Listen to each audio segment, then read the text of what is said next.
to say good day to you this day of your time. How are you all? All right. We thank you once again for the co-creation of this interaction, and we thank you for allowing us to share our perspective, our point of view, our experiences with you for 30 of your orbits around your central star. Doesn't sound like much when you say it that way. Just 30 times around the sun, that's all. But we know that in your reality, a lot happens in one orbit. And so we know that in the information that you have decided, that you have chosen to apply, to incorporate into your own lives, that we have reflected to you the information that your higher minds already know, that we are simply happy to remind you of what you have forgotten. We thank you for your willingness to incorporate whatever it is you believe that you prefer, whatever it is that allows you to be more of your true selves, for when you choose to do that, it creates a reality, a new reality that we can share more and more with you in. And we thank you for increasing our ability to expand our family through each and every one of you. We would like to begin this transmission this night of your time with the idea that has been titled, Dream a Little Dream. The idea now, of course, as we have discussed a few times, is that dreams can be many things. Sometimes they are simply the idea of your mind processing certain events of the day. But other times they are also memories, whether they be literal or symbolic memories, of experiences that you may be having on other levels of consciousness. Even experiences you may be having in other realms, other dimensions, and other realities, but that then you cannot necessarily make sense of in your language, in your symbolism, beyond a certain point. So the physical mind, when you reconnect with your physical reality, when you wake up, so to speak, you will create for yourself some form of representation of an experience that you may not have been able to understand in physical reality, but you were capable of experiencing in non-physical reality or in other dimensions. But in wanting to remember that experience, in wanting to connect to that experience, you have to have at least some symbolic representation or interpretation of something for which you have no words, for which you have no way to frame in the actual reality in which you had the experience.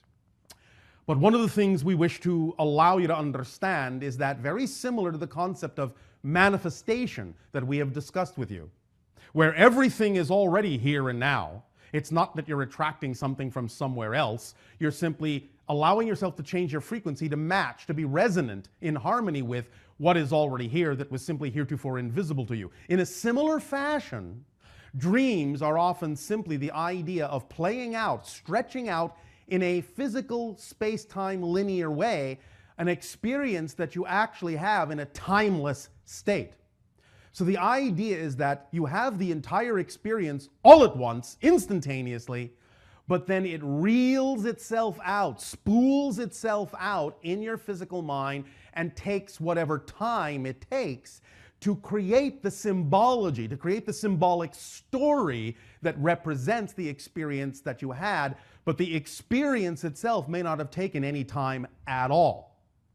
So it is similar to the idea of a telepathic communication, where all the information is there instantly, but the idea of incorporating that information into your physical reality may require that you stretch it out into words, into pictures, into some form where it seems as if the information is coming one step at a time after the other, so that you can make linear sense of it and apply it in your physical reality, which after all is a space-time experience.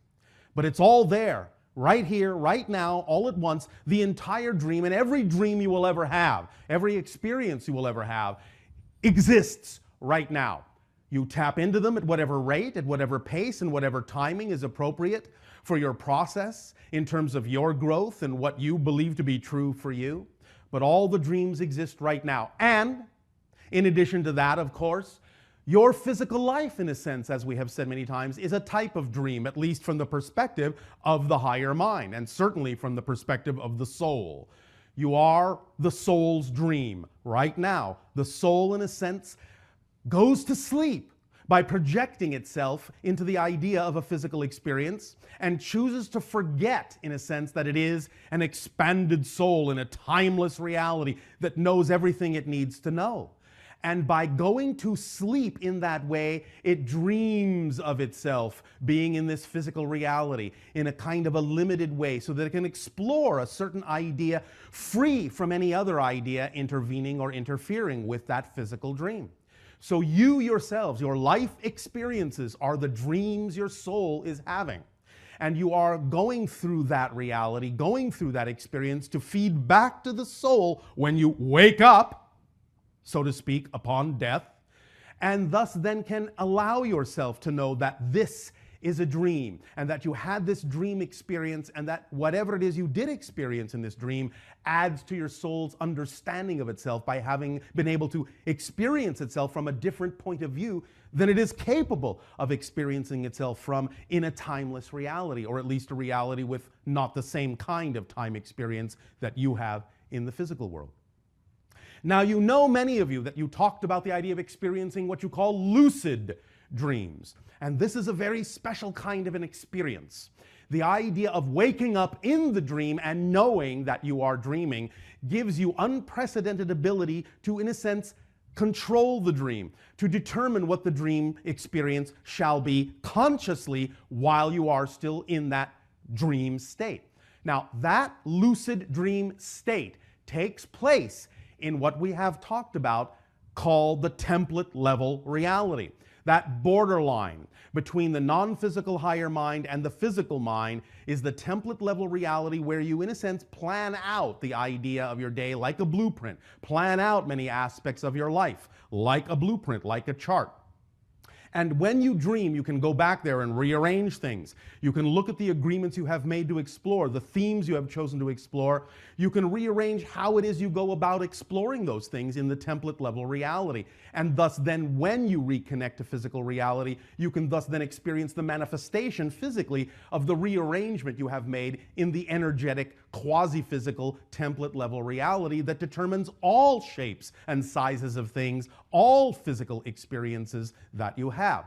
So lucid dreaming is, in a sense, allowing yourself to wake up closer to being the higher mind expression, closer to being in balance with the higher mind in that template level reality.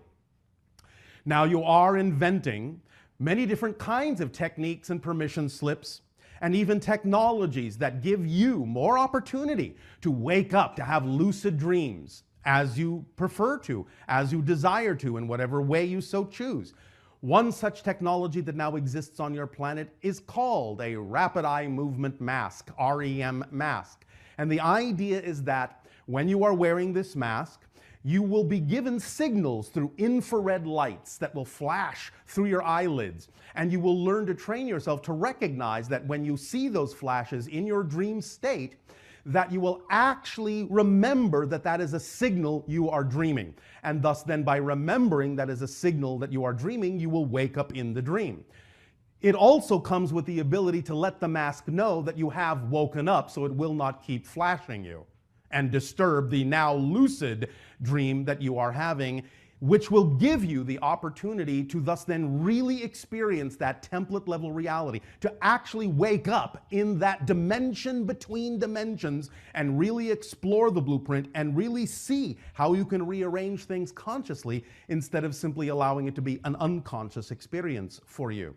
So there is that now available to you. You can look it up and allow yourselves to participate in the raising of your consciousness and allowing the awakening of your consciousness in that dream state so that you become more lucid not only when you're dreaming, but by going into that template level reality in a conscious state, in a lucid dream, and having control and knowing you are dreaming, knowing in a sense you are quote unquote out of the body, knowing you are an expanded consciousness, knowing that you are in that limbo state, that reality dimension between your physical and higher mind. You can connect to both the physical and higher mind in a new way, in a much more lucid way.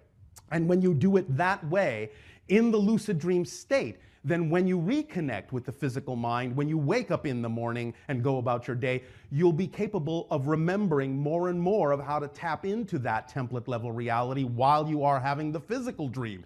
And it will allow you more strongly a sensation of being able to manifest exactly as you prefer, exactly as your most harmonious vibration. You will begin to really see that everything is here and now. You'll begin to really sense and observe the structure of existence and know that manifestation is not about attracting things from a distance, but simply about aligning vibrationally with things that are already here to the point where you can finally perceive them, because you understand that all those things and anything you will ever manifest already exists in that template level reality. All the blueprints are there, right here, right now. And the more conscious awareness and recognition you have, and the more conscious participation you can create for yourself in that lucid dream state, the more lucid you will be in your physical dream, and you will thus then be able to expand in a much, much, much more conscious way. Sound exciting? Yeah. All right. So that's what this is all about. And even in these interactions that we are having with you right now, the idea is that we are giving off a frequency that is the frequency of the template level reality, so that you can begin to relax into that. Let it wash over you. Let it wash through you. Let it harmonize with your neurological net, so that when you go to sleep this night of your time, you will know that you've already been infused with the seed of that vibration of lucidity, that vibration of the template level reality, so you can connect more consciously with the higher mind and the physical mind in a balanced way. Know that you are being infused with that right now, so that you are awake in the dream we are having right now. For we are dreaming all of you, and you are dreaming all of us. And we are the dreams of all that is. And we dream all that is into existence, even as it dreams us into awareness. Wake up. Wake up. Wake up into yourselves more and more and more, every day in every way, by acting on your highest joy. And take advantage of all the permission slips that you create to become more lucid in any way, shape, or form that you possibly can. Do not be afraid. Be willing. Be willing to dive deep into the subconscious and unconscious minds, for those are actually higher levels than the conscious mind and contain all the answers to all the questions that you have.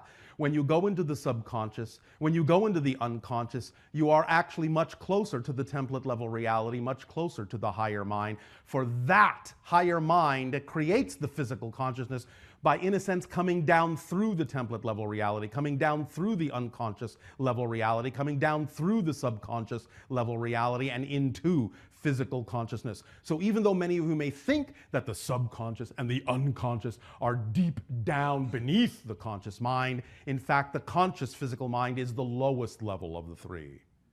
So thus then, anytime you go into your subconscious mind of feelings, anytime you go into the unconscious mind of beliefs and definitions, you're actually going up the ladder, up the scale, up in vibration to the template level reality, and linking very lucidly with the higher mind and forming that balance point. So do not be afraid to investigate those realms of consciousness within you, because they can only lead you to more of yourself. Do not fear the unknown. The unknown is where the rest of you resides. The only thing you will ever discover there is more of yourself. There is nothing to be afraid of. We thank you for dreaming with us this day, this night of your time, and in return for the gift you are giving of allowing us to experience each and every one of your dreams, I ask you now, in what way may we dream?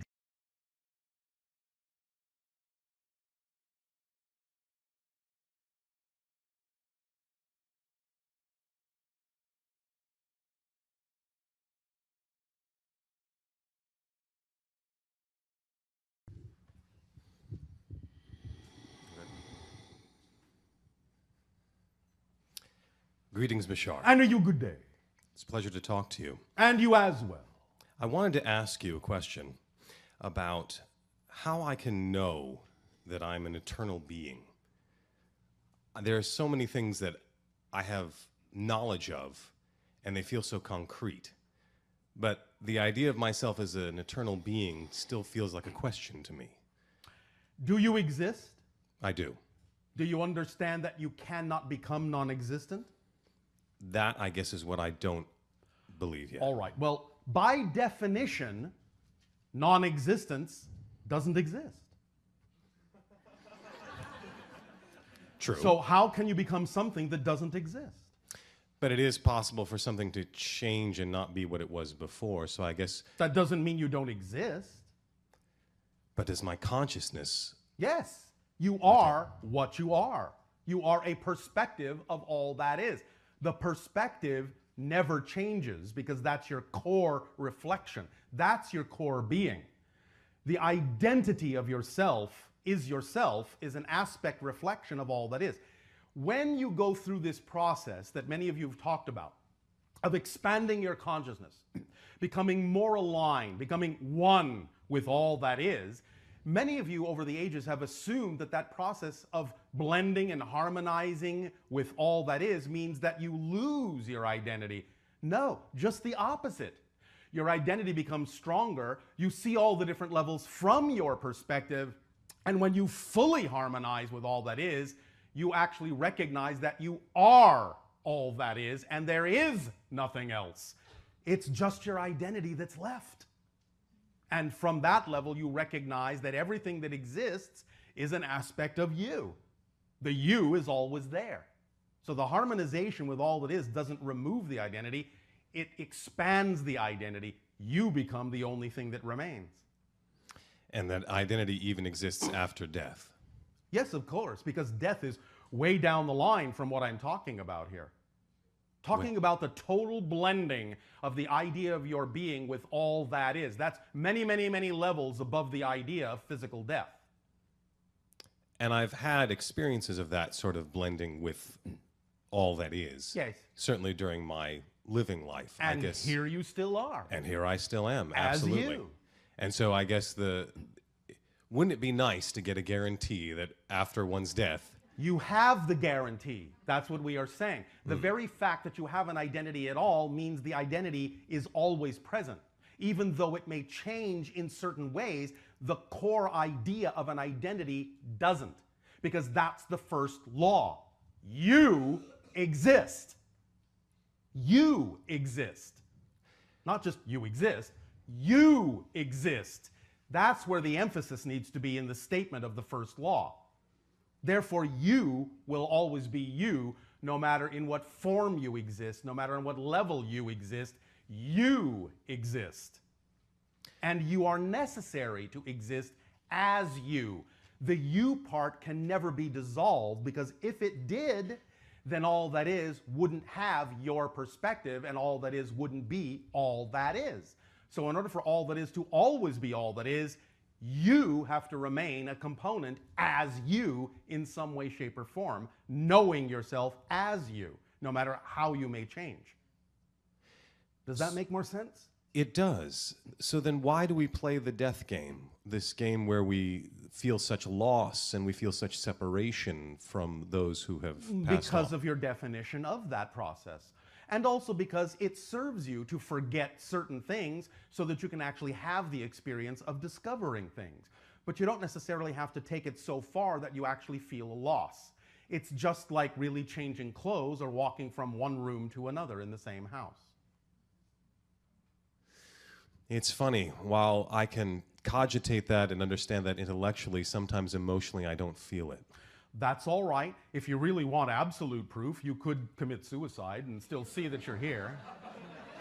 Not that I'm suggesting it.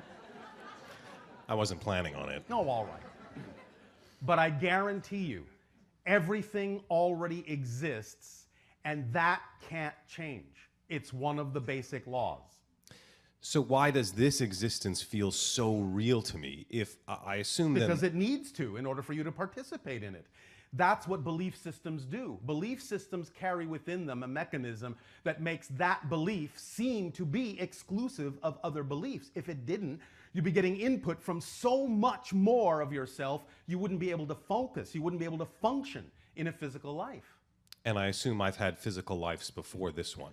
Well, yes and no. Because you see, that's the point. That's why we say everything exists now. You have never had any other life but this. The idea is that it's not reincarnation, it's multiple simultaneous incarnations. And every single one of those incarnations is a different person. They're not you, you're not them. The idea is that you can create the experience of the linear life to life, life to life, life after life kind of experience, but that's just a perspective. It's an illusionary continuity perspective. It's not actually mechanically what's happening. Every single being in every single life is always that being. Always that being. So all those different lives that are informing my soul. You're cross-connecting to them energetically and downloading information from those simultaneous existences, whatever information you believe helps you in this life, just as all those other people in all those other lives are doing with you and other people. You cross-connect energetically and informationally to all those lives, and when you make a cross-connection that way, because you live in a linear space-time experience, you perceive those cross connections that are going on right now as memories. That's why you think they're actually happening in the past. That's why you think you've been that person, because it feels like a memory because of your space-time point of view. But it's not really a memory in the sense that it's in the past.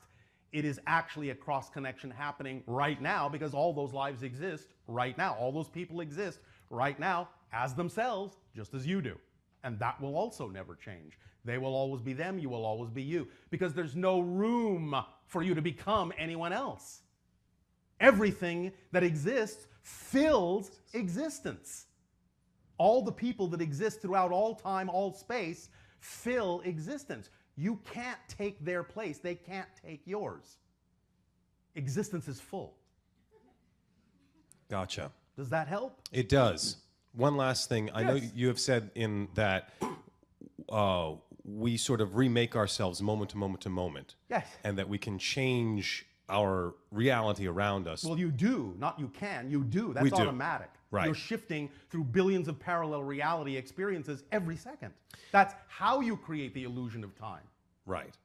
So, and everyone's doing that Right now. independently. Yes. So then how is it that you travel with someone else? By agreement. So that You're creating similar experiences so that you're on a similar wavelength so that you can experience similar things simultaneously, including creating your version of them in your reality as they create their version of you in their reality, and you're interacting with your version of them and they're interacting with their version of you. Right. Because that's really what it sort of boils down to for me is Yes. that I have a partner that I'm traveling through life with. Yes. And I would really like lots of lives with them. You know, there's You sort have of whatever serves you. You can make any number of cross connections, but again, remember, all those connections are being made from the present. And you will Gotcha. connect to whatever serves you. Nothing will be left out, so once this life ends, so to speak, and I wake up as my soul, as your spirit self. as yes. my spirit self, Yes. then do I go back to sleep and experience myself in another manifestation somewhere? in one That's of your those- choice. Like I said, you can create the experience of reincarnation, but that's not what is actually mechanically happening with the structure of existence. That's just a point of view of the structure. It's an experience within the structure, but it's not a change of the structure. Because they're all happening instantaneously. Yes. Got it. So you're just shifting your point of view to have a different kind of an experience, but that doesn't mean the you are now goes away. This you will always be this you, and another part of your oversoul will have an experience with this you. Even if the you think you are plays the game of pretending to have another point of view as another person. That doesn't negate the person you are now. That person always exists. And the spirit version of that person always exists simultaneously. This is one of the reasons why, when people die and people that are still living wonder why they don't show up more often, the idea is that when you die, you realize that another spirit version of the person that still has a life is already there, and you're interacting with them anyway. So you're interacting with their spirit version of them, not their physical version of them. Yes. And therefore, since they're already there, why do you need to go back to the physical version unless there's a real reason to? Because again, that would be like leaving your friend to go visit a portion of your friend. Wow. Okay. These are all euphemisms as they are described in your language, but I think you get the point from the illustration. I do. All right. And the reason we don't have a clearer understanding of that soul part of ourselves is because we choose to narrow ourselves in order to explore a question in this sort of space-time reality. Yes, although now, because this is the transformational age, these kinds of things can come to the forefront of your consciousness, and you don't have to experience quite as much limitation as you used to. That's why we're having this conversation now, because it's possible for you to understand how to make those kinds of connections and then have the kind of limitations that are really only just those that are necessary for the themes you're exploring, instead of a whole bunch more limitations that are not necessarily relevant for you to be who you truly are. Gotcha. We don't need as many limitations as Yes. we've had in the past. Yes. Make All right. sense? Yes, it does. Does that help you? Yes, very much so. Why, thank you. Thank you.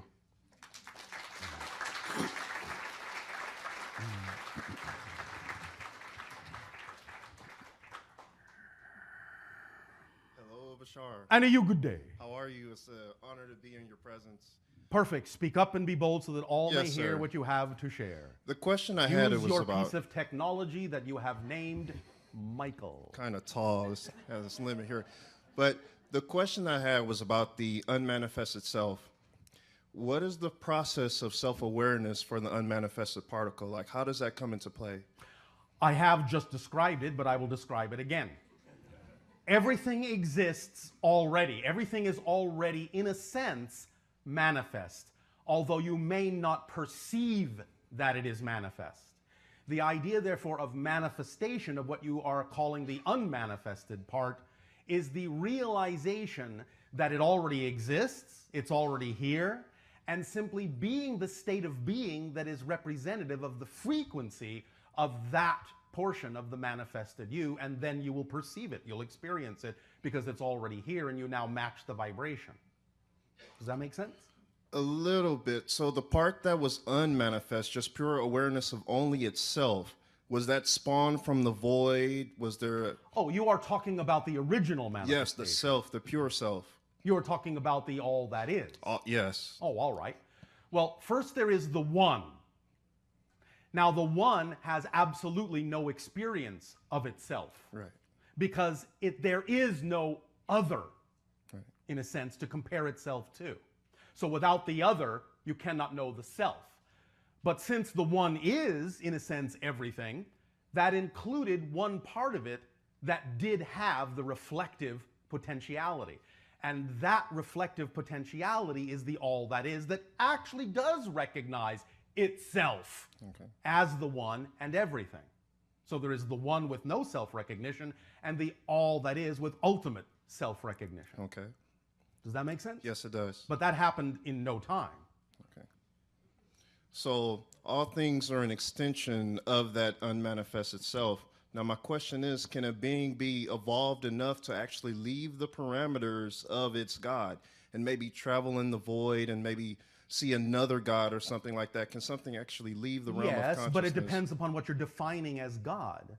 Because any description you can have is simply all that is on a different level. Call it God, call it creator, call it whatever you wish. Okay. It's still a part of all that is, because there's nothing outside of all that is. Okay. But if you're creating divisions, which you do within all that is, and one particular division has, let's just say at its peak or pinnacle, a particular representation of God or all that is, then since it is just a representation within a limited dimension, then certainly you can expand beyond that particular representation of God. Okay. But you can never expand beyond all that is. Okay. So my next question, the all that is aspect of God. Now, could there be some distance in the void where there's a... It's not an all that is aspect of God. All that is it. But my question is, could there be other all that is where they don't interact with each other? You see, there's all that is in our particular world. No. You can have a level, you can have a division of all that is that within a relative dimension may seem to be all that is, but just listen to the phrase. If it's still a division, it's not all that is. And if you're going to say, well, there are 13 all that is, then all 13 together would actually be the all that is, wouldn't they? But a chain of 13, could there be another chain of 13 or another chain of Yes, 13? there can be as many as you wish. What I'm attempting to get you to focus on, though, is the literalness of the phrase, all that is. So you can break all that is down into as many divisions as you want. Actually, it has infinite divisions. But the point is you're still breaking it into divisions, which means that a division, no matter how grand and big in scope it may seem, is not actually still the all that is, which is all divisions. But if we go back to the unmanifested aspect of it, the pure self of it, the part that hasn't been brought into manifestation. No. You're mistaken. There is no unmanifested part of all that is, because it is all that is. You have to go to a lower level to have an experience of unmanifestation. Okay, so there's life in this unmanifested aspect of it. Yes, of course. So could there be other unmanifested life somewhere separate from this particular unmanifested life? There can be the experience of different and seemingly separate unmanifested lives, but again, it only seems so. Because again, remember, you're using your manifestation powers to create an experience of lack of manifestation. Yes, I understand that. There is really no such thing as an actual lack of manifestation. There is only the experience of the appearance of lack of manifestation. Because nothing in all that is actually unmanifested. And therefore, by having the experience of lack of manifestation, that's simply, from the perspective of all that is, another manifestation within all that is. The manifestation of the lack of manifestation. Okay. Make sense? Yes, it does. My final question, sir, is... Oh, sir, so formal. Yes, it's just honor. It's just honor. All right, thank you. Okay. The things like, I heard you speak of like astral body, out-of-body experiences. It's attuning you so you become like a conduit for these higher frequency sources and whatnot. Yes. So when there's like things like dimethyltryptamine and things like Yes. that, it was meant to come into people's lives then so they can actually access these higher frequencies and speak from and act from these higher frequencies. So they can be taught, yes. The idea is that once you're taught the frequency, with very little practice, you don't necessarily need the teacher anymore. You can simply achieve that state on your own. And that's just by remembering the state when you Yes. were there. Okay. And when you remember and recognize that remembering what something felt like is the same thing as actually feeling it now, Yes. and stop making the separation between the two, Yes. then you'll be in whatever state you prefer to be in. All right. Make sense? Yes, it does. Thank you. Thank you, Bashar.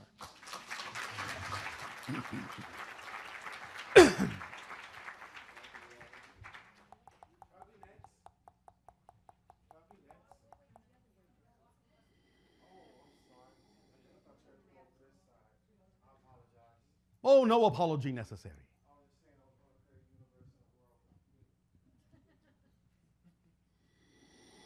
Hello. And to you, good day.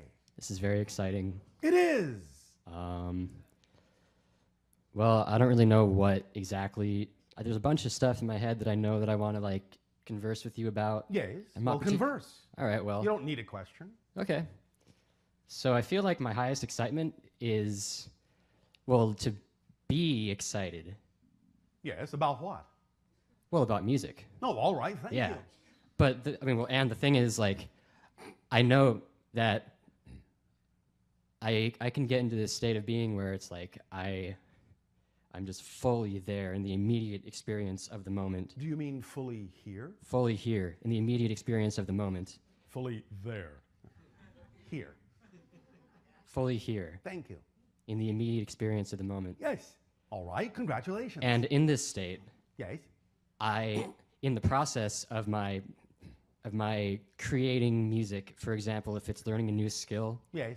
and it's like learning like how to make electronic music, for example, using a computer. Yes. As I'm in this particular state of consciousness, Yes. every aspect of this of the process that I'm exploring, I'm really just it's sinking into me deeply, Yes. and I'm really experiencing it fully. Yes. And Well, that's the channeling state. indeed, You understand that. You all do have the ability to channel. That's the channeling state. and I find that I don't want to take action in the direction of my excitement of making this music unless I'm fully in this state of being. Well, all right, then why not simply choose to be fully in the state of being so you will always be able to take action? I like that. I'm wondering. All right, well, I'm happy you like it. So if you like it, why not do it? Not that you have to. Just asking. Because I noticed that I'm not there, and I think that Yes, I know you're not there. You said you were here. Well, I will do that. It's and up to I'm you. doing it right now. Yes. And I am looking forward to exploring All that right. more. Please, all of you, don't assume that just because the sensation of the state changes, that means you're not still in the same general state of excitement. Excitement doesn't mean you have to be jumping up and down. Excitement can be a sense of meditative, balanced peace as well. Excitement can be expressed in a number of ways. When we use your word excitement, we simply mean the body's physical translation of the vibration that's in alignment with your true core being. It can be expressed in any number of ways. So don't misunderstand and think that just because the energy level changes or the energy expression changes, that's not necessarily an expression of your excitement. Okay. Yes? Yes? Yes. All right. Yes. Anything else? Yes. So it feels like my highest excitement then is to allow myself to be in that state. All right. And then you can act from that state on whatever opportunity presents itself to you at any given moment that contains the highest amount of excitement by reflection. Because when you say the highest excitement, there can be many expressions of your highest excitement that arrive in your life, and often there have to be. Otherwise, you wouldn't have any motion, you wouldn't have any movement, you wouldn't have a path to take if you didn't have multiple expressions of your highest excitement. It doesn't have to just be one thing. Coming here tonight, I'm assuming, was an act of excitement for you. Yes. Well, there you see, didn't really have anything to do with your music, True. but you acted on it because it was the most exciting thing, I'll assume, that you were able to act on at that particular moment. Yes? Yes. Well, then there you go. It's simple as that.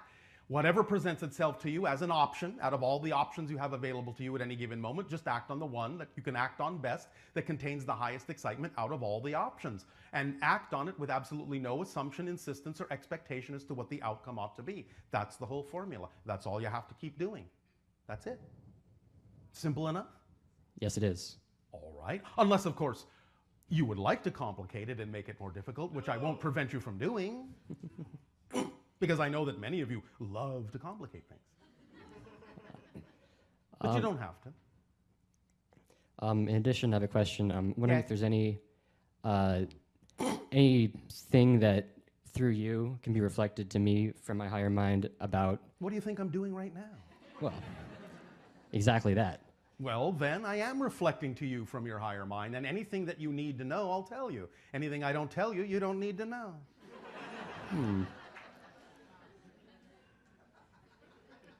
Is there any way to induce lucid dreaming without technology? I'm sure there is a way. I wonder Of if course, you can there give are an many ways. example. You have many books and many people that have done it. You could go talk to them. You could go read one of those books. You could use your imagination. You can do many number of kinds of things to induce lucid dreaming. We've already given you a few ideas. Go and find some more ideas on your own. Okay. Yes? Okay. Unless it doesn't excite you. It does excite me. Well, then go. All right. Go forth lucidly to find out information on how to lucid dream. Yes? Yes. And when you start doing that, before you know it, while you're looking for that information, you'll suddenly realize that you are lucidly dreaming. Okay. Yes? Yes. All right. Does that help you? It does. I have one final question. Yes. I'm Well, just I wondering. doubt that, but Well- go ahead. I can't argue with that. I'm wondering if you could just give me any kind of cool thing about the Santa Barbara area. Just like something I can go adventuring for, exploring, or if there's nothing else. Just, You could go adventuring and exploring in the Santa Barbara area. Is that not cool enough? it sounds good to me. One moment. One moment. A nearby area is called Goleta. Yes. Go there. Or not. Okay. Thank you. Pleasant dreams to you. Thank you.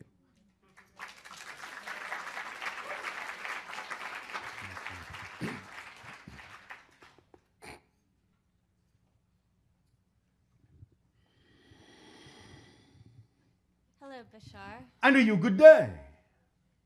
Are you enjoying the planet? Always. What are your preferences when you visit? What I'm doing right now.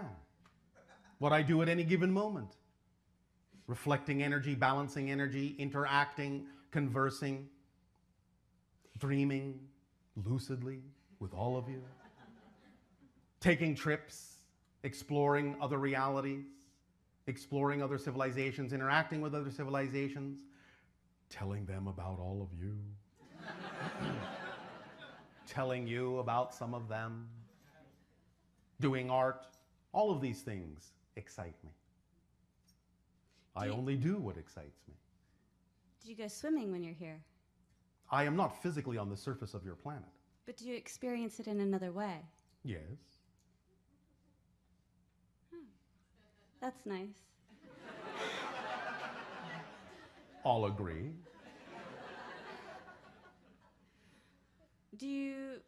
Have you experienced anything that is not to your liking? No. There are things that are not in my preference, but that has nothing to do with whether I like it or not, because all things are equal. I can recognize what I don't prefer without placing any kind of a value judgment on what I don't prefer. That's amazing. If you say so. I do say so. Thank you. Authoritatively. Well said. Very good. Then it's nice to meet you. And you as well. Bye. Anything else? No? No, that's All right. all. Thank you.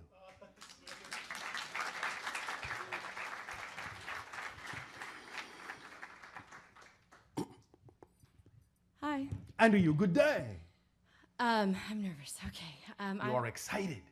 Yes? I guess You guess? All right, then you are nervous. the subject matter. I'm not excited about the subject matter. I just have a few questions. One about a general understanding of the afterlife. What does that look like? What is that if we leave this physical world?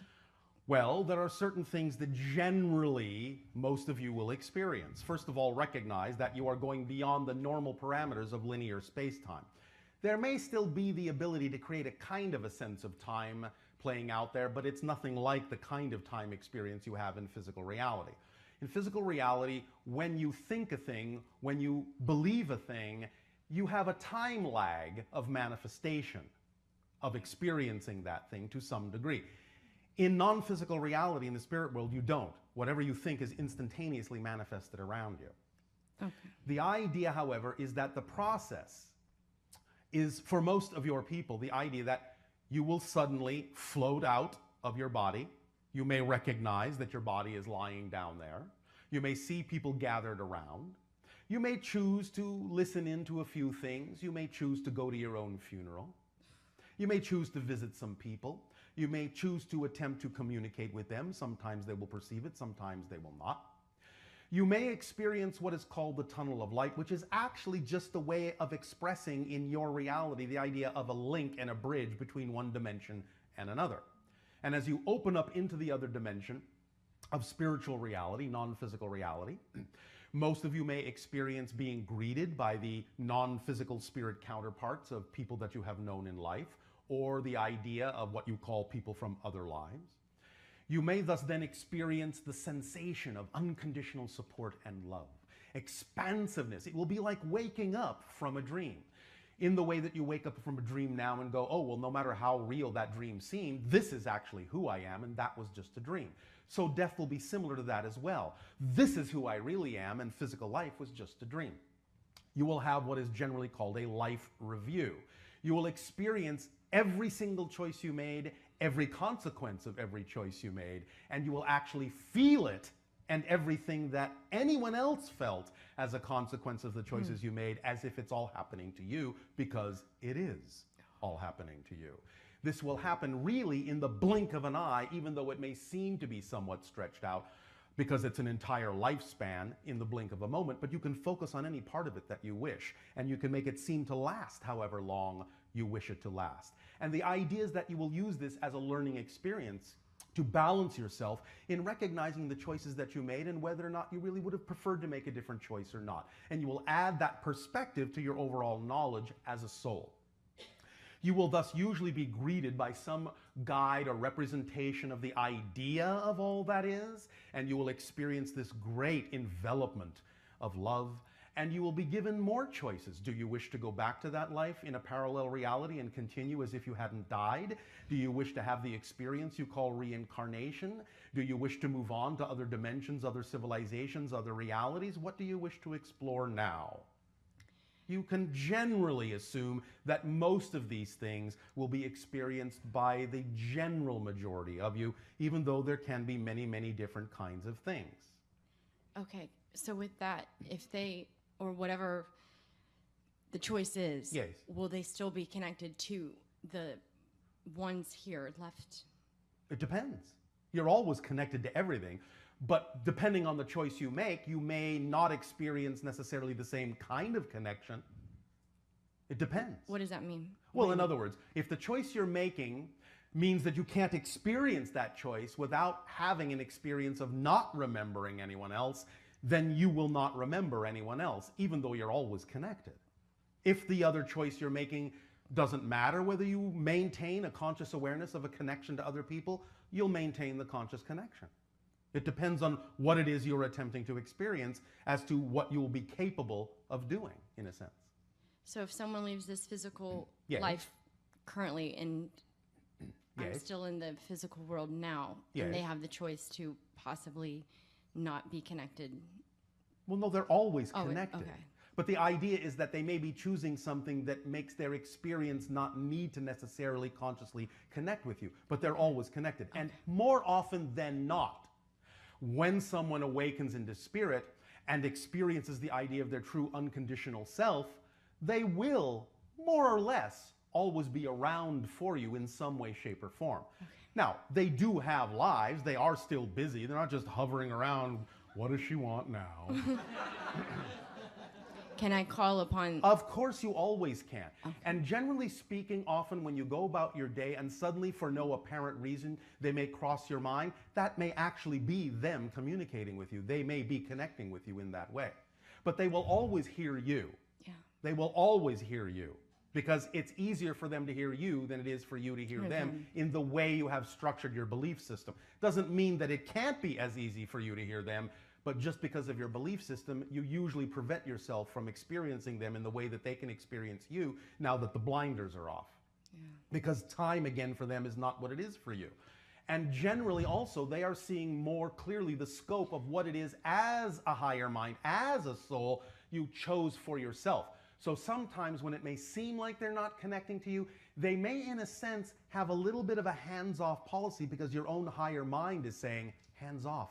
Don't intervene right now. I'm going through a process. You understand? Yeah, I do. So they actually know, in some senses, better than your physical mind, when to connect and when to sort of leave you by your own devices. But they're always there. And many times, even what you may think is your own thought or some synchronous thing that just occurs on your planet may actually have been the result of guidance from them, even though you may not have actually heard it at the time. They may have just needed to whisper one little thing in your mind to get you to think, oh, you know, today I'll just take this path. I don't know why.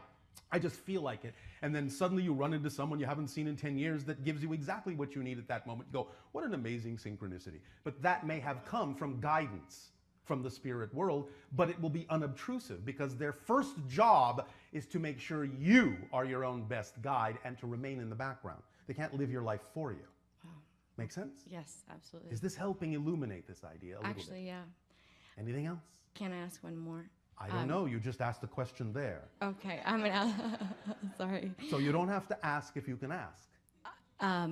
So speaking of dreams, if Yes. there is that connection that feels different than just a dream, just Yes. something It I've thought usually about. is representative of an actual communication, of a real connection, Yeah. of a real conversation. And most of you can tell the difference. Definitely. It does have a sense of lucidity, a sense of solidity to it. Yes. It also has a sense of consistency to it. Whereas most of what you typically call a dream, in a sense, from your perspective, is sort of nonsensical. Right. You can be here, you can be there, things can happen that you go, Yeah, that makes sense that he has 12 eyes. Sure, I accept it. Nothing strange there. You understand? I do. And in fact, to go back to another question, one of the ways you can actually trick yourself into becoming lucid in the dream is to actually train yourself to start recognizing when things are not the way they are in physical reality instead of just accepting that that's normal. One last question. I'm sorry. Oh, see? Yes. I know. Do we choose to leave this physical Yes. world? Always. Now, it can be done with precision or it can be done with a general window. But generally, you choose to explore certain themes, and when the exploration of those themes is up, well, unless you change your mind and say, well, there are some other things I really would like to explore, you usually just leave in some way, shape, or form. Wow. Because you are done with that exploration. You're done with that perspective. It's really analogous to the idea of saying, you know what, I'm going to go coral reef diving for a while. Here I am on the boat, above the water, and I'm going to put on the mask, I'm going to put on the wetsuit, going to put on the fins, going to put on the tanks, and I'm going to dive into the water. And I'm wearing this mask, the ego structure, so that I can see clearly under the water to have the experience I really want to have.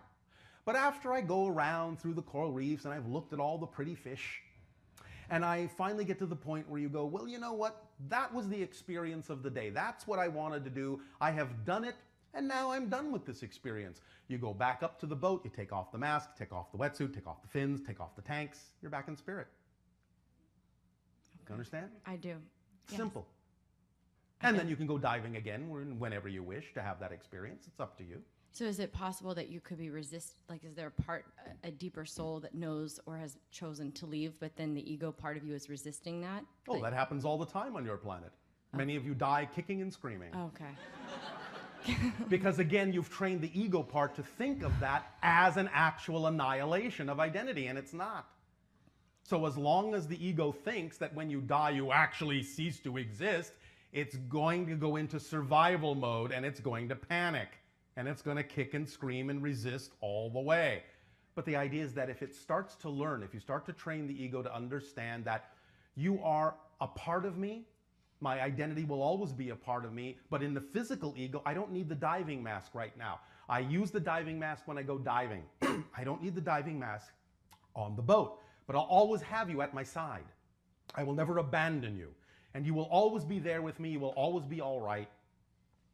So, in that, then the ego can relax and can understand that you're not discarding it. It's not going to cease to exist. It has a place within your total consciousness, and it can relax. And then you won't panic and you won't resist the idea of going into spirit. Amazing. Which is just another phase of life. In a sense, truly, there is no afterlife. There's just life in different forms, that's all. There is no afterlife. You will always be alive, forever. Wow. You're an eternal being. You may change your form, you may change your dimension, you may change your experience, Yeah. but there is no afterlife. Not really. Would you say it's possible, if you're one still sitting in your own physical body, could you experience to see with physical eyes the physical particles or of that person that's left or that soul that's left? Yes. Okay. You can train your senses to expand a bit to be able to perceive things that are now at this point invisible to you. And simultaneously, what often happens is that spirit, in a sense, will lower its vibrational frequency to make itself a little bit easier to see in your sensory range. Yeah. But yes, you can train yourself to see more clearly the idea of the higher frequencies, and many people do, and they see spirits around them all the time. We do. We interact with spirits all the time. It's not like they are really gone to us. Our world is populated by them. Really, as we have said, physiologically, we only have about 250 million individuals on our planet physically. But we really actually come and go with billions of individuals non-physically. Okay. So we interact with them all the time. And so as I walk away from this microphone, you're saying that if there's anyone departed from me in this physical life, they're with me now. Of course they are, especially because you're talking about them. Yeah. So their non-physical ears are burning. That's all I needed to know. One moment. Yo. Is there something special for you about petunias or purple? Purple's my favorite color, yeah. All right. Then that's a sign that there is somebody with you right now because they gave us that information to give to you. Yeah. All right. Thank you. Thank you.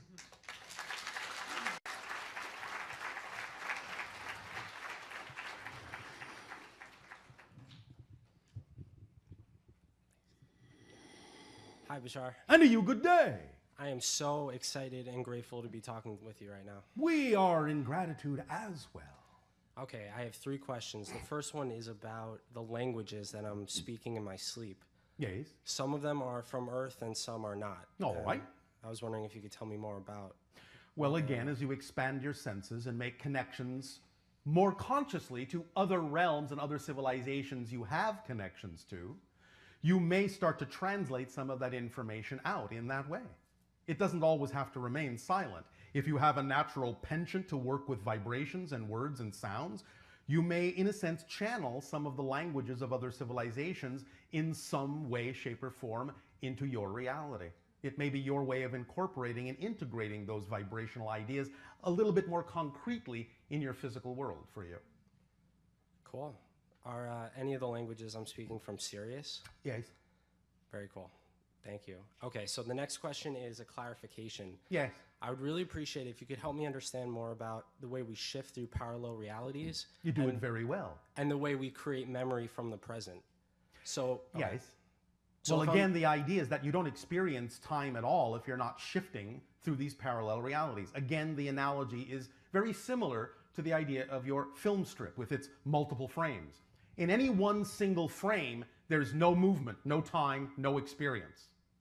As you run the film strip past the projector light, you create the illusion of movement, of space, of change on the screen as a movie. It's a similar idea. Every single parallel reality is literally a frozen frame, no time, no experience. You shift your consciousness through the various parallel reality frames like a projector light and create the experience of continuity, the illusion of time, space, change, movement. But you're doing that automatically billions of times a second, billions of parallel realities a second. The increment, if you wish, the tick of the clock is what you have in your sciences called the Planck time and Planck length. That's why the frames are billions of times per second. So smooth, so rapid, you don't even know you're doing it, but you're doing it all the time. It's never the same reality, never the same parallel experience from moment to moment to moment to moment. That's automatic. Can't help it, can't stop it, unless you go to another dimension where it's unnecessary. Does that make sense? Yeah, Now, absolutely. that you thus then create that linear idea of time, then you have to order the information you're getting from other realities, other simultaneously coexisting experiences. You have to put it in some kind of logical order that your physical mind can process. So you've created the idea of beginning, middle, end, past, present, future, and whatever type of information you're cross-connecting to, you will place in whatever order it serves you best. So if the idea of downloading information from another experience serves you to explore your theme by placing it seemingly in the past, so that by placing it in the past you can say, oh, well, because it's in the past, I have already learned from it. And you then know what you need to know, because you're assuming that if it's in the past, well, you must have learned something by now from it. Oh, yeah. You understand? Yeah. But that memory is created in the present, and you're just placing it where you think it will actually make the most sense for your journey experience. This is why we have talked about the idea of the 13th step, that every change is a total change. And when you actually make any change, you are literally a different person. And if you are literally a different person, then that means you actually have a different history than the person that was here a moment ago. Literally a different history. And that's why, just to use the example of addiction, if someone actually suddenly realizes that they really actually are a different person, they will no longer feel the urge for the addiction, not because they have lost the urge, but because they never had it. Wow. It's not in their history if they have become a different enough person with a definition that has nothing to do with the definition of the person that was there a moment ago. So it's not like you lose the urge, it's that you never had the urge. And that's why it's not there now. Wow, yeah, total change. Every change is a total change. When you truly begin to wrap your understanding into that, you will understand how free you are to define who you are at every single given moment. So how does it work with a friend that you haven't seen in 5 years, and you meet up with them, and you Yes. both share the same memories from way back? Well, again, as we say, there are cross connections energetically. And you have agreed that for some reason it serves you to have similar memories, to play the roles you need to play. It's all by agreement. It's all an orchestration. It's all a play. You have your part. Your Shakespeare said it best. Yes? Yeah. Life is a play. Wow, cool. You all have your scripts. You all have your parts. You can improvise, but nevertheless, it's a play. Cool, thank Does you. this help you? Yeah, I have one more question. Yes. I'd really appreciate some guidance from you on what to do or what to think about all the radiation that's pouring out of Japan. I don't want to reinforce a negative world. And yet you brought up the question. I did. I can't seem to get away from the information. It's like, So what's the fear-based belief that makes you anchor to that idea? exactly. It's probably that I'll get sick. And why do you believe that that's necessary for you? I don't want to believe that. Well, why are you afraid that that's necessary for you? I don't know. Sure you do. That's necessary for me. Well, the idea obviously must be based on some belief system that you're sharing with someone, maybe the mass consensus, that such things must be detrimental. Now, it's true that the general mass consensus may buy into that, and therefore for the majority of people that may be true. But it doesn't mean that you have to circumvent radioactivity in order to simply know that your synchronicity will put you where you need to be and give you what you need in life to ensure that you will be all right. In other words, if you have created the exploration of a theme in your life that doesn't necessitate the idea of having the experience you're talking about, then no matter whether that exists in the overall general population or not, you simply won't come into contact with that particular effect. And if you do, then there's a reason for it, even if the reason is only to realize that you've attracted yourself to it with a belief system that you don't prefer, to give you the opportunity to change it. So anything you use in a positive way will have a positive effect in your life, even if it seemingly starts out to be a negative experience. You need to learn to redefine things in the way that you prefer to, and trust that your life will unfold in the way that it needs to. Got Yes? it. Yeah, so give it a positive definition Yes. and believe that it For can't you. hurt me. Yeah. And It's then- not about believing that it can't hurt you. Okay. Because again, you're using, in a sense, a negative to create a positive. Okay. It simply has nothing to do with you. You can observe, you can recognize other people may be utilizing negative belief systems. What's that got to do with you? Nothing. Now, the degree to which you believe or know that that's true is the degree to which you will have a shared experience or not. And remember, knowing is synonymous with action, with behavior. Yes? Yeah. You understand that? Yeah. What you know to be true, you just do. You just behave as if you know it's true. You don't question it. You don't think about it. You don't wonder if you believe it. You just do it because you know it to be true. It's ingrained in you. Make sense? Yeah. Is this helping? Yeah, it is. Thank you so much, Bashar. You are so welcome.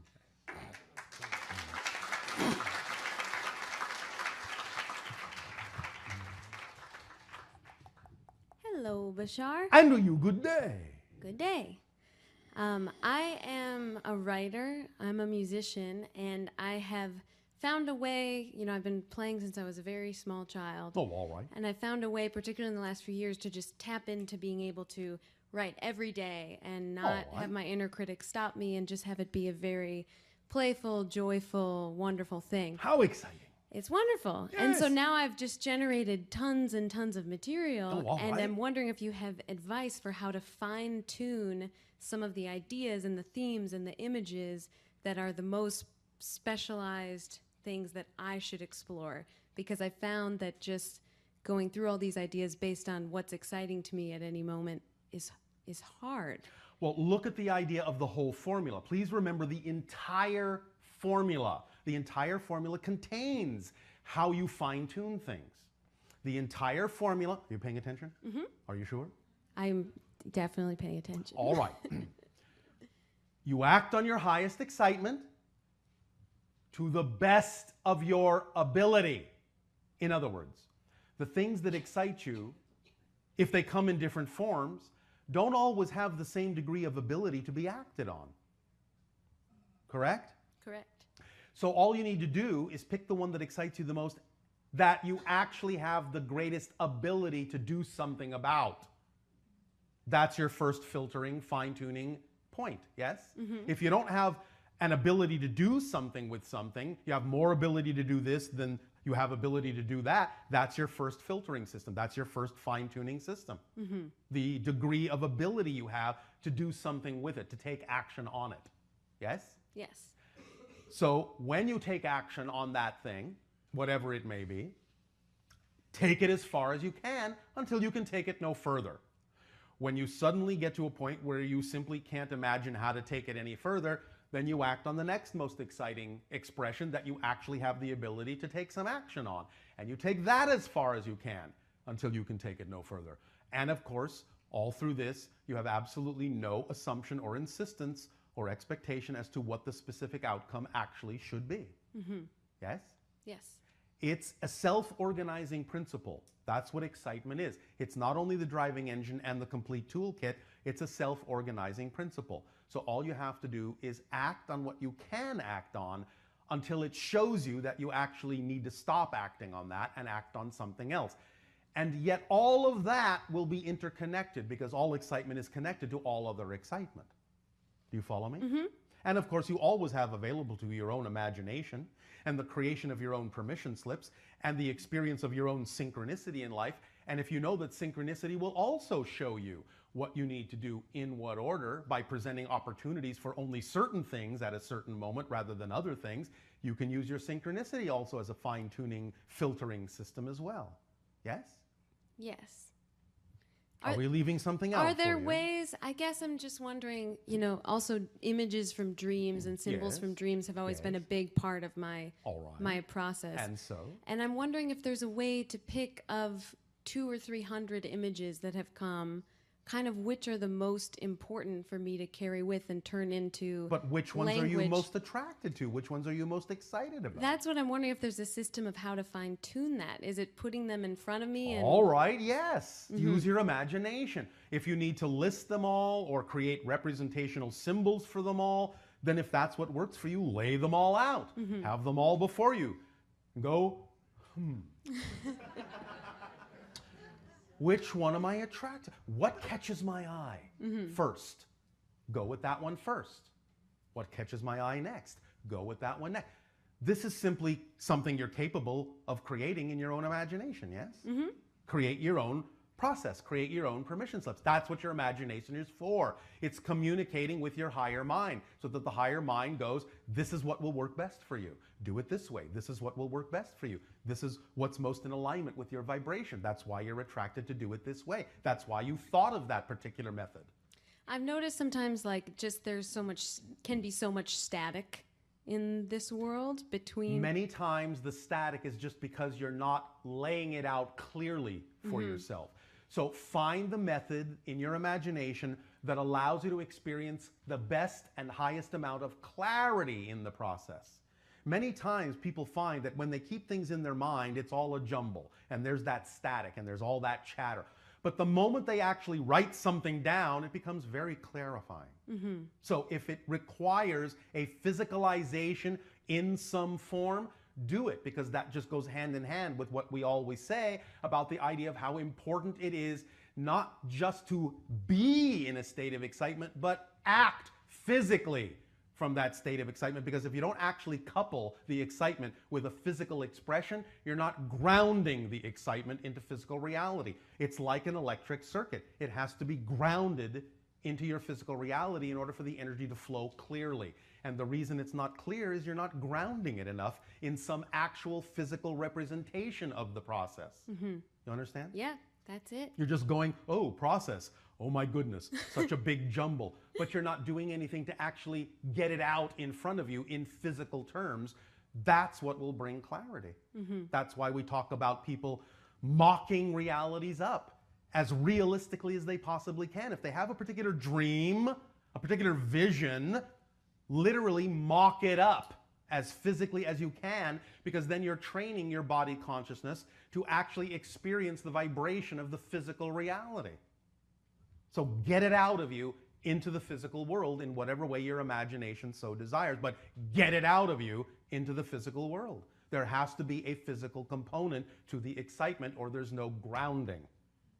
Great. Make sense? Yes, Does that help you? that helps me. Why, thank you. Thank you.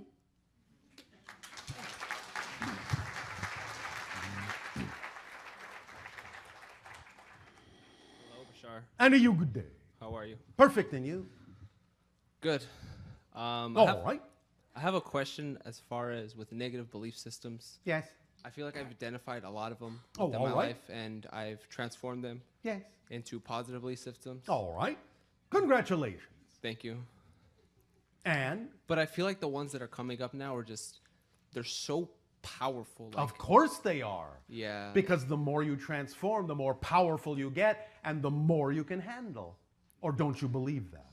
I do, but I find it really... Yeah, comments are right there. I do, but you Yeah. do or you don't. So if you say I do, but, that's the same thing as saying I don't.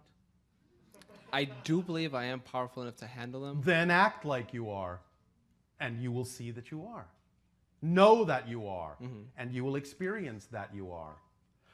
If you don't feel that you are, there is still some belief you haven't found that's preventing you from knowing you can feel that you are. Find out what that belief is and transform that one. And when you transform that one, you will feel that you can handle anything else that comes. So find the belief that's saying, I can only handle so much, or I believe I'm actually being given more than I can handle, which is not really possible. Not really. And thus, allow yourself to transform that belief so that you can suddenly realize, if I were not this powerful, that wouldn't have come with that appearance of power. That has to be a reflection of the level of power I have, or I wouldn't perceive that much power in it. Remember, you cannot perceive what you're not the vibration of. This is just physics. You can't perceive what you're not on the same level of. So if you're perceiving great power in that belief system, you have to be capable of dealing with it. You have to be on the level of it energetically, or it couldn't even be perceived by you. The perception is the proof of the level you're on. Does that make sense? It does, but I have that. Yeah, I know. It's just that difficulty in actually transforming it into what I want. There is no difficulty inherent in any circumstance. There is no difficulty inherent in transformation. Only your definition is giving you the experience that it's difficult. Find out the definition that is making the transformation be defined as difficult, and you will find out that transformation itself is not difficult. You will always have challenges, yes. You will always have a form of creative pressure in any challenge that you face, because you need creative pressure to grow. But creative pressure and challenges don't have to equate to struggle, strife, pain, and difficulty in that context. Don't define them that way, and you won't experience them that way. It's not a given that certain things are naturally, inherently difficult. Only your definitions make them appear so. So just finding those definitions. And Yes, it's absolutely crucial that you allow those definitions to come into your conscious recognition. Because if you don't consciously recognize the definition, you have nothing to work with. It remains unconscious and you don't know why what's happening is happening. You have to identify the belief system in order to know that it's something that doesn't belong to you. It's something you picked up along the way. Any definition that's out of alignment with your preferred self doesn't belong to you. Came from your parents, came from your friends, came from your society, came from your schooling. It doesn't belong to you if it's out of alignment with your preferred, true, natural core frequency. So stop carrying around baggage that doesn't belong to you. On your planet, you call that stealing. Don't be a belief thief. Let go of beliefs that have nothing to do with you, that belong to your parents, that belong to your friends, that belong to your school, that belong to your society, and have nothing to do with you. That's why they don't feel right. They're not yours. Anything that actually belongs to you is light as a feather. That's how you know it's yours. Anything that weighs you down doesn't belong to you. Let it go. Does that help? It does. Thank you very much. Why, you're welcome.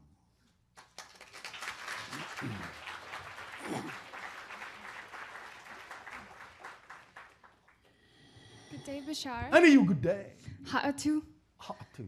And I love you all. So I wanted to talk about my hybrid experiences and my lucid dream states. All right, go right ahead. Yeah, that was basically 3 years, almost 3 years after I found out I had hybrid kids. I had this lucid dream where I was climbing this tree, Yes. and I thought of Pearl, my hybrid Yes. daughter, and I just called out her name, and I, for the first time in that state, didn't feel, well, I felt a little bit of fear of like being startled Yes. by her, and then I was just really courageous, and I was able to meet her, All right, bravo or brava. and it was really beautiful. And then I had another experience with her like shortly after that, All where right. I was in the template reality, and it felt like that. I felt like Yes. a higher Yes. knowingness of myself, like Yes. the part of myself that always is interacting. Yes, the transparent you. Yeah, it was really lovely. Yes, it is. And we explored all kinds of like limiting belief systems What that I fun. have. Yeah, it was awesome. And yeah, I love you, Pearl, and I love you, all my hybrid children. The string of pearls. Yes, like Indra's net. Yes. Yes. The holographic representation Yeah. of every single pearl reflecting all the information of every other pearl in the net. It's beautiful. And It is. Is that her like essence? Is that what like her core? Holographic reflectivity, yes. Yeah, that's what I. That's what why I you were felt. capable of exploring the idea of your negative belief systems in that way, because you were enveloped in the vibration of holographic reflectivity and were able to see the information from different points of view. Yeah, awesome. And I'm still exploring those, and Yes. yeah, they're really like clear in my mind, and Why, thank you. I love that exploration. Thank you. So the other night, like about a week ago, I had a really strange experience. Oh, how exciting. I believe We it- love strange. Yeah. So I believe it to be with a being named Al-Halar. Is that correct? It's a vibrational representation that your physical mind is associating with that particular frequency. Doesn't mean that the being calls itself that in its own realm. Okay. Is there a name that I could? No. Nope. Okay, It's perfect. nothing that you can pronounce. That's why your physical mind gave you a representation. Great. Yeah, it was like channeled through another woman. She gave me that name. All right. So there was like, I didn't feel like I was fully asleep. I didn't feel like I was dreaming. I felt like I was waking up and then going into this altered Yes. state. Yes. And it was really intense, like all Yes. this energy around my head. All right. And I knew that all this information was coming in, as you Yes. said earlier. Yes. And I saw like my mind as like a computer, and like Yes, in a files being sense. downloaded and So to speak. and whatnot. Not exactly, but so to speak. Okay. Well, I do remember asking if my friend Leah, who was in the room, if she had been abducted, and I heard this really loud, like yes, and it was really intense. And is that true? Like, was that happening, or was that? Was it happening? I mean, yeah. Like, did she get abducted? Was that like at the same time that was going down? Not at the time you called the present time, but she has had that experience Yeah. that you are referring to as abduction. Cool. Okay. So yeah, we have that hybrid children connection. Yes. So, great. And That's why I said string of pearls. Nice. Great. Thank you. Anything else? Yeah. What was the significance of the 6th floor in the dream that I had when I met Merope? You're talking about 6th density reality. Okay. That's Awesome. where the encounter occurred. Yeah, it was like I was in the elevator and then I Yes. had to like hit this button a certain way and it like, Yes. yeah. You okay. have to hit the button a certain way to be able to rise to that frequency. Okay. Yes? Yes. Does that help you? Yeah.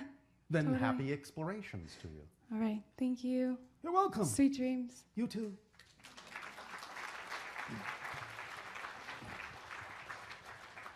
We are having the sweetest dream right now. Bashar, Good day to you.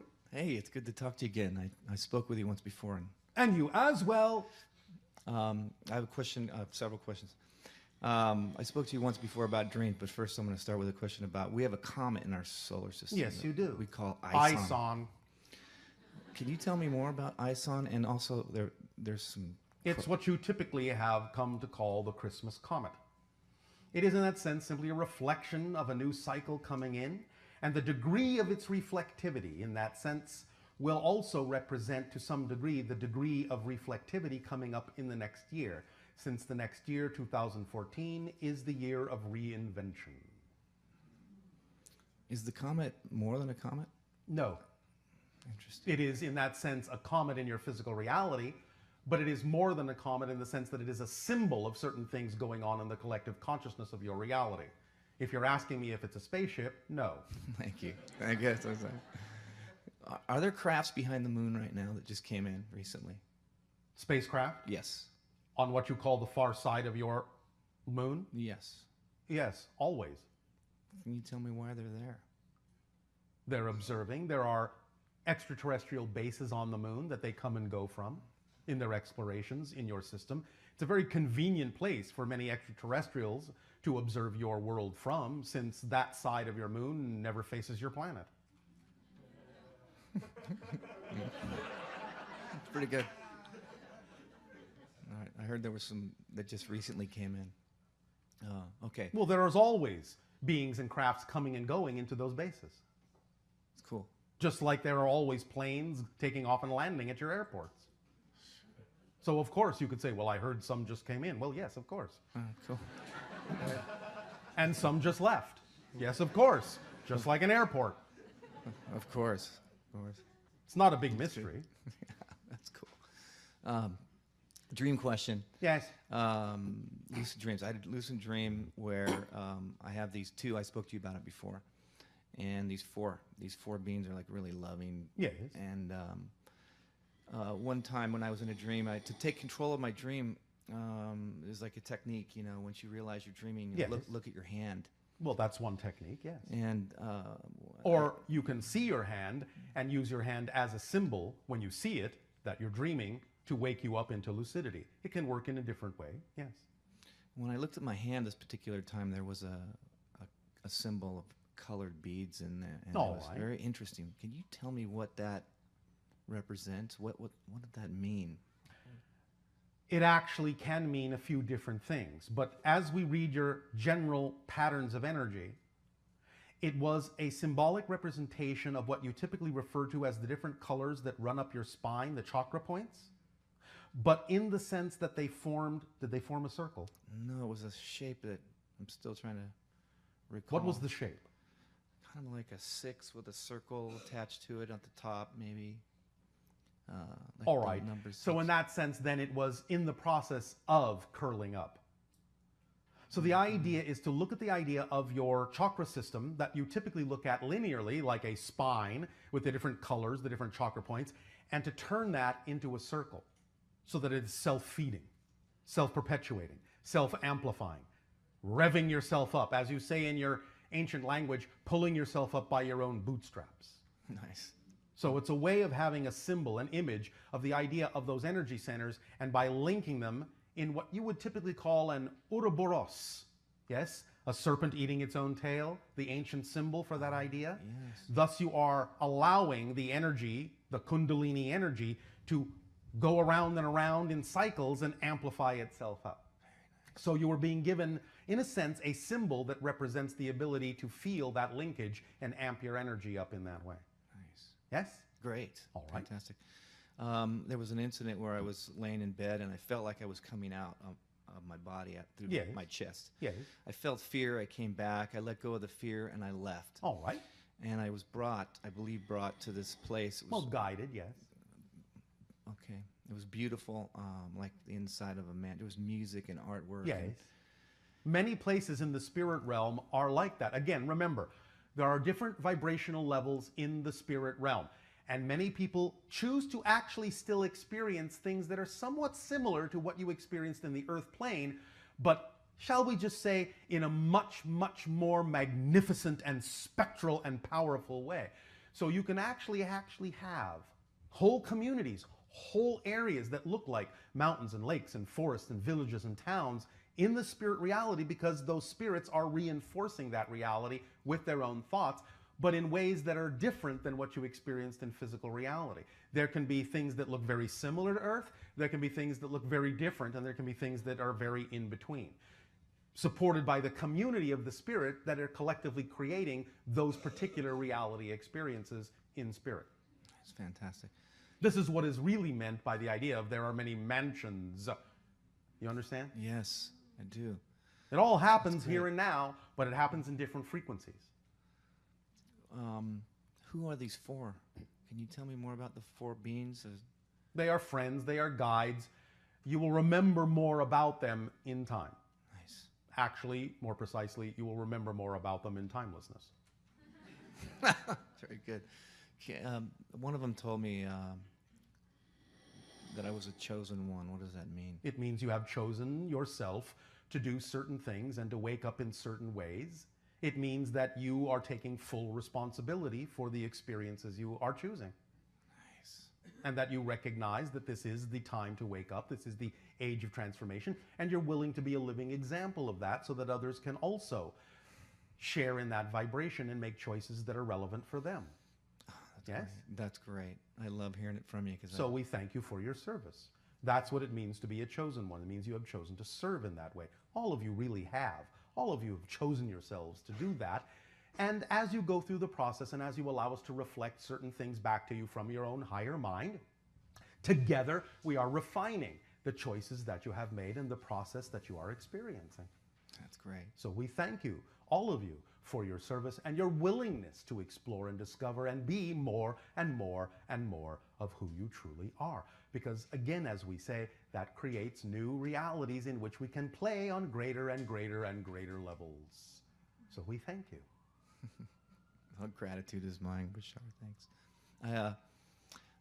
Quickly, we go out in the fields. I'm a member of this ET Skywatch team, and Yes. we get video Are footage. you peering at us? Yes. And you are signaling us back and flashing. It's wonderful. We get these. Sometimes. Maybe not you are. What I'm asking now is, we're going to go out next weekend. Would you like to come out with some of your craft and Again, visit us? That'd be great. all the invitations have already been given. All the appointments have already been made. You don't need to ask us again. If there is a purpose for us to be there, we will be there. If there isn't, we won't. Thank you. I'd like to give you a big hug. Thank you very much. Thank you. Received and given back.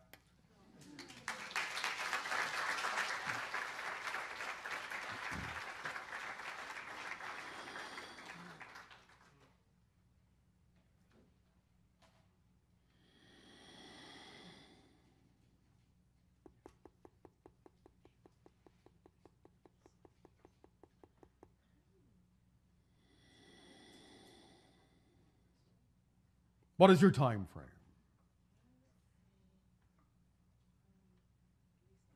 You know what we mean by that question. What is your time frame? Thank you. Not how much time do we have left. What is your time frame? Yes? Thank you. There are many things for you still to do in the idea of our holotope meditation and the idea of your presentation. Let us proceed in that direction now. All right. We will give you a brief break in order to set up your holotope, and then we will resume our connection and transmission to guide you through the lucid dream of a holotope experience.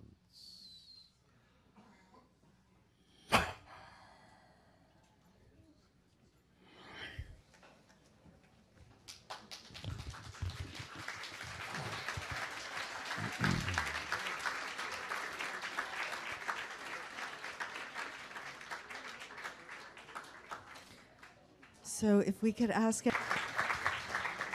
and what's your website, Kirby? Ancient Technologies? Lightlabyrinthproject.com.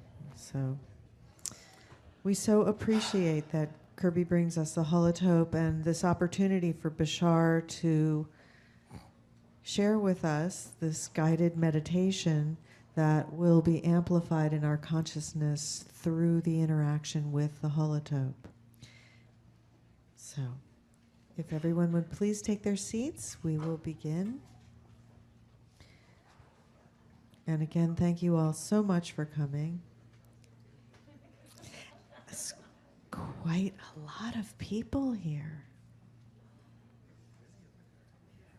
So Bashar, I can feel Bashar knocking at Darryl's door.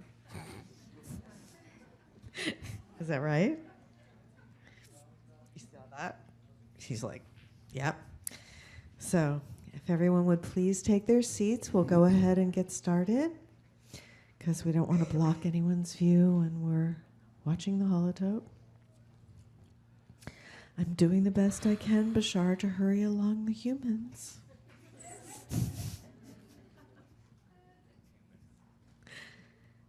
Okay, all right, I think we're ready. So, again, thank you, Darryl and Bashar, for helping us reach for the stars.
But it'll say, let us continue this transmission by allowing yourselves to become very relaxed, very comfortable.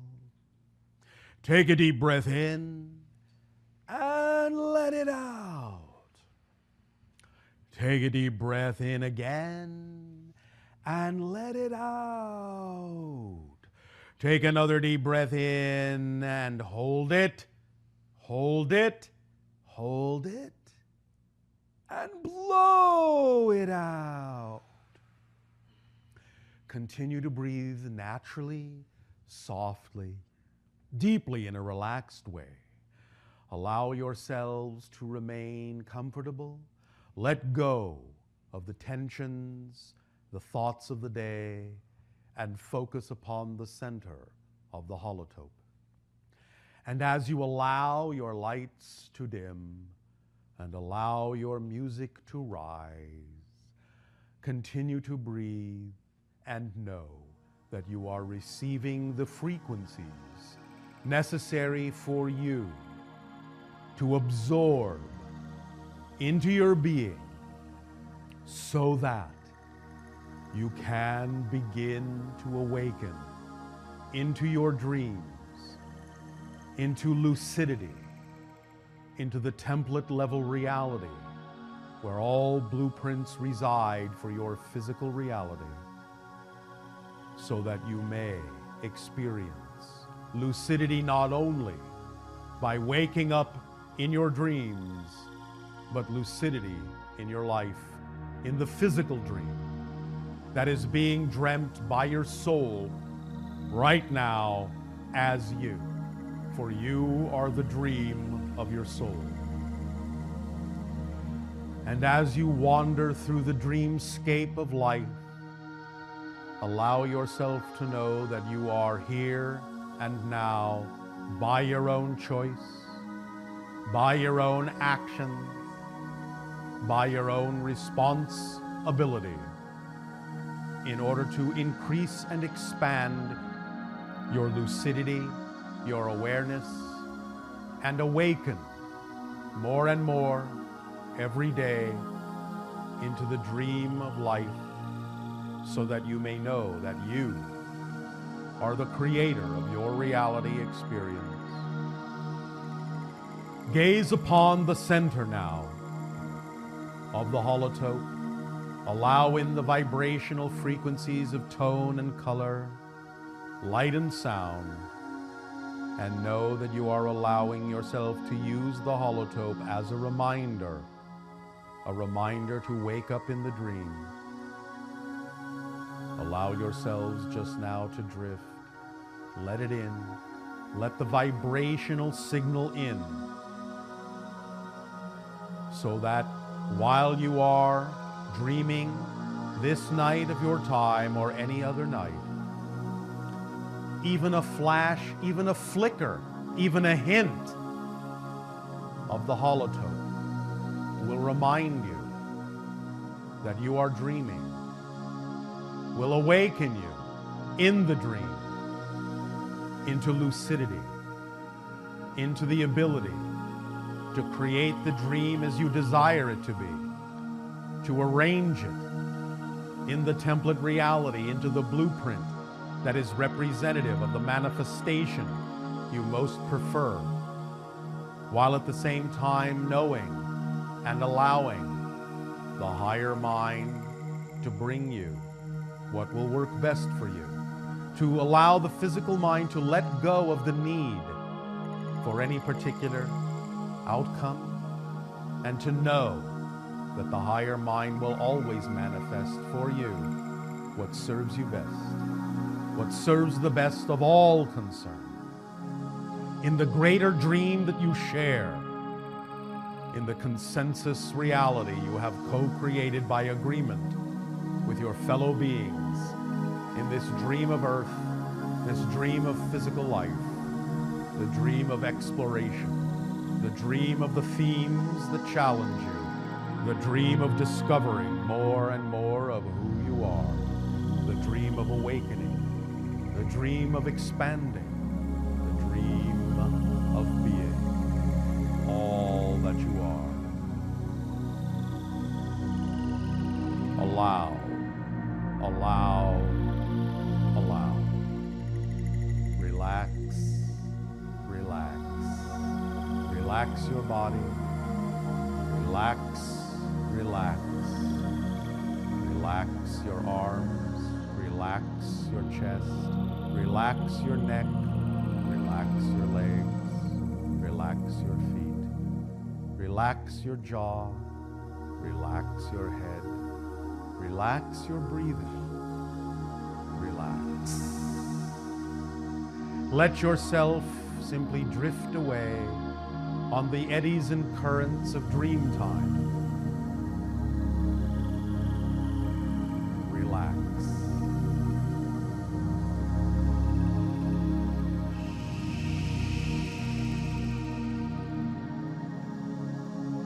Be in silence.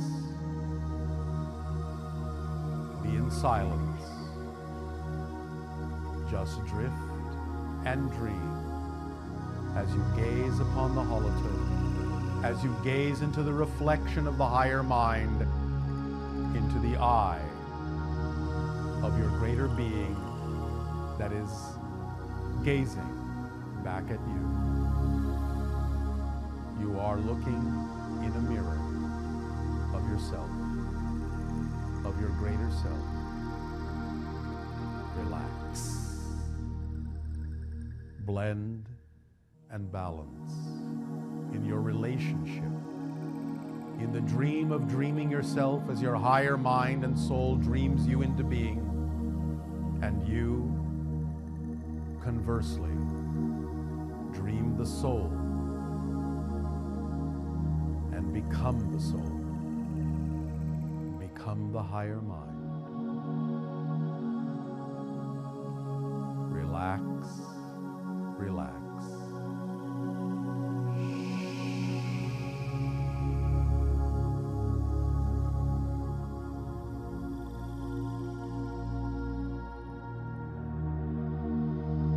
Dream and drift, drift and dream.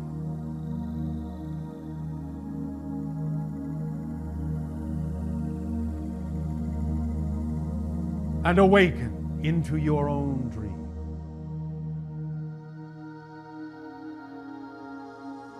You are looking at the pattern of the blueprints of the template reality in the holotope. And you will begin to understand the patterns, understand the lines of light and energy.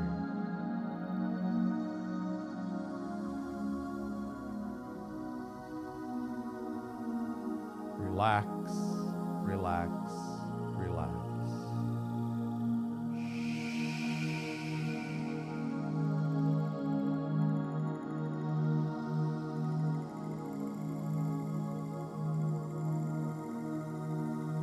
Just drift now, quietly, softly,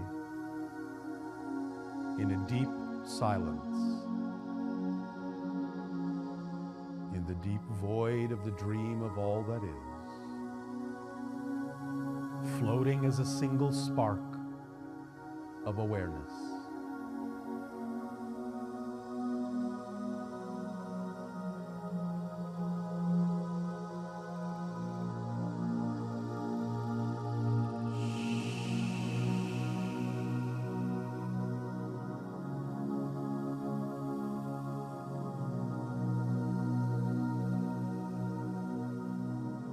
Dream and drift, dream and drift, dream and drift, and awaken into a new understanding, a new clarity,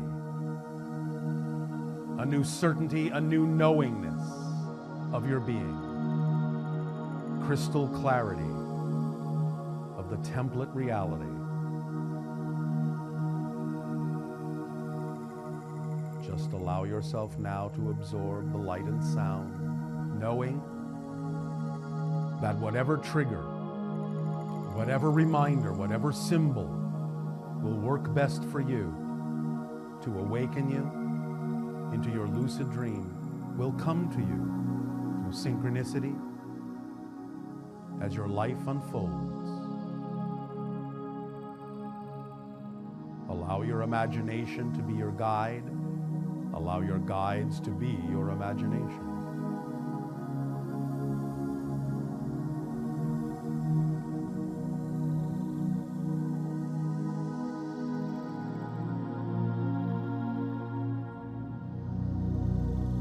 Breathe deeply. Take a deep breath in and let it out. Take a deep breath in and let it out. Take a deep breath in and hold it.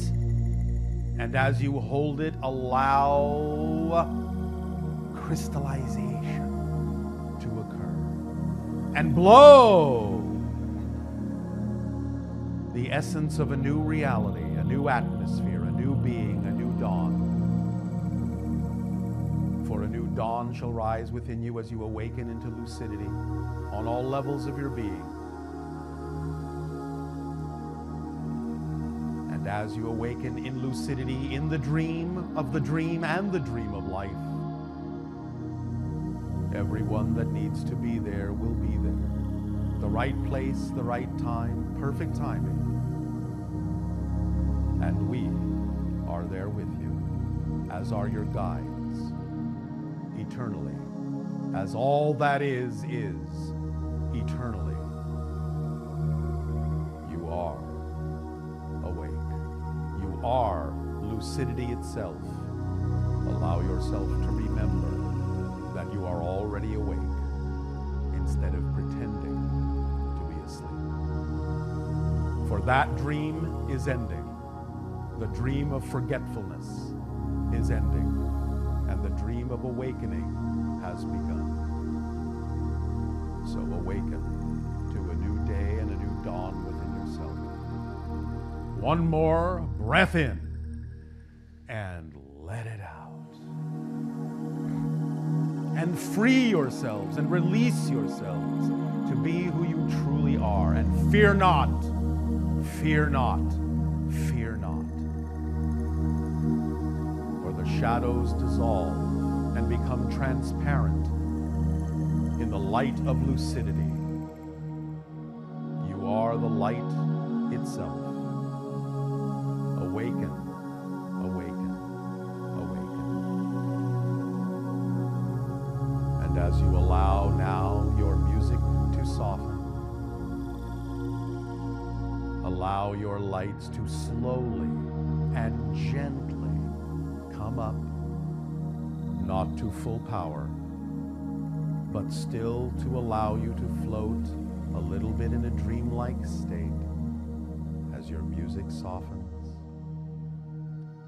Just sit in silence.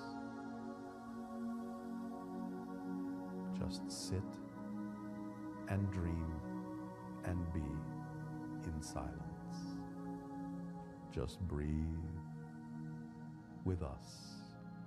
Just breathe.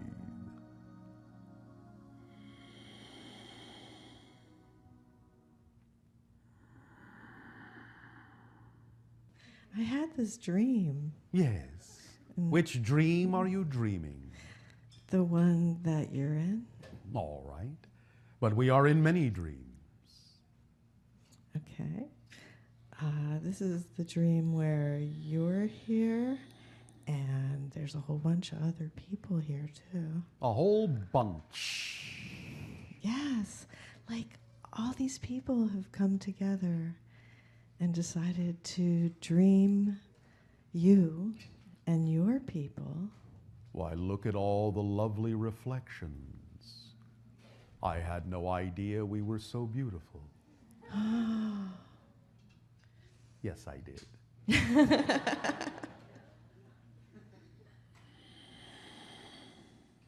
So it is. It's such a joyful experience to be connecting with you on You could have ended the sentence there. It is such a joyful experience to be. All right, let me try that. Don't try it. Do it. It is such a joyful experience to be. Yes. And to be here. Same thing. Because that's the second law. Everything is here and now. So just to be is to be here and now. And just to be is to be the all and the one. And just to be is to be getting back what you put out. And just to be is to be changing all the time, except for the first 4 laws. And that's all there is to it, huh? That is all there is. Everything else is your dream, your game, your definition, your perspective, your point of view of existence. It's up to you. Down to you. Off to the side. To you. In and out. To you. It is amazing to have. I have to wait till everybody stops running around. That's all right. By what you have said, you can all realize that if you should find yourself in life feeling like you are trapped in a maze, then just remember that it is amazing. And you will find your way through. So, Bashar. Yes, Nania. Tadeo. Today we are celebrating 30 beautiful, amazing years of connecting with you through Darryl. 30 orbits. And we wanted to take this opportunity to thank you and let you know how much we love and appreciate you. And also to let you know what a tremendous gift it is to connect with you and your civilization. Because the amazing thing that's happened over these 30 years is that you've brought us this incredible, rich experience. You have done nothing less. The experience of you enriches us and more beings than you know. And that was part of it, just being able to connect with other beings, knowing of your existence, knowing of your civilization's existence, knowing about parallel dimensions, knowing about the mechanics of how you create your reality, knowing that we're not alone in the universe. To know us is to know yourselves. To know us is to love us. To love us is to love yourselves. And that's probably the deepest thing that you teach us, is that unlike we may have previously, I guess somebody wants to get into this reality. But just the recognition that how beautiful the world is and how rich our world is connecting with so many other beings in existence. Abundance abounds. There is never a lack. And that the future is so bright because we know what's in our future, and that is more connection with all the galactic beings that we're connected with and our parallel lives and so many others that we love. Yes, what you call your future is simply the invisible now. So we really want to thank you for enriching us and for just being you, because you're pretty funny too. Oh, all right, thank you. And now we have a special gift for you, well, we're hoping. No need to hope. We have a gift for Bashar, where we're going to show a tribute video. Colonel, say, how are you all this evening of your time as you create time to exist? Simple. What you decide to decide is true for you. Is what your reality will be, and it is that simple. Recognize, therefore, that many times all of the so-called suffering, all of the so-called struggling that you are doing in life is really nothing more than shadow boxing. You are, in this way, fainting with specters, with reflections in the mirror of your existence. But the idea, now that you are recognizing this in your New Age awareness, is that you have always been in control. As we have said many times, it is simply that you have forgotten that you are an aspect of the infinite, forgotten that you're always in control, forgotten that you are the individual creators of your own reality and the combined creators of your mass consciousness. But now, many individuals are beginning to awaken from the illusion of power and are beginning to be able to actually use the power of the illusion. Heard it, but it goes something like this. How many psychiatrists does it take to change a light bulb? And as some of you know, the answer is 1, but the light bulb has to want to change. Top.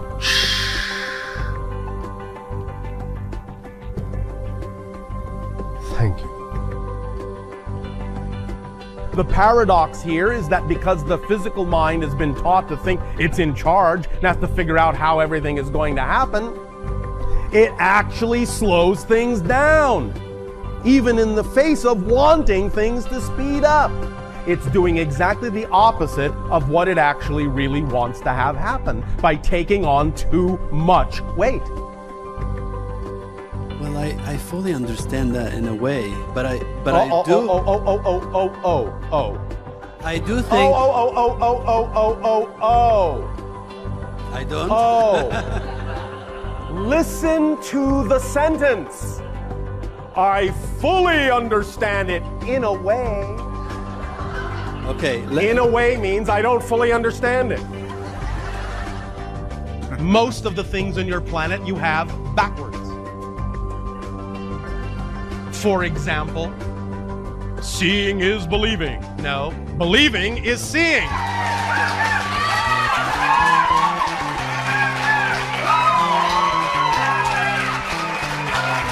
All right. All right. What a ruckus. You'd think it was the end of the world or something. I'm such a dreamer. What does that mean? I dream of meeting my true love. You dream of meeting your true love. Look in a mirror.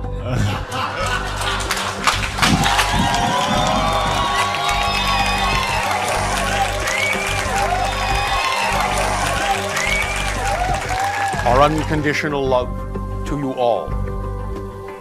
Good day.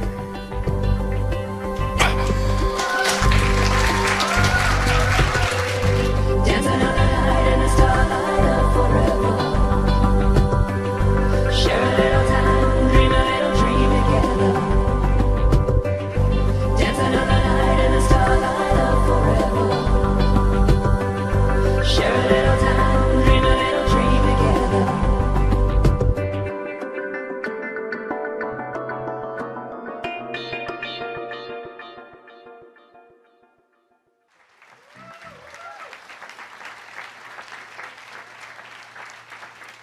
All right. We will first and foremost thank you all for the co-creation of that gift. We are touched into the deepest regions of our hearts. We will also say that we co-created what appeared to be the repetition of the beginning of that projection, because there might have been a few things that some of you needed to hear again. And also as a reminder that life, physical reality, is also nothing more than just such a projection, and can go on and off just as easily, can be changed just as easily. And we will also say that since you know, Nania, that the males of my civilization have no hair, you have created this as a document of how the channel is becoming more like us. And beautifully so. All right, thank you. We thank you for your loving tribute, our deepest gratitude to you all, our unconditional love to you all, always and forever, eternally. We thank you. Sweet dreams. Good night.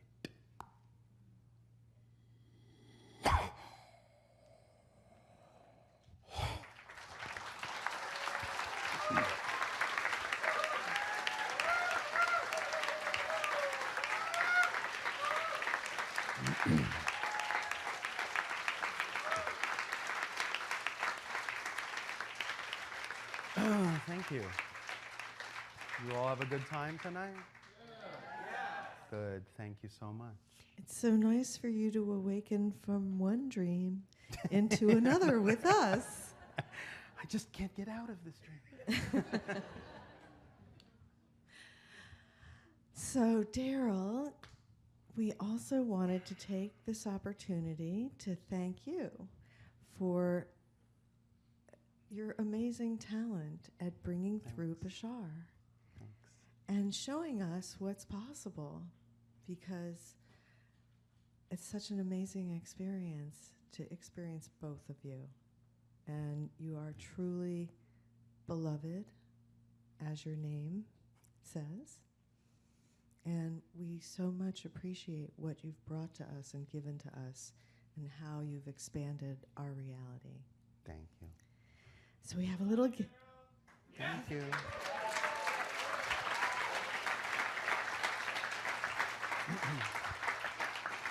Oh, So we created some gifts for you. thank you. Is it scotch? No. Thank you. You probably want to open it. Oh, okay. Yeah. Should I? Yes, yes. Thank I what know. I've- I know. I'm supposed to give you the card first, Oh, but that's I'm all giving right. you the present first. Thank you. I think what I've demonstrated is that it actually pays to sleep on the job.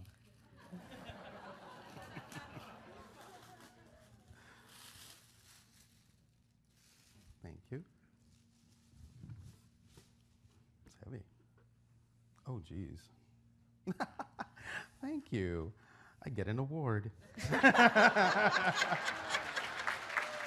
Awesome. It says 30th year anniversary Darryl and Bashar, world's best channel. And, Thank you. and this is a I'd crystal. like to thank my. Oh. Are they playing the music? Do I have to get off stage already? Where's the hook? Do you have more people you want to thank and stuff? Oh, everyone, and Mr. B. Yeah. Thank you. And all our friends in spirit. Okay, thank you. And one other thing is this beautiful book. No. Commemorative book. It's a commemorative book. And if those of you that didn't get a chance to sign it, if you want to, you can.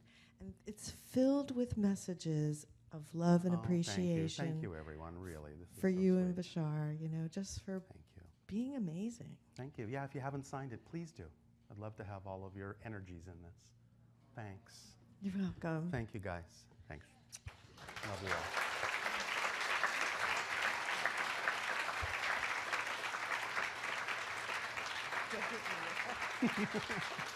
What?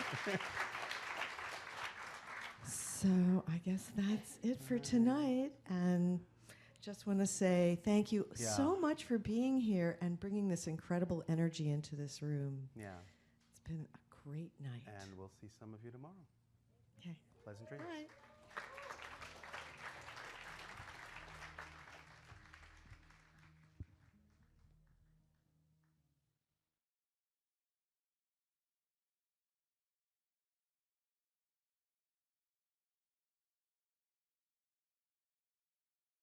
Hello, everyone. Hi. I'm April Rochelle of Bashar Communications, and it's my great pleasure to welcome you to an exciting weekend of contact with Bashar. And, you know, that's not something you do every day, probably. Or maybe it is something you do every day. Only you know the answer to that. Tonight's session is entitled The Black Box 2, and Bashar's going to be exploring with us more on negative beliefs, like taking us to another level of being able to identify negative beliefs and transform them. And as you'll find with all of this information, that in conjunction with following your passion, redefining yourself and letting go of negative beliefs and transforming them into positive ones is what will really make the difference in your life. And so it's a very powerful place to come from. So anyway, so are you all ready to experience Bashar? Think you're ready? Okay, great. So it's my great pleasure to introduce to you Darryl Anka, the channel for Bashar. Well, thank you very much, Darryl, for channeling. Calling Bashar now. Is he willing to show up? Sure. Okay. Thank you so much for opening this door Thank you. to many weird and wonderful things. Thank you. All right, everybody, have a good time. I'll see you later.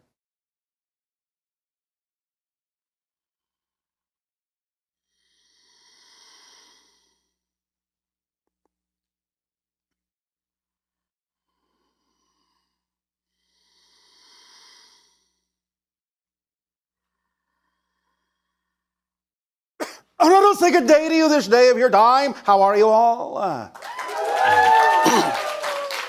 All right. Thank you.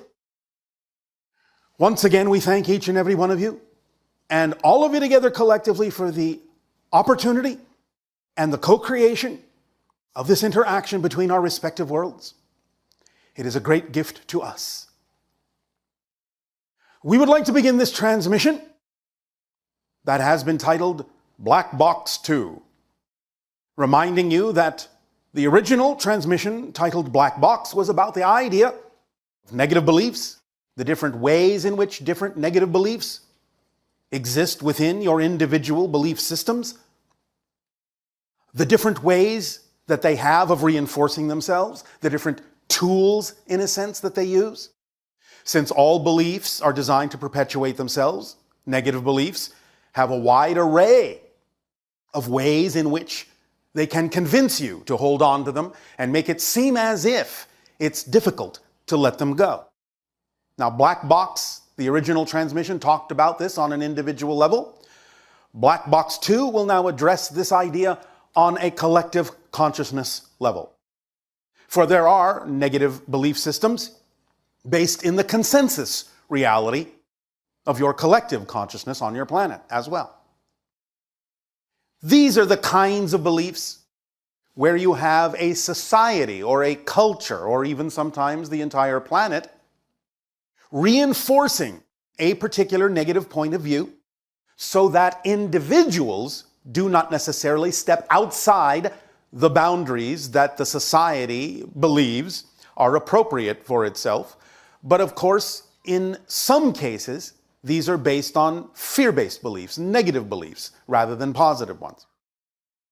There can be, of course, positive guiding principles for any particular society or culture, but we are addressing the parameters, the borders, the barriers that are set up by the collective negative beliefs that work to prevent any individual from exceeding what the collective consciousness believes is to their benefit as a whole society. Now, remember that positive beliefs are connective, integrative, expanding. And negative beliefs, mechanically speaking, are segregative, disconnective, diminishing. So the idea is, as we have mentioned before, a few people with positive beliefs can, in a sense, outweigh many, many more people with negative ones, because the people that hold on to negative beliefs in a society are not, in a sense, as unified. They may seem to work in concert, but whereas positive beliefs are actually harmonizing and create an integrated, interconnected whole among those holding the positive beliefs, even though it may seem to be that many people holding negative beliefs in society work together to reinforce them, they're not actually working in harmony, they're working in parallel. They just happen to hold similar beliefs and can, in some sense, reinforce one another by walking side by side with each other and agreeing with each other that certain negative beliefs should be upheld in the society. But they don't have the same holistic power that a smaller group holding on to positive beliefs will do. This is why it is possible, even in the face of a collective consciousness negative belief, that even a single individual operating from a positive point of view and a positive state of being can actually transform society with their output of those positive beliefs. Because the entire society of negative beliefs doesn't really function as a cohesive network. They're just a collection of individuals operating simultaneously. And that's very different than the idea of the positive, reinforced, constructive net that is representative of even a few people holding on to positive energy and states of being and belief systems. But the idea, therefore, is to understand that negative beliefs, in reinforcing themselves on the societal level, on the collective level, have to utilize very specific kinds of tools, very focused kinds of tools to perpetuate themselves, and in their attempt to prevent people from exceeding the boundaries that the consensus believes are not appropriate, one of the most powerful tools that the collective negative beliefs will use is fear. And they will choose to spread the idea that if someone exceeds those boundaries, that something dire will happen to the entire society, that the society itself might collapse. The irony and paradox, of course, is that the negative beliefs themselves that can cause the society to collapse. But they will paint a different picture for those that attempt to reach beyond that collective negative framework. In fact, there is actually a ratio to this from our perspective. When you have a society that is operating out of a certain number of negative beliefs in lockstep, it can actually start to destabilize the entire society. Now, as we said, it doesn't take as many positively oriented people to outweigh, in a sense, outpower the idea of the multitudes of negative beliefs, because their energy is cohesive, coherent.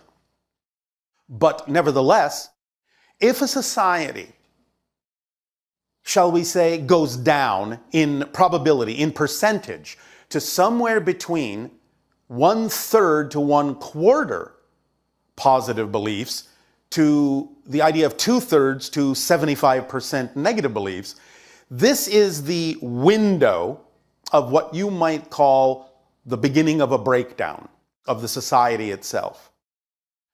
And if it dips below 1/4, then unless there is some major event, major turnaround that happens in that society, that will wake people up and allow them to let go of that consensus negative belief, then below 25% you will find is usually the beginning of the entire destabilization of the society itself. This, to some degree, is what you are now experiencing in your specific culture, where you have a lot of ideas being presented that are fear-based ideas, feeding the populace this fear, so as to break down the idea and prevent the idea of the positive belief systems from taking hold. But the irony again is that in doing so, they're actually in the process, while they may not see it, of destroying the very society they are attempting to preserve. So right now you are witnessing in your specific culture kind of a 50-50 paradigm. And you are on your way to going down, closing in on the idea of the 2/3, at the beginning of that window where society can be destabilized enough to have a continued downward spiral momentum. So it is more important than ever for those that are oriented and harmonizing with positive belief systems to really function in physical reality as living examples by taking physical actions that are representative of the reality they prefer, that act as a beacon, act as a language in physical reality, act as an example in physical reality for others to see that there are other probabilities that they will not be capable of seeing should they align with or buy into the idea of the fear-based beliefs that might be being perpetuated by those that wish to infuse society with those particular perspectives. It is more important than ever at this time to make sure that your society does not destabilize.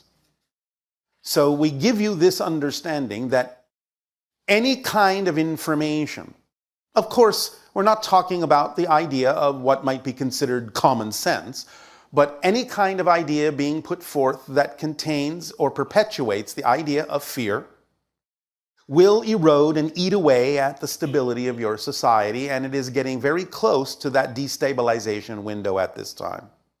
So we encourage those that are of this mind to begin to truly know how important it is to act on your passions to the best you can. Let go of the insistence and resistance and assumptions about where that is supposed to lead, and allow synchronicity to be the beacon that guides you and illuminates your path, so that at least you're giving others the opportunity and the chance and the probability, if nothing else, to see that there are other paths, there are other choices, there are other ways of allowing societies to grow, expand, and thrive, and not destabilize themselves to the point of disassembly, so that they can have to build up from zero, from scratch once again. You don't have to go through that anymore, even though societies in the past have done this and have not seen any other way but to build themselves up from scratch after completely disassembling themselves. This is the age of transformation, and this is the opportunity for each and every one of you to really speak the language of physical reality, which is physical action, physical behavior that reinforces and demonstrates your knowledge that that vibration is what you prefer. Your permission slips of meditation and other kinds of imaginings and visualizations of more positive societies are all well and good. But without the language of physical action, they do not become as grounded as they could be. They do not act as beacons and examples for others who speak only that physical language, who don't necessarily understand the energetics of what is being created. So, again, we encourage you to be the living examples. Act on your passion.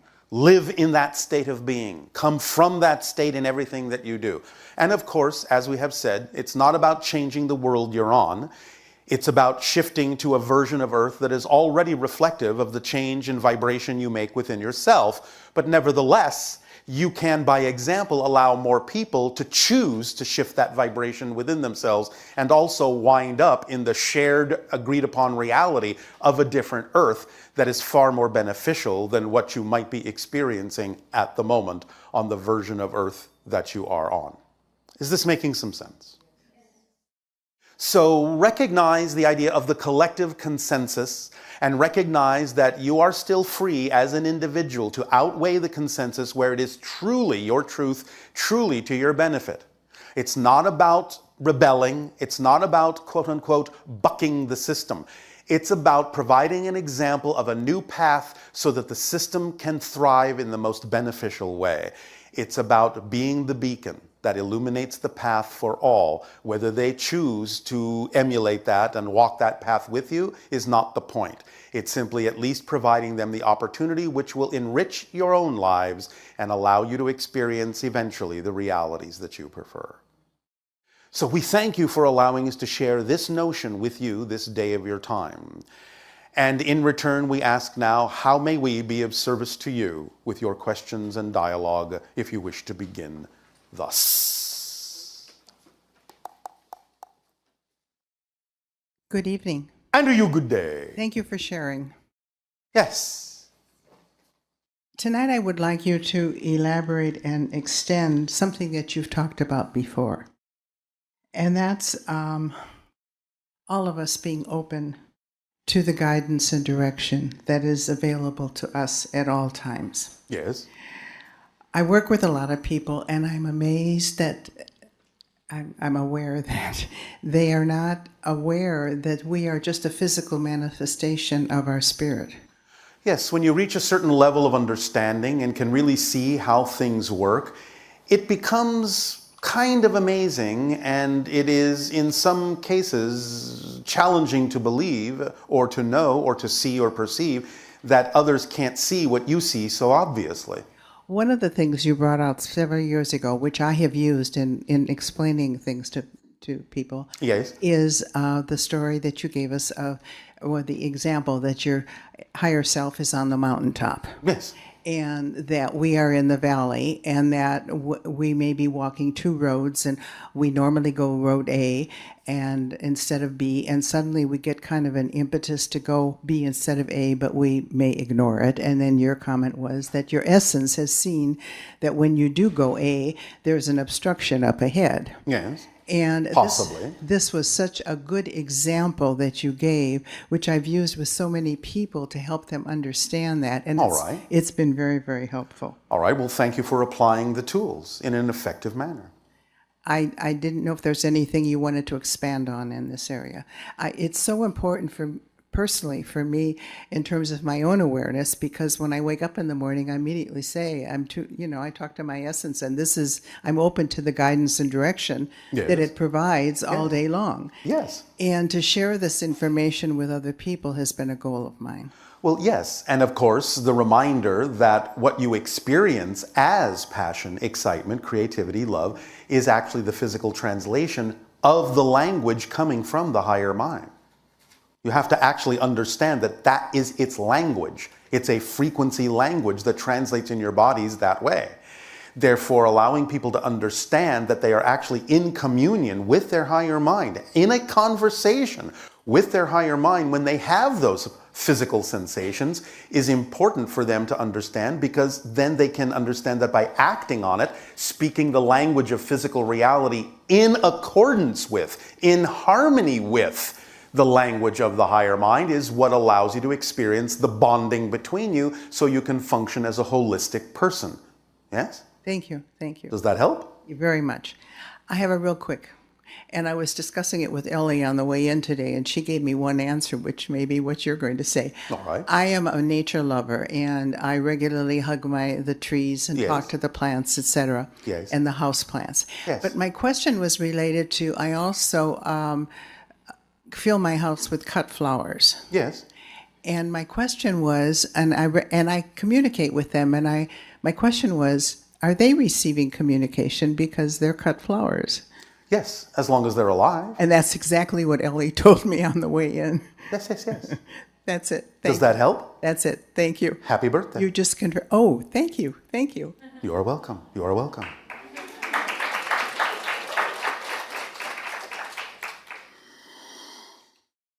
Hello. And to you, good day. Hey, Bashar. Oh, all right. Hey. 1 year and a half ago, I was sitting here by myself attending your seminar. And at that time, I have a wish that, wow, how amazing it could be if I could bring my Chinese friends here. And today we made it. Today we have almost like 20 Chinese people here. All right. Yeah, all my beloved friends. All right. Yeah. Thank you for your manifestation. Yeah, and upon behalf of all of us together, I want to express our deepest gratitude and heartfelt gratitude towards you. All right, thank you. Our appreciation to all of you as well. Thank you. 大家要不要一起站起来跟巴夏表达一下感谢 ？Thank you.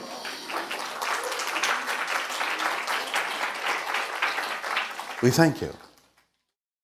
And about 1 month ago, I was listening online to the 5 hybrid race. Yes. And I heard you sharing the information that you guys now are assisting us, human being, on our way to the 6th hybrid race. Yes. And all together to blend into the 7th. Ultimately, yes. In about 1,000 years. Yeah, and by following our passions. Yes.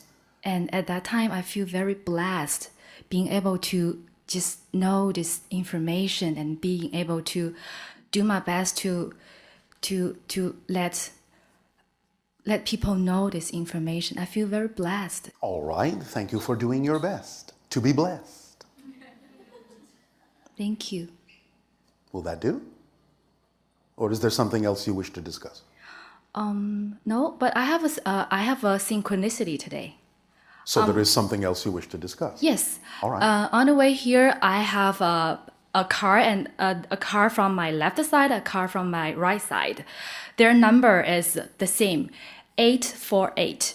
848. Yes. So I think it might be a number synchronicity. Well, yes, it might be. You want to comment on that? Well, as we have said many times, the idea of number synchronicities are like road markers, letting you know that at that particular moment you are in the correct vibration. You're aligned with your path most harmoniously. Yes? Yes. So you gave yourself a balancing act to know that you were in the center. Yes? Wow. Thank you. Well, I had nothing to do with it. Thank you. Yeah, that's it. All right, thank you. Thank you.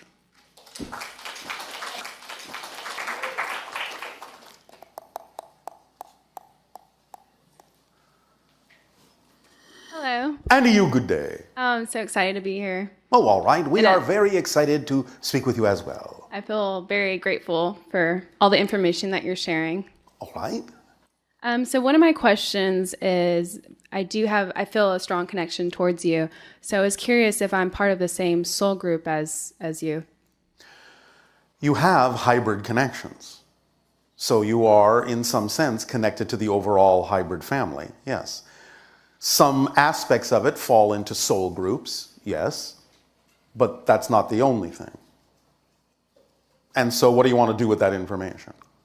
I guess I'm just curious on soul groups in general. Yes, well, they're similar to the idea of friends and family in physical reality, just in non-physical reality. There are attractions, there are agreements that are made to be reflective and be of service to each other in a variety of ways, to help each other through various experiences, expand and become more and more aware and experience more and more of who and what you are as a greater being, as an expression of all that is. So those kinds of arrangements and familiar bondings can happen not only in physical reality, but in non-physical reality as well. Yes? Thank you. Does that help? Yes, it does. And? I'm also curious, how can I better develop my psychic abilities? By acting on your passion. Because when you act on your passion to the best that you can, with no insistence and assumption on the outcome, you raise your frequency. And when you raise your frequency, you become more capable of extending your senses to be more aware of everything around you. That's really all psychic abilities are, is an expanded sense of, or a deeper sense of the structure of existence and the fluctuations that occur in space-time with regard to the physical experience. So you expand your senses by acting on your passion because you raise your frequency. Okay, thank you. Yes. Does that make sense to you?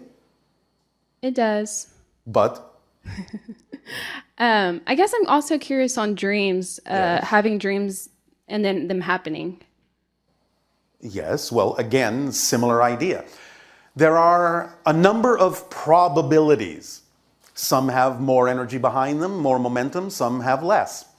And sometimes in the dream state, you will expand your consciousness to the point of tapping into what the greater probabilities might be, going to what we call the template level reality and sort of locking that probability in, and therefore increasing the energy behind it and thus the probability of physiological manifestation, because you sort of locked it into the blueprint of the physical reality. That can happen in the dream state. The more you become lucid in the dream state and understand that you are dreaming in the physical state too, then the more lucid you become in the physical state as well. Because physical reality is also just a different type of dream. Yes? Thank you. Does that make sense? It does. It does. And? Okay, last question. Spirit guides. Yes, you all have them. How do we know who's our spirit guide? You don't have to. If you need to know, you will. But again, the answer is sort of similar. Because if you raise your frequency in the way that we suggested, if there is a need for you to become more aware of them, then you will have the capacity to do so. Because your senses will extend and become more sensitive to higher dimensional energies, including other beings that exist in those spirit and dimensional levels. But very often, you don't have to necessarily know who they are, and sometimes that can actually get in the way. Because a spirit guide does their job best when they remain relatively unobtrusive in your life. Because they're attempting to get you to understand that you're your own best guide. So they may make suggestions, they may nudge here and there. Sometimes it may be more blatant, but more often than not, it's not. And very often, spirit guides will simply use what's already physically in front of your face to get a message across by amplifying the synchronicity, by nudging you in a certain direction, because they may know that the information you seek or the experience that is important for you might just be because you turn left down the street instead of turning right. Therefore, they don't necessarily have to deliver the information. All they may need to do is whisper, "Turn left."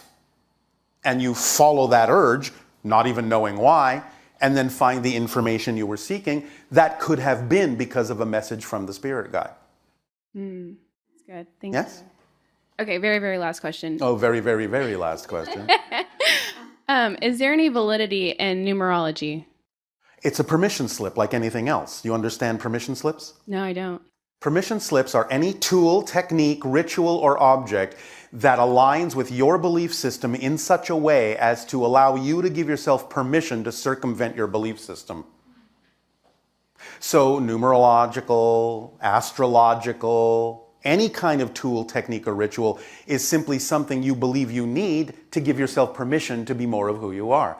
Now, ultimately, you are the permission slip because you're the one deciding it's okay to make the change, to make the shift. The permission slip isn't doing it for you, but it can be a reflection of where your belief systems lie. And by believing in that tool, you might be able to make it easier for yourself to change the beliefs in the direction that you prefer to. But ultimately, you realize that the permission slip itself isn't really doing anything. You are. Make sense? Yes, very much so. Thank you so much. You are so welcome. And come talk to me in my dream state, and I guess in my living state as well. Whether it's me or not, it will be whoever is appropriate. Perfect. Thank you. Thank you.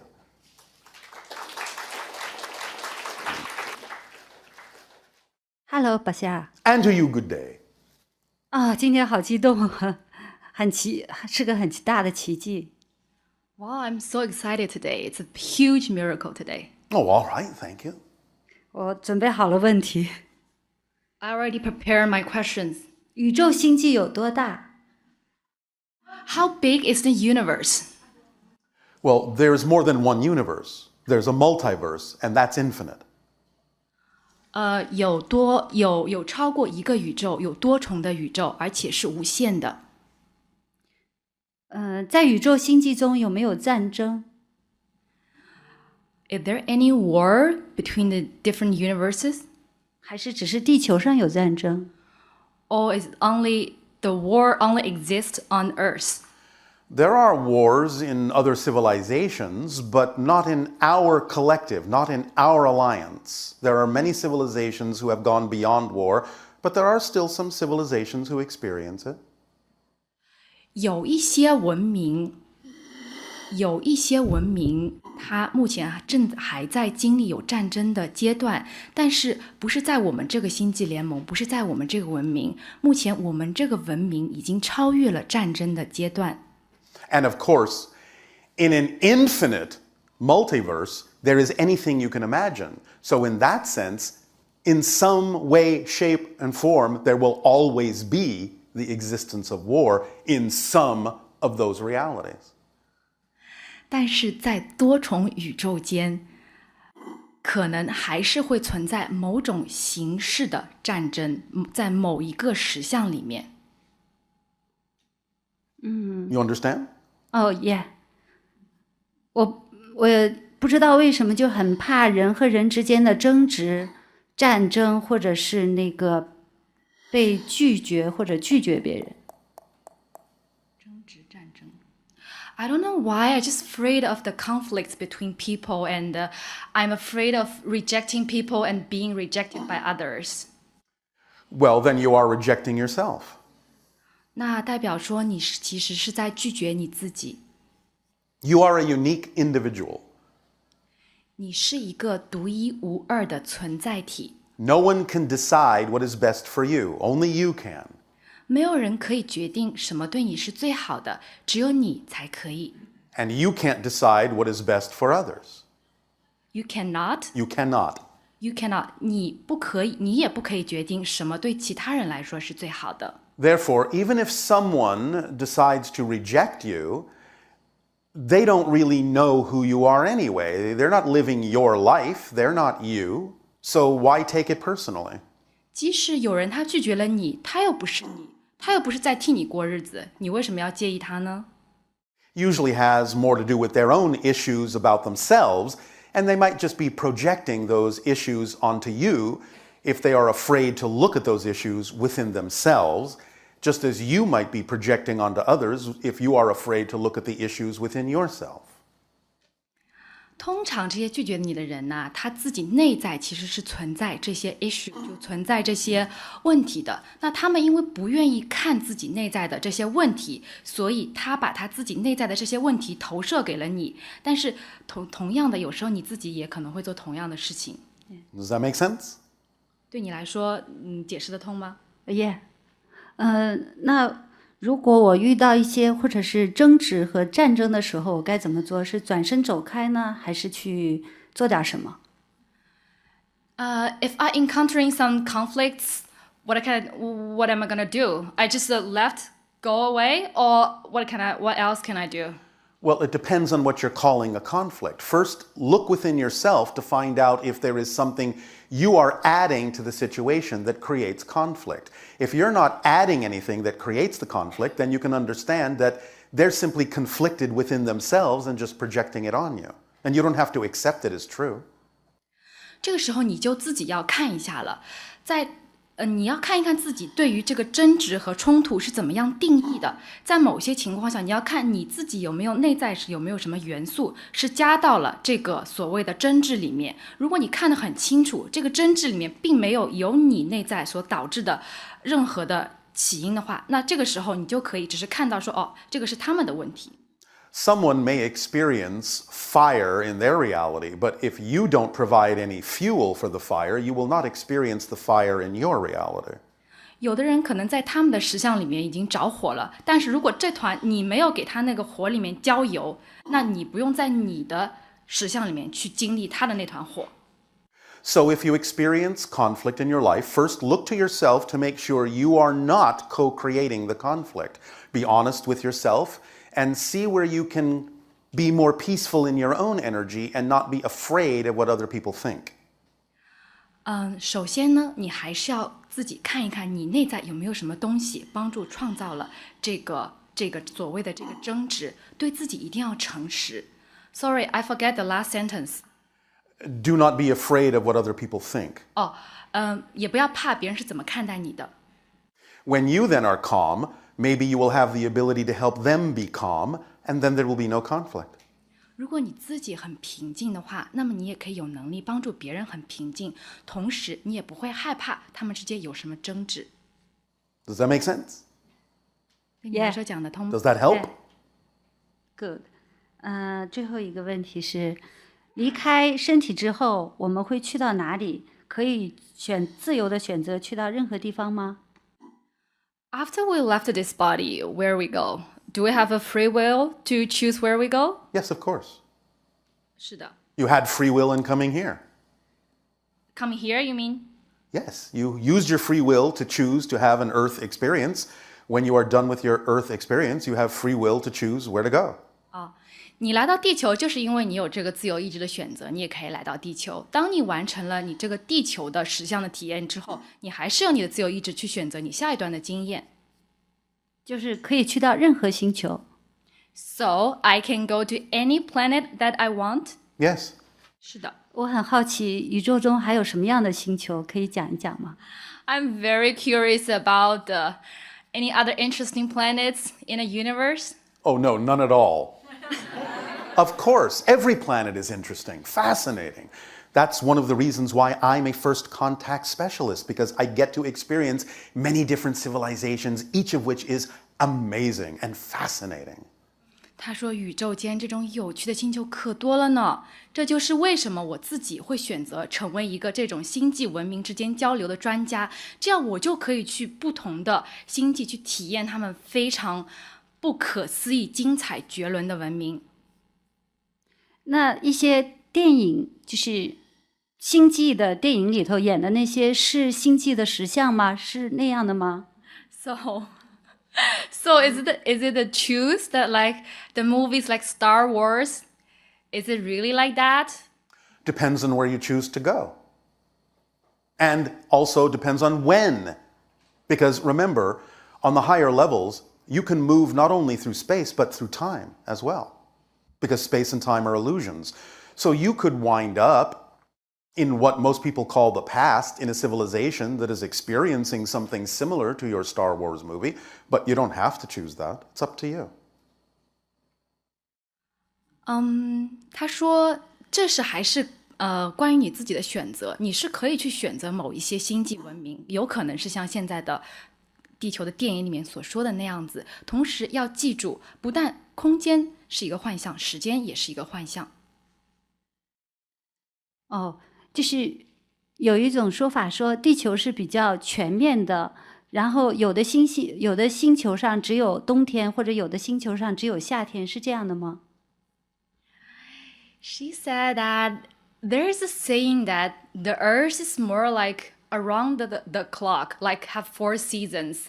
But on the other planet, maybe they only have winter or they only have summertime. Yes, it's similar to our planet. We really only have what you would consider to be spring. Because the axis of our planet is not tilted like yours, so we don't really have seasons. Oh. So many different planets have many different kinds of environments. Depends on where you are.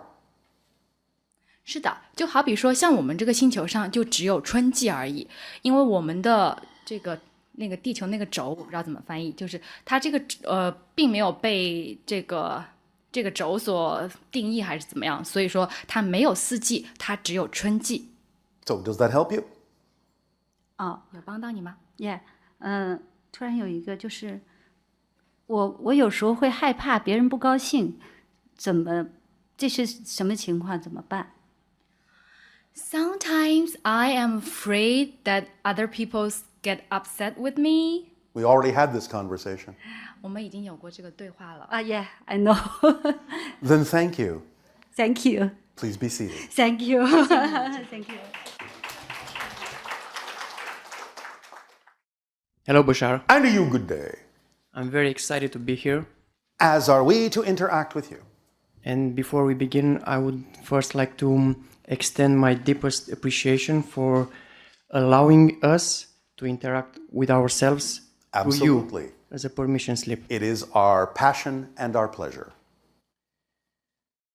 Throughout my physical life here, I had the exciting opportunity to experience deep and severe levels of negativity, suffering, depression, and pretty much everything in that category.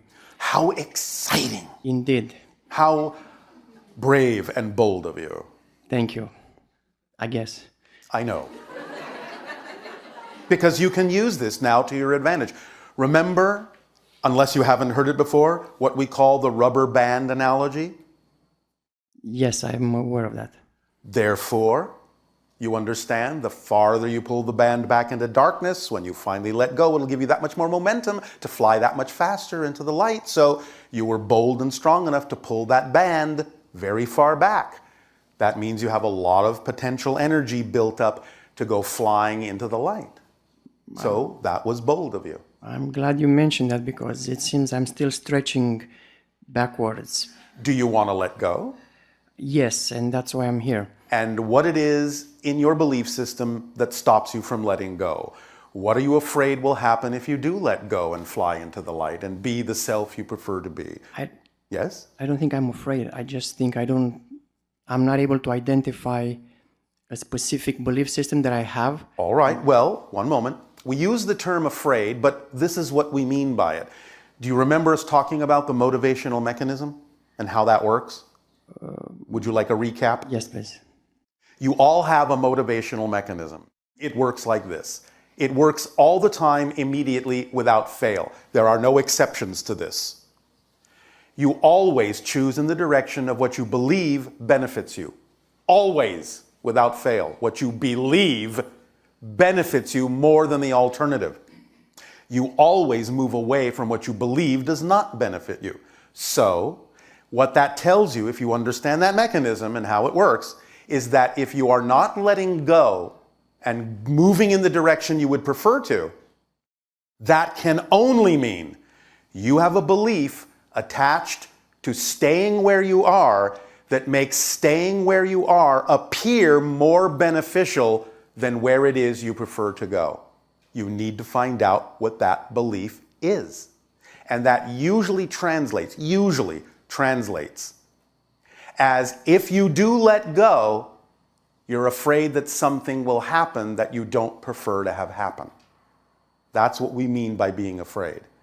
You are projecting, or the negative belief is convincing you that if you do let go and become who you prefer to be, that something worse and less beneficial will happen than simply remaining where you are. Does that make sense as a mechanism to you? It does make sense, yes. So you need to figure out what the belief could possibly be that would make staying where you are more beneficial or seem to be more beneficial than where it is you prefer to be. Do you have any clue as to what that might be? Well, I have sharing, if I may, yes, with an experience like that. Yes. So I went back and I analyzed most of my negative experiences that I had, and I realized that most of the times, if not always, they were self-inflicted. All right, and because... And then I went and I asked, why is that? And then I found the reason. And that was? The main reason for me is that I find myself attracted and passionate about the idea of falling in love with the wrong person 99% of the time. Because? Well, I don't know. That's because what you don't deserve anything better? Yeah, I think so. So this is an issue of self-worth? Well, if you ask me now, I feel like I deserve, but then I think it's something more deep inside that. I know that you empirically know you do, but if you believe that you are not worthy of it, that is going to take precedence. That's exactly what I just described as the motivational mechanism. If the belief that you're unworthy is stronger than the belief that you deserve it, you will deprive yourself of what you deserve because that belief is stronger. How do I shift the belief? Well, find out why that belief would be stronger.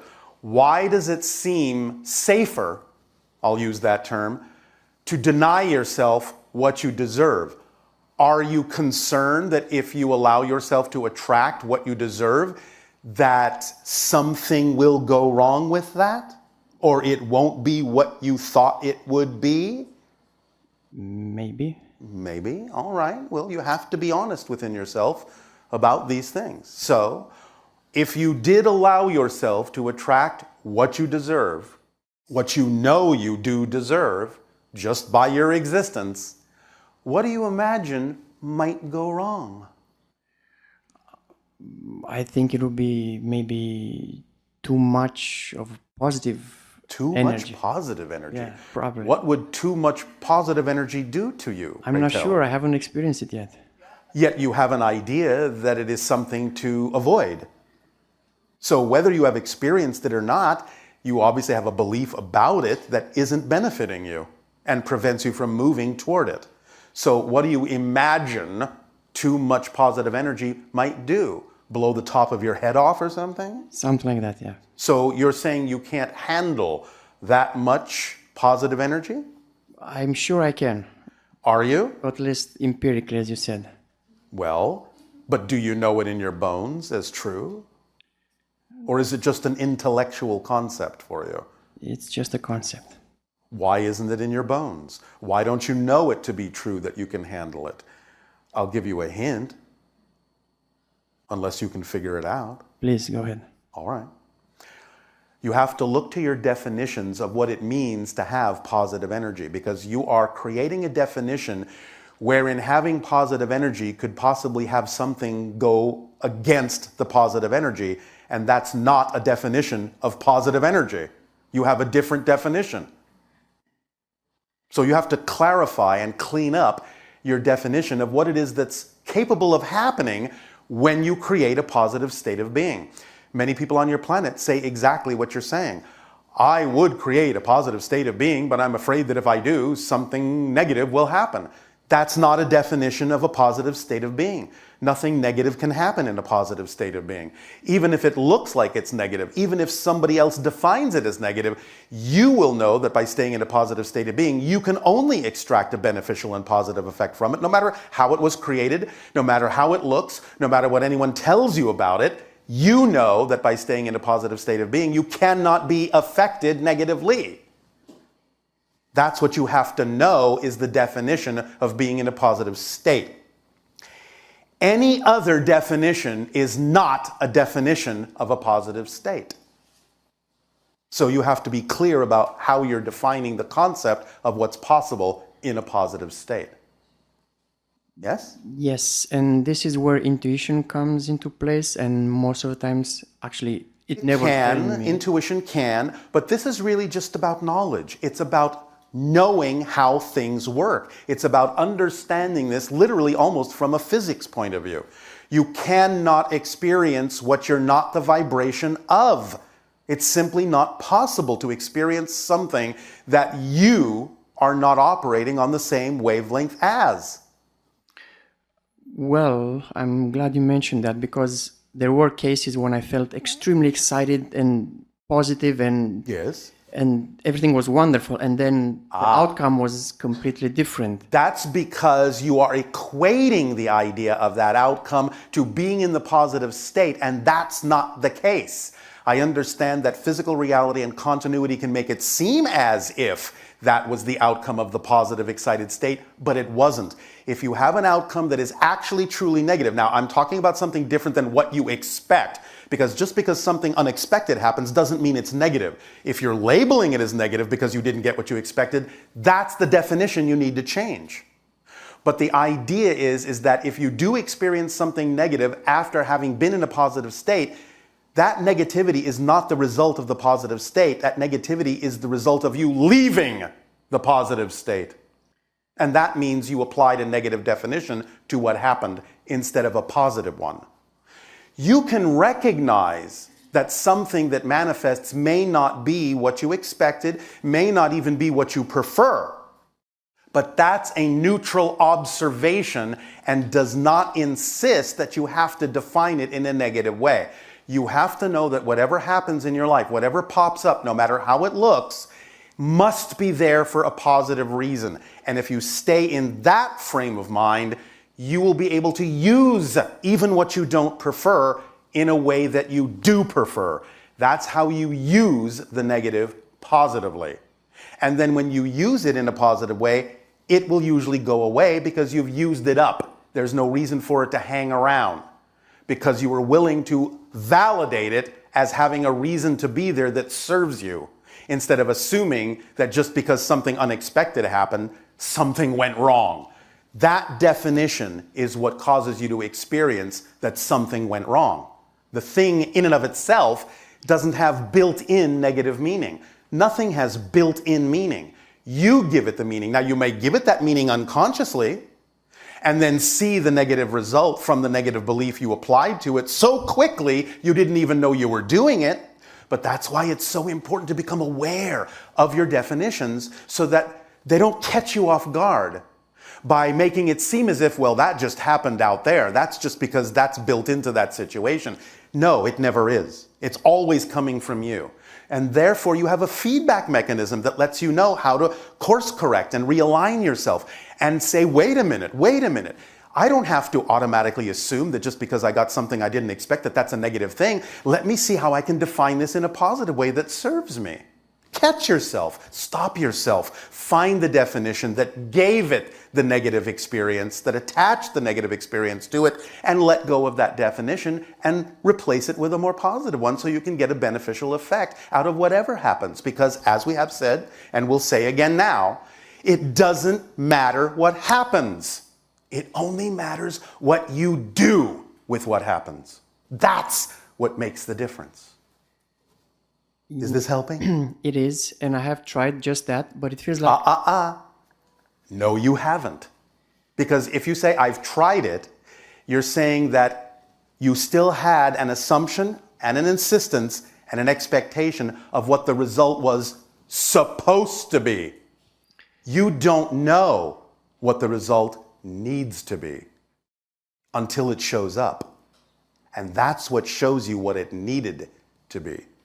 So you have to let go of any insistence on what you think it's supposed to be. Do you understand? Yes, it feels like the body sometimes just takes over the mind. That is an excuse. And it comes from a negative belief, because that's not true. You're buying into something as if it's a fact. Just because you feel it doesn't mean it's a fact. The fact that you feel like the body sometimes takes over is one of the tools the negative belief uses to convince you you don't have the power to change. You have to see through the lie, the smoke and mirrors of the tools the negative belief uses. It's not doing it maliciously, that's just how it's built. But you have to know that that's not true. In other words, when you hear yourself saying, or hear yourself even thinking, sometimes the body just takes over and I can't do anything about it, that's exactly, perfectly, and precisely the moment to stop yourself and go, wait a minute, that's not a fact. It's an opinion, it's a belief, it's a perspective, and I don't have to buy that as true. But negative beliefs will make themselves appear to be facts, appear to be true. You have to catch them in the moment and say, tricky little belief. I heard that coming out of my mouth, I heard that going through my head, and I almost fell for that, but I caught myself. So thank you for allowing me the practice to have more discernment over what really is and isn't a fact. Is this helping? A lot. All right. Another layer of this experience is the fact that I've not... Is the fact that? Well, it's the... Is the belief that? Well, yes. It's a fact that you can have a belief, if that's what you're saying. Okay. It's a belief that during my experience here, there seems to be a particular female template that helps me experience this negative cycle that we just talked about. And all right, but if it helps you experience that, it must be doing it for a positive reason, yes? But why that specific physical template? You must need that template to teach you something about yourself. I learned that I'm tired of this. Maybe that's the lesson. I was tired a long time ago. Obviously not tired enough. Yeah, I'm... When you are really sick and tired of being sick and tired, you will stop choosing to be sick and tired. Obviously, if it keeps happening, you're not tired enough. So keep doing it until you're really tired enough of it. Then you'll let it go. You'll realize that you don't need to keep doing it. Because you can only be doing it because you believe it serves you. Remember motivational mechanism? Yes. You can only experience what you believe serves you. So you must not be tired enough of it yet to let it go. And that's okay. So there's no other reason that there would be that specific repetitive physical template. It's just an excuse, a permission slip for me to feel miserable. Yep. And it's working great. Is there a way I can slow down my aging process? There was somebody who... By living in the moment. And you know how you live in the moment? You follow your passion to the best you can with no insistence or assumption as to what the outcome is supposed to be. That's how you accelerate your vibration, and by contrast, accelerating your vibration allows you to slow down and live in the moment. And that's how you become ageless. Slowing down the molecular level of the aging process through meditation. Living in the moment. Because you know how when you're acting on your passion, it seems like time passes in a flash? Yes. You've had that experience? Yes. So if you are doing something you love to do and you're in that state of being and it appears like or feels like maybe 15 minutes has passed, when you look up and reconnect with the world and oh, it's been 2 hours or 3 hours. What you feel was the time that passed, the 15 minutes, is all you've actually aged. Even though you might reconnect with the world 3 hours later and catch up to the consensus reality of time, if you only experienced 15 minutes in that experience of joy, you have actually only aged 15 minutes. That's how you become ageless. You collapse time. You live in the moment. You don't experience as much time because you're not focusing on so many details that you need more time to focus on them. You're acting holistically. You're living more in the now, which is timeless. But there's so many passionate people who age just like everybody else. And that's okay. Just look at how they age, though. I'm not saying you won't mature. Even we mature, but we are not infirm. We are not diseased. We are still energetic. And many of you are too, no matter how old you are.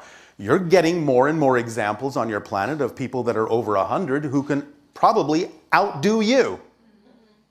So the idea is to understand that that's possible, understand it's becoming even more probable, and allow yourself not to focus on that needing to be the outcome, but just focus on living in the moment and let yourself age and mature naturally for you.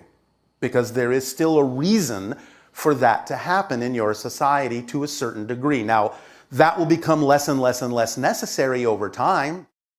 And for some individuals, it may not be necessary at all at any age, in any time frame, in any era. But the idea is that if it does happen while you're living in the moment, then there's a reason for it to happen that serves you.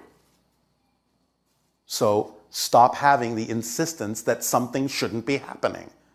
Just use what's happening in the most positive way you can. That's the point of this conversation. Yes? Yes. Does that help you? A lot.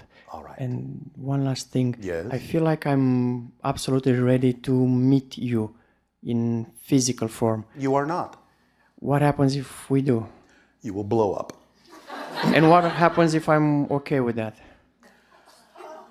Well, then, what purpose does that serve? Well, what I guess we'll purpose find out. does that serve? Tell me what purpose it serves. What if we try in a lucid dream? Would that be... In a lucid dream is fine.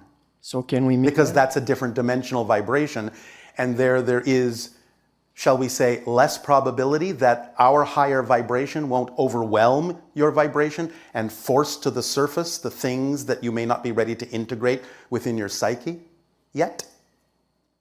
This conversation between us has happened because you're still working on yourself. Yes? Yes. You're still holding on to certain vibrations that are wholly incompatible with the vibrational frequency on which we operate. We operate 10 times faster than you. It would burn you out. Therefore, the idea of incorporating this information is what allows you to accelerate yourself and become more vibrationally compatible.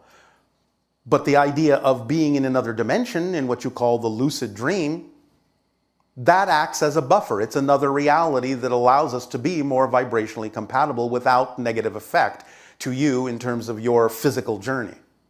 And obviously, you are still on your physical journey and still exploring the idea of belief systems within you that don't serve you. And therefore, it would not really serve you for us to interact in your physical reality at this time. Please understand, we've done this before. We know what we're talking about. And we will do nothing that in any way, shape, or form, from our perspective, in our experience, would bring any degree of harm to you. So we cannot do that yet. But there will be potentially a time in which that could happen. The more you live in the moment, the more you accelerate your vibration, the more you become vibrationally compatible with us. And so in time, in perfect timing, then something like that could happen. You need to increase the probability by being more of yourself first. That's the process. That's contact. But you're having contact right now anyway.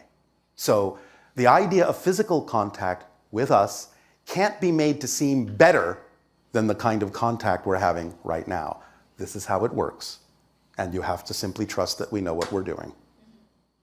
All right? I trust you. Thank you. Our unconditional love to you. Pleasant dreams.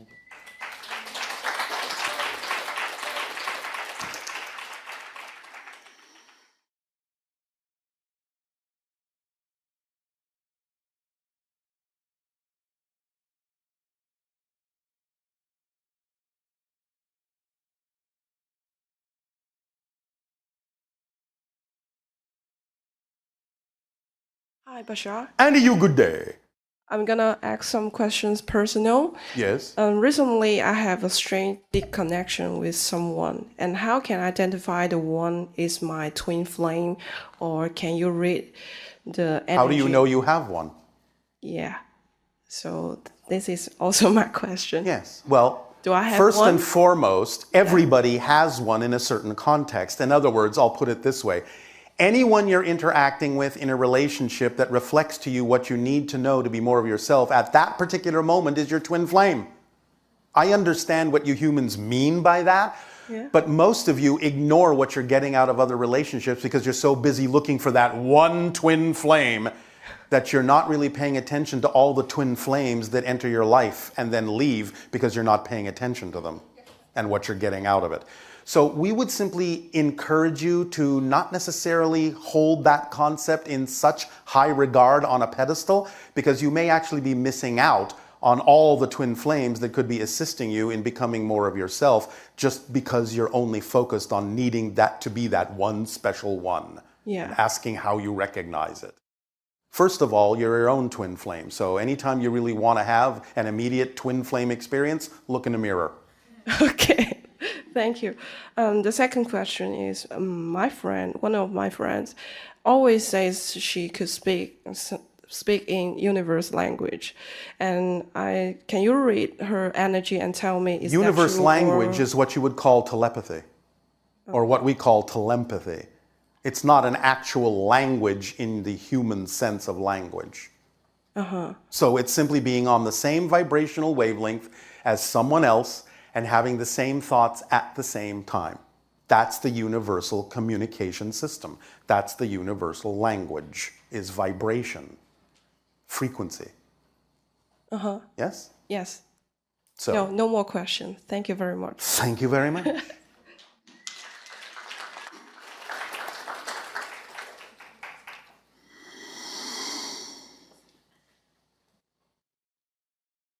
Hello, Bashar. And to you, good day. Thank you. We are very great, and by we, I especially mean you, and also me as a reflection of you. Thank you.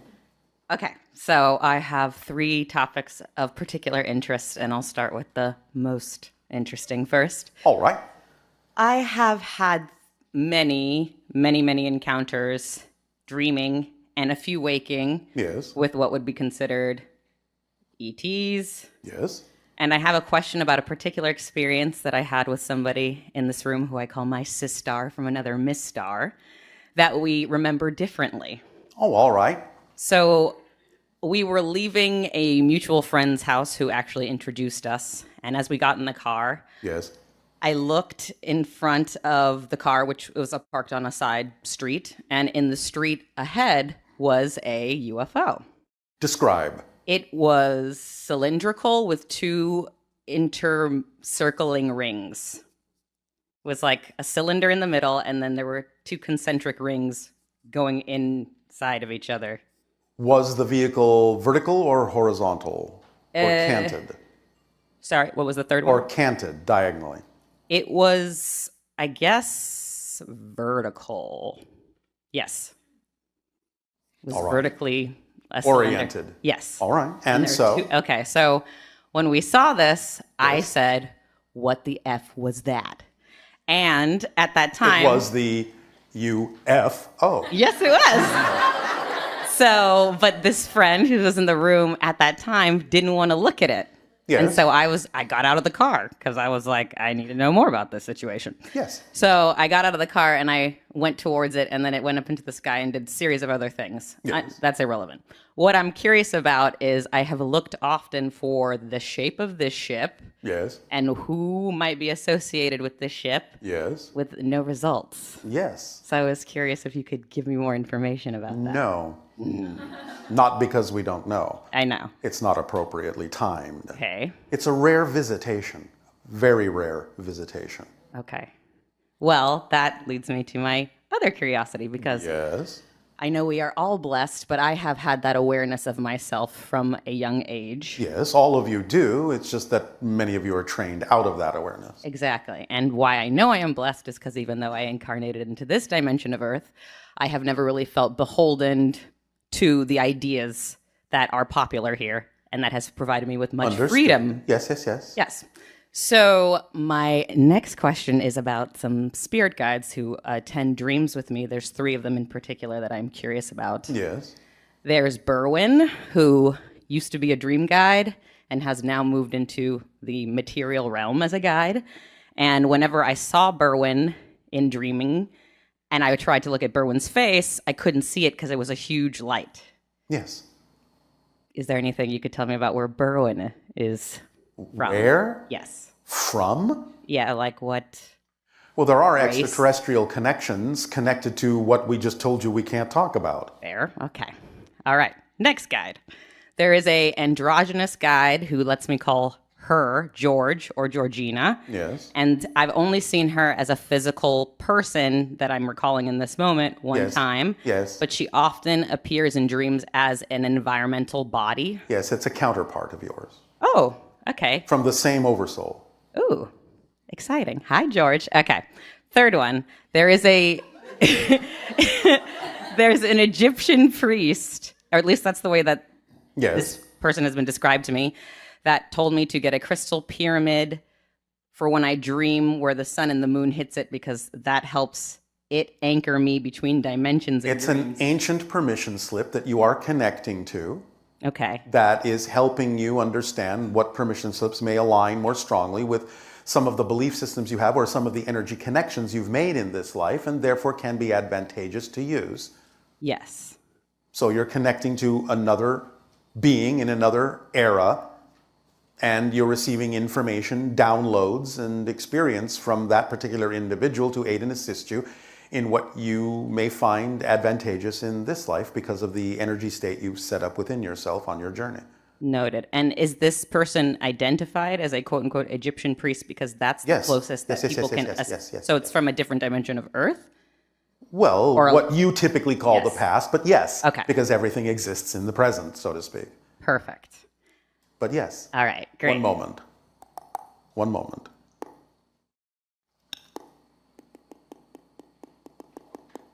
One moment.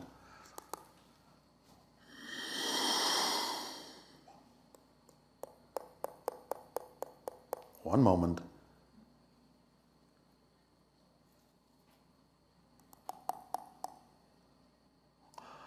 All right.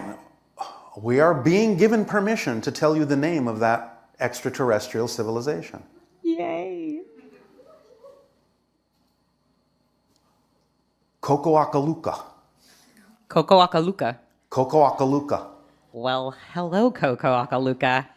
Thank you for the introduction. I will be Googling you forthwith after. You will not find it. Okay, could I get more from you as Google instead? You are referring to me as Google? Boogle? Bashar Google? Yes, yes, I am. All right, Boogle then. Yes. The Kokoakaluka are a race of beings. It is from what you would consider to be in space extremely far away. They may have outposts in your galaxy, but they don't come from your galaxy.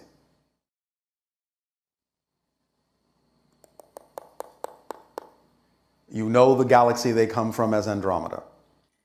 I have had thoughts about that, and yes, now I know. Does that help? It is helpful. Is there something in particular that I do that is why they are connecting with me? Well, yes, because the reason that you are not strongly connected to the earth is because you belong among them.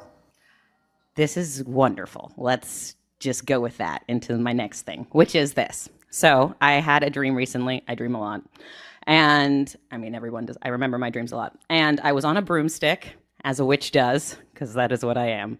And a UFO came nearby, and I got the prompt that if I should wish to touch it, I could. Yes. So I did, and it proceeded to take me through several solar systems, Yes. galaxies, in which what I understood from this experience was that they were showing me the equivalent of the advancement of the civilization of that solar system by means of showing me their spaceships, if there were any.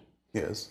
And the last place they took me was I was made to understand that I had been the captain of the ships of that solar system. Yes. Now, we understand what you mean when you say it that way, but understand, of course, it's not you as this person. Yes, that's fine. All right. I'm good being me here. So, in this solar system, the ships were, well, okay, the way that they appeared to me in my mind for communication was that they looked like Star Trek ships. But what they were actually sentient creatures. Our ships are sentient as Yeah. well. So- Many of the ships are sentient, what you call AI. Exactly. And so the ship and I had a rapport where, to me, the ship was kind of like a willing pet. Well, pet is... How about a partner? Okay. Willing partner. Yes. And that to other people, though, it might be quite fearsome. Maybe. Like creature-like, because it would be so foreign. Well, and they contain a lot of power. Yes. And it will appear to many people to be typically what you call an alien power. Yes. Therefore, it might set off certain kinds of vibrations within some of your physical survival mechanism apparatus. Yes. And not that there is anything to actually fear. No. But the energy can be so foreign that you might feel it that way. Yes. Was that Andromeda? Well, it was Cocoacaluca. Okay. And therefore partly Andromedan. Not that there aren't other races in the Andromeda galaxy. But this is one, and they're extremely advanced.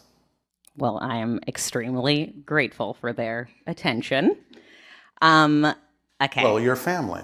Yay. Awesome.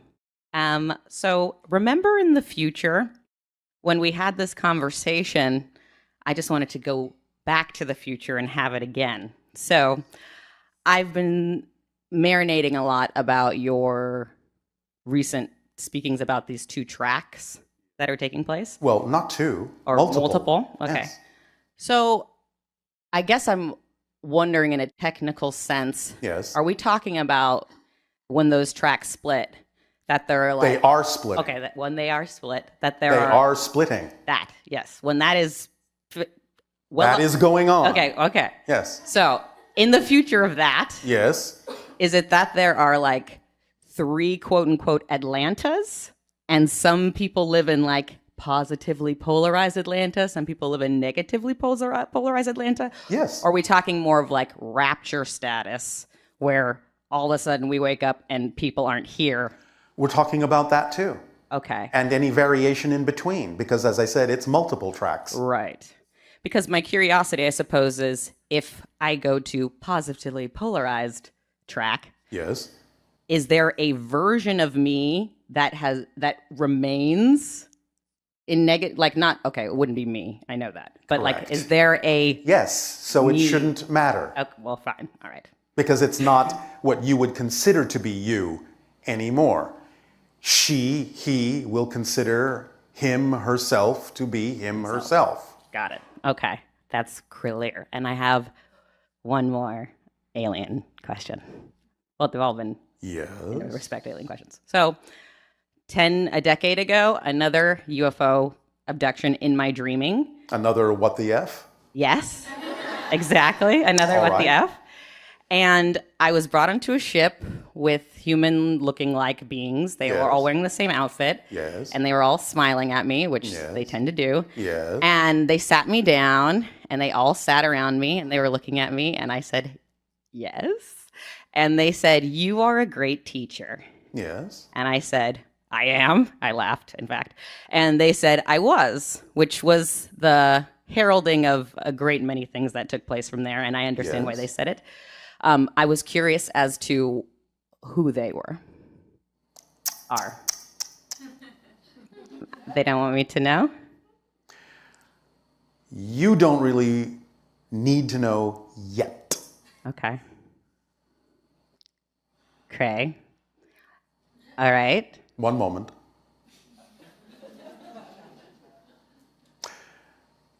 Describe them. Okay. They were human-like in suits that, they were in jumpsuits. Taller than you, shorter than you? They were taller than me. How much? Several inches. Skin color? I feel like they had a variation of a brown tone. Or Hair tan color? Tone. Brown, golden brown. Eye color? That I don't recall, but I do recall a technology that they had on their ship that I remarked being extraordinary in my mind. Define. They were ushering me off the ship, and they were about to make me leave, and before I left I said, "Could you please remove this tattoo, because when I go to Earth they're going to think it's strange." All right. These are what many people on your planet would call typical for Earth, typical Andromedans. They're not the Koka'akaluka, but they also come from Andromeda. So you have a lot of things going on in connection to that galaxy.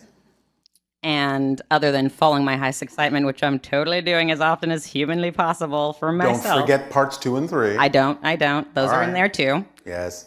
When I was saying, so I read tarot, I channel, I have extreme dreaming, I have a lot of weird stuff, whatever, I'm a witch. Sounds like fun. It is excellent. All right. Then what else do you need to know? I'm just wondering if one of those particular things is Andromeda connected. Yes.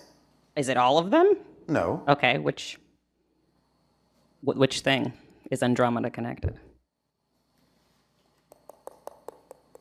The idea of the channeling. Okay. Interesting. Is that the Taoist influence that? There is some sideways connection of Taoism in the idea of the Andromedan energy and vice versa, yes.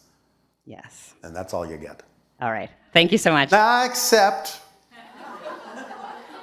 describe the tattoo. Oh. It was on my wrist. It looked like a series of, well, I have a tattoo now on my wrist, but it looked like a series of symbols. Can you replicate them? Words. Can you replicate them? Not from visual memory, no. How about if you give it a shot in your channeling? You are the best. As are you. Thank you. Good day. Good day.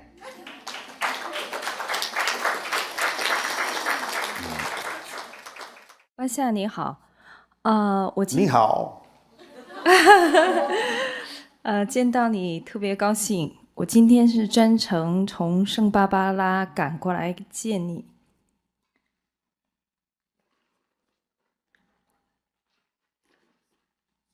然后心情很激动。Hey Bashar, I am so excited seeing you. Today I made all my way from Santa Barbara here. All right, thank you. I am all the way from Esasani. 谢谢你，那我是从爱沙沙尼专程来看你的。谢谢。 That is actually a more correct pronunciation. Esasani. Thank you. 我的指导灵让我来找你。我见你之前就开始清理，然后换了3辆车才到这里。I feel like my spirit guide sent me here. Before I meet you here, I feel like I already start like cleansing myself. Yes. Today, even make it to here, it take me like I changed 3 vehicles. Yes. And finally arriving here. All right, well, thank you for your persistence. 感谢你的坚持和你的韧劲。对，然后我站在门口等的时候，就看见你过来，我觉得这真的太神奇了，我就知道今天提问肯定会选到我。When I'm waiting outside for when I'm waiting out there, I saw Darryl. Then I have a feeling that today I must be chosen. All right, well, thank you for your synchronicity. 感谢你的同步性。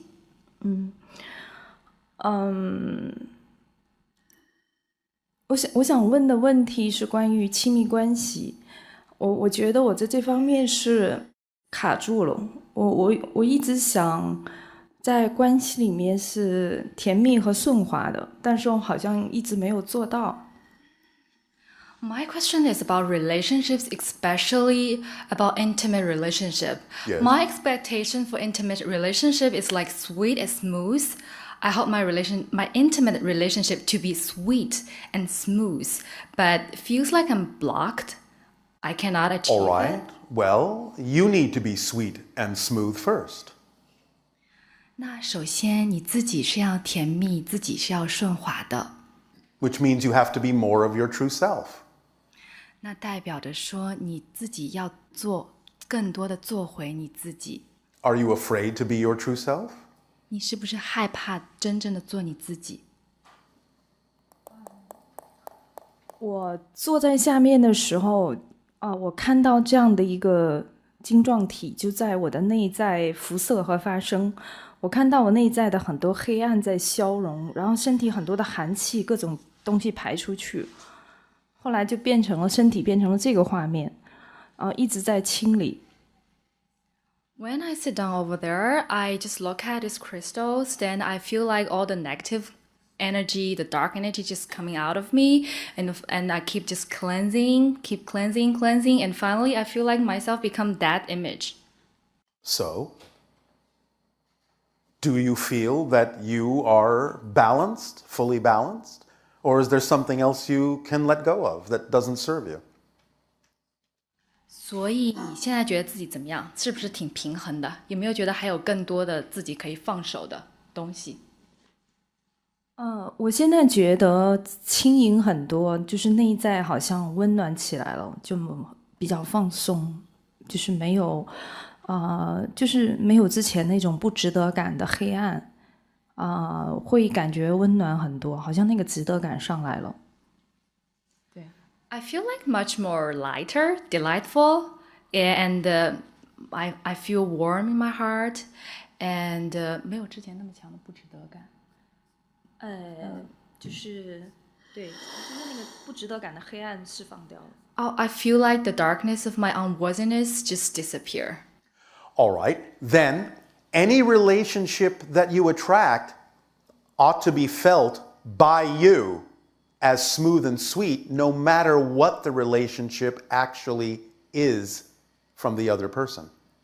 Because if you are balanced, then you understand there is purpose to any relationship in your life, and that will allow you to always feel smooth and sweet with them, even if the other person is not balanced.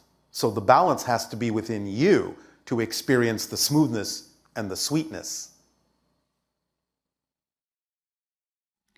所以说，只要你内在是平衡的，那么不管你为自己吸引来的是怎么样子的关系，它都会让你感觉到那种很甜蜜的、很顺滑的这种感觉，因为你自己内在本身已经是很甜蜜的、很顺滑的了。If we only expected our conversations with all of you to never contain information about negative energies, negative beliefs, negative behaviors, we would never be having a conversation with you. 如果说我们现在跟你们的对谈，我们永远是希望说跟你们的对谈没有任何负面的能量，没有任何的负面信念系统，那我们就不要指望着跟你们会有这样的对话了。But because we love you unconditionally, then no matter what we discuss, even the darkest, most negative things, we experience our conversations and relationships with you as smooth and sweet. Thank you. Do you understand what we're saying? 他说，因为我是真的是无条件的爱着你们，我对你们有着无条件的爱。所以说，不管说你们提出的话题是什么，我们的对话是怎么样子的，在我这一端，我始终经历的都是那么的甜蜜，那么的顺滑。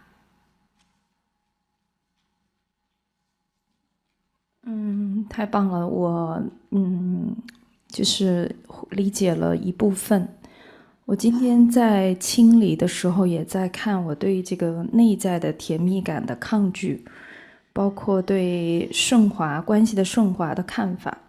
我今天也看到这个部分在消融和清理。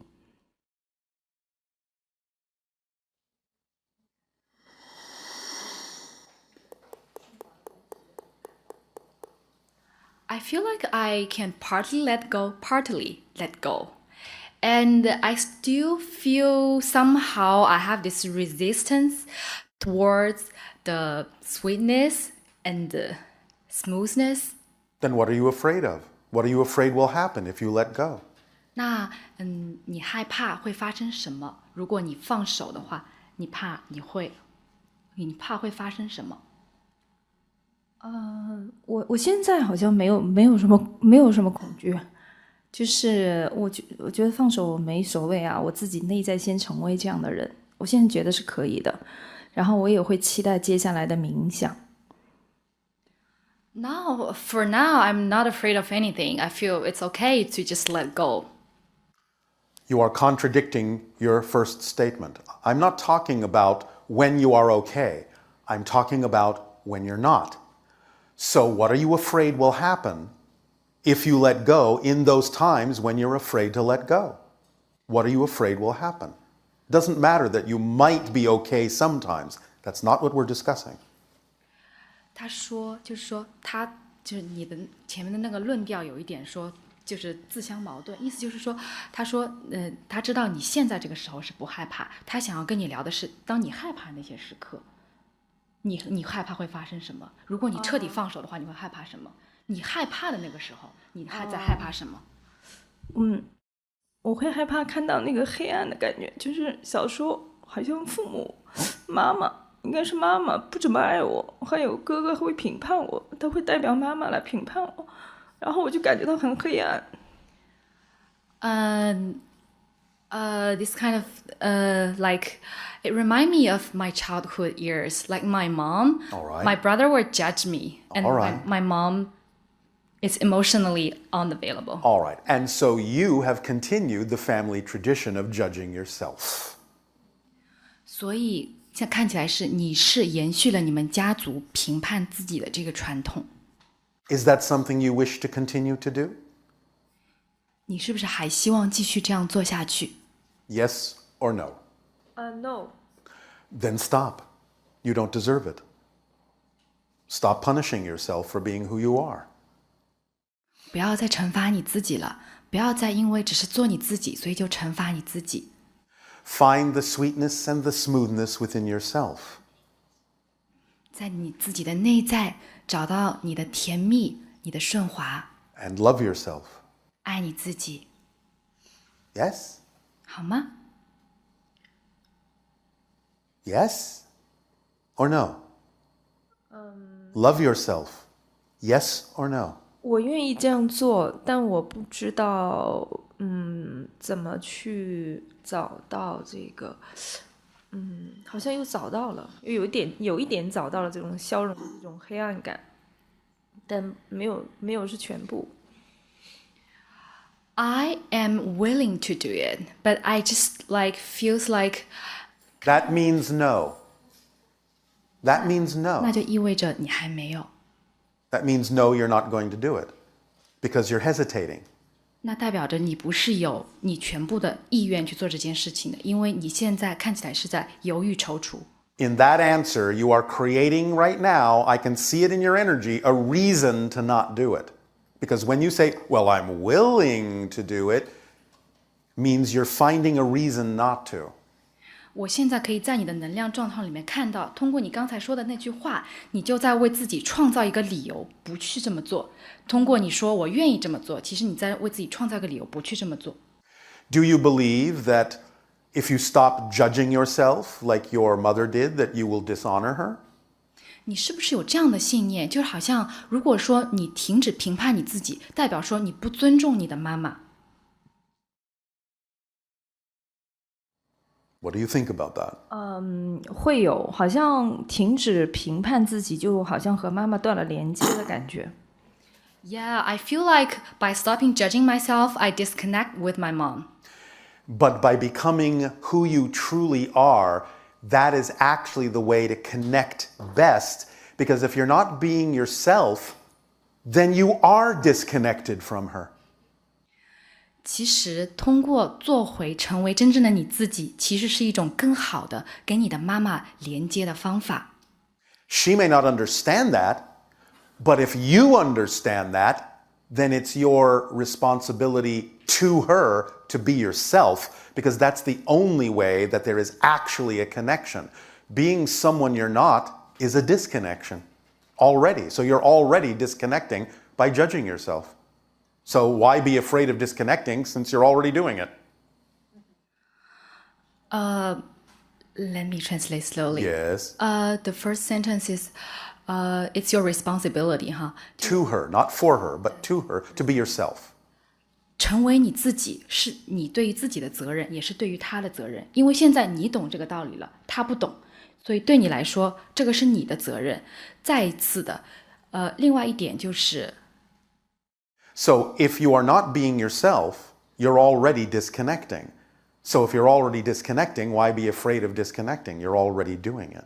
所以说，如果你不做你自己的话，你本身就已经断了连接了，所以你根本也不用在意你跟你妈妈是不是断了连接。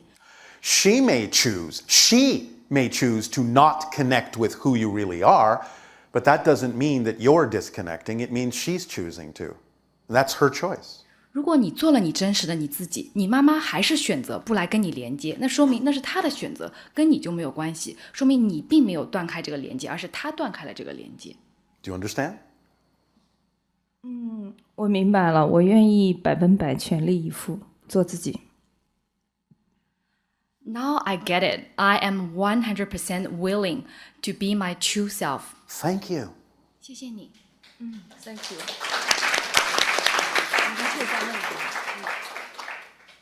巴夏，我还可以再问一个问题吗？ Bashar, can I have one more question? That was a question. 那本身就 Would you like another? 你还要再问一个？我想问一下，我还想变得更苗条一点，怎么能快速做到Just ask. I want to lose some weight. Then stop waiting to be yourself. 就是说，你关于成为你真正的自己，不要再等了。When you are not being yourself, energy builds up, and if it has nowhere to go, if it's not flowing through you, it will build up and turn into matter. So the more you flow the energy, the matter will turn back into energy and flow. 如果你一直延迟拖延不做你自己的话，那个能量就会在你身上堆积，堆积着，它就变成你身上的脂肪了。但是如果这时候你做自己，允许自己身上的能量的流动的话，那这些脂肪也就自然流动起来了，你自然就变瘦了。We understand that the double entendre pun may or may not work in your native language, but it works wonderfully in English. Stop waiting and you lose weight. 其实这是有它在有一个英语里面的，因为 weight 跟 weight 是不是听起来有点一样 ？weight 代表你身上的脂肪 ，waiting 代表说你不要再等了。Thank you for your translation services. Shishe.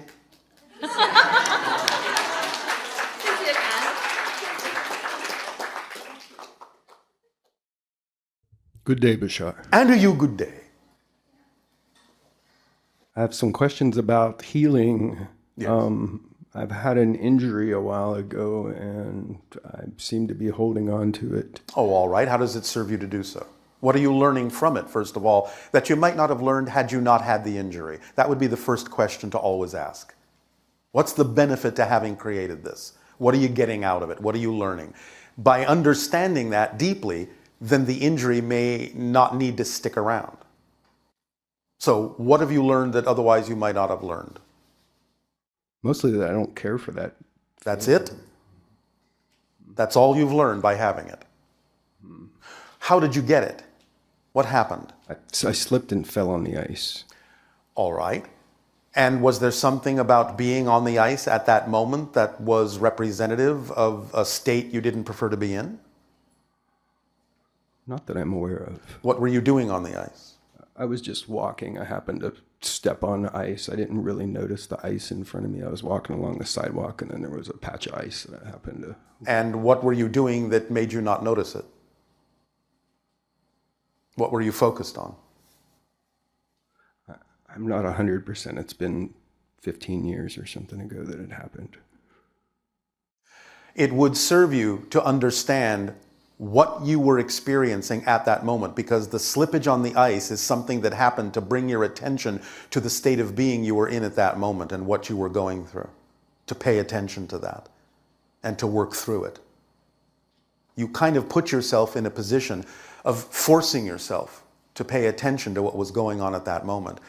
If you haven't done it, you may need to get into a state where you recall what it is that was actually going on at that moment.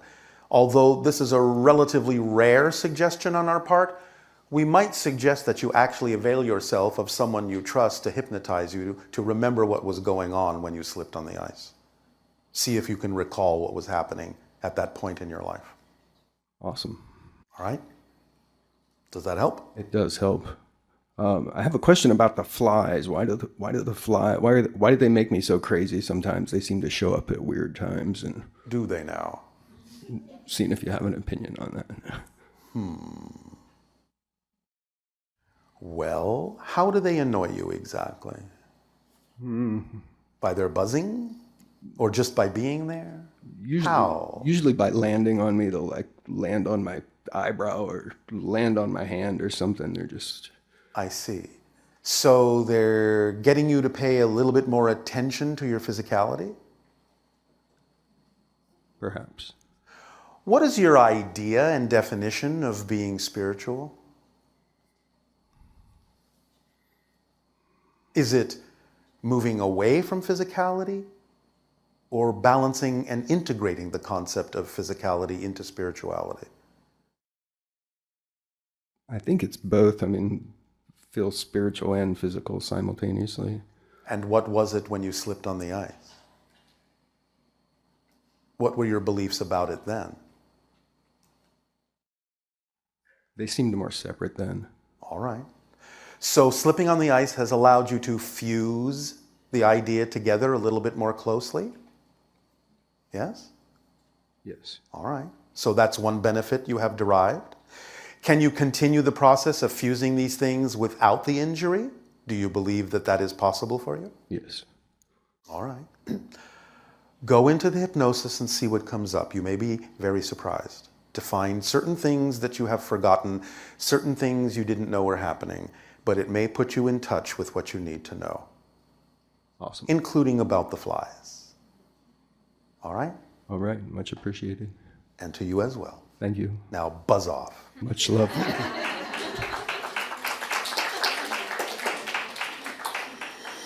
I mean that affectionately. Definitely. Much love. To you as well, unconditionally. Thank you for your divine guidance. Hello and good day, and thank you for yours. Thank you. So my question is, I'm not new to the spiritual ascension part, balancing it here on the earth plane. Yes. But I am new to your channelings. Oh, all right. Yeah. So I was What a coincidence. We're new to you. Funny how that works. Yeah. It's awesome. What is your perspective then?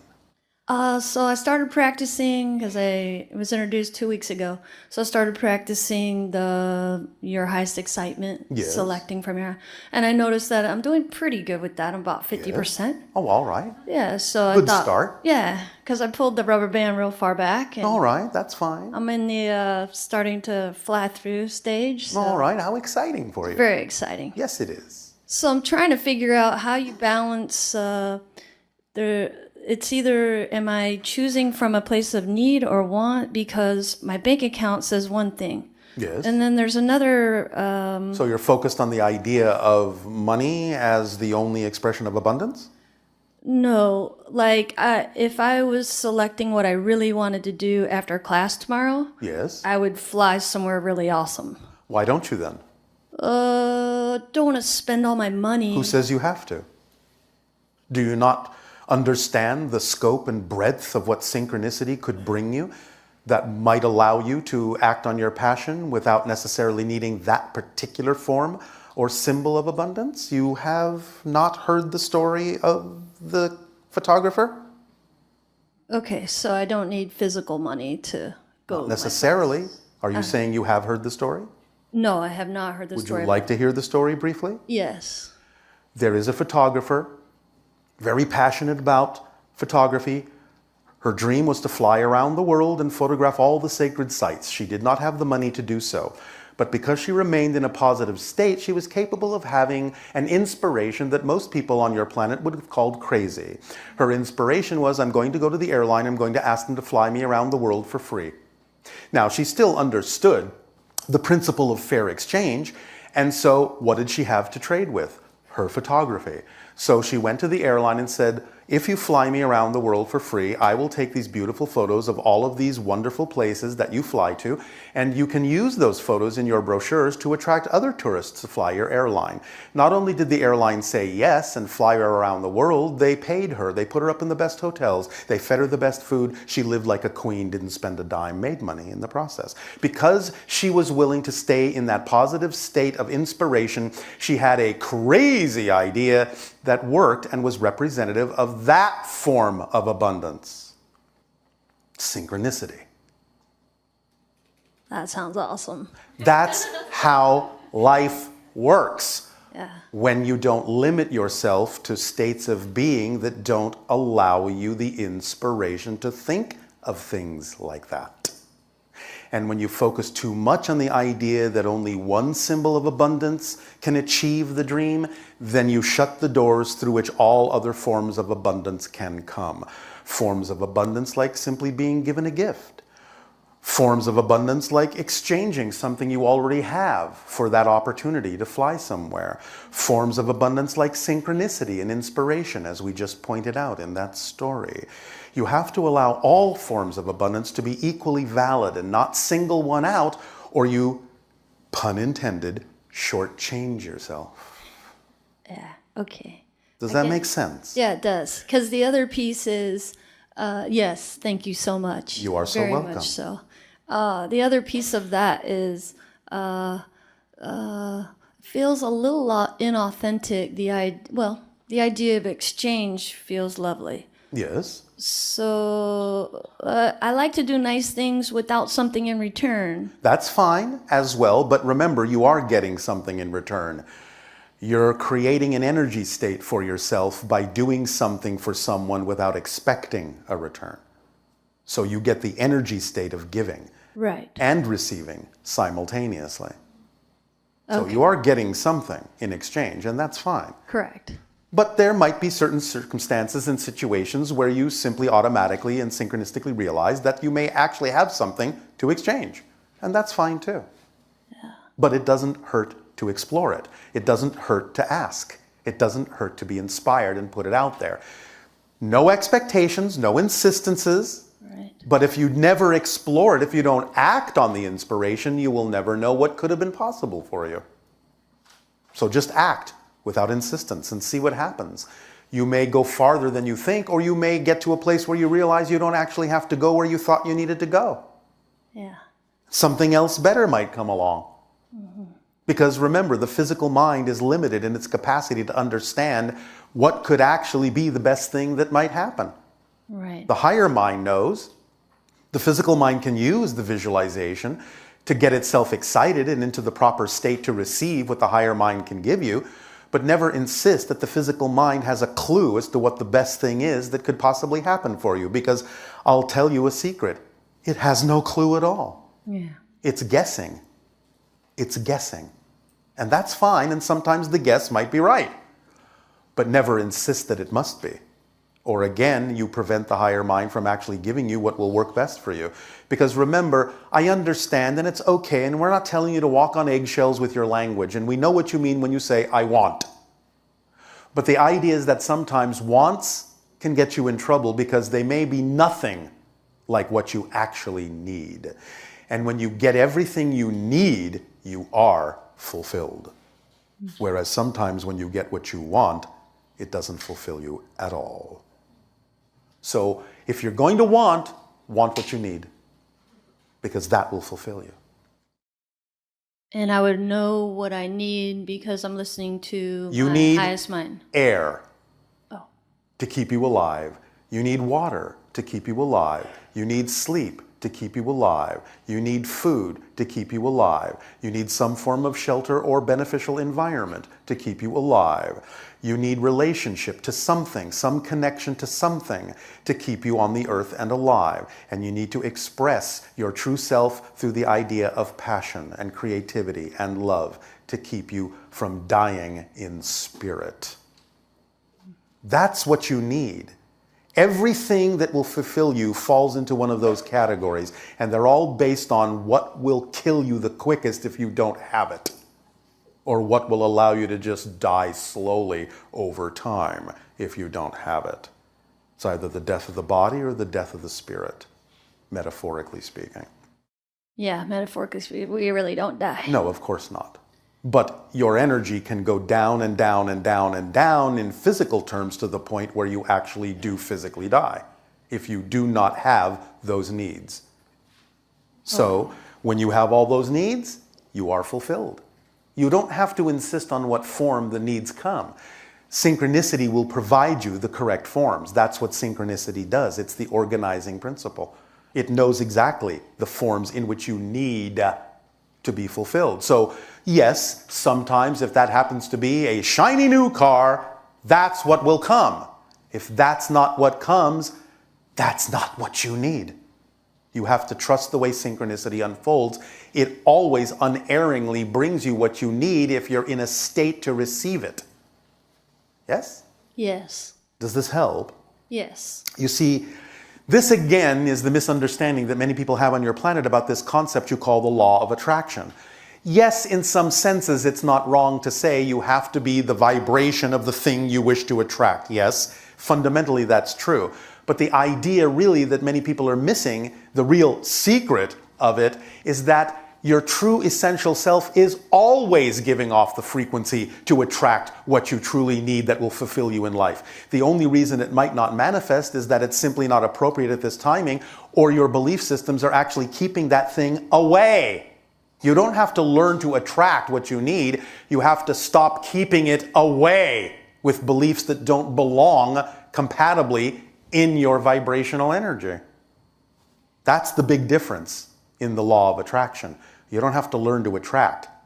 You have to stop keeping things from reaching you. Do you understand? Yes. Let them reach you.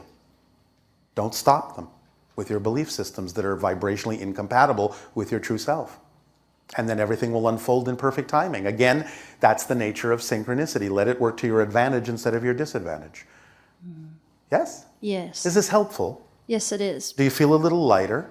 Yes. Well, maybe you're light enough to fly there yourself. Can I ask one more question? Again, you've just asked a question. Oh. So can just I ask two more questions? the question. You don't have to ask. If you can ask, just ask. If it's inappropriate, I'll tell you. Have no fear. Okay, thank you. So there's one other thing. I'm starting my business, so I'll be following my highest. How exciting! Yeah, super exciting. Super. So what keeps coming to me too is I Yes. can help people one-on-one or in groups, and the group Yes. idea concept feels more inspiring because it feels like I'll be helping. Then act in that direction, and if for some reason that's not the compatible direction, synchronicity will turn you around in the other direction because it's a self-guiding, self-perpetuating system. Okay. So act on what you can act on that seems to be the most exciting. If you can't tell the difference, you might as well flip a coin. And the idea is that, again, whatever you do act on, if that's not the correct path for you, synchronicity will flip you in the other direction automatically, because that's what it does. Okay. Thank you for It's all automatic. You don't have to try so hard. Yeah. Just go with the flow. That's what that means. You have a current. You have a flow. Don't swim upstream against your own flow. Your current knows where you need to go. Just go with it. Yes? Yes. Thank you so much. Thank you. Thank you for your guidance. Absolutely. Thank you for your self-guidance.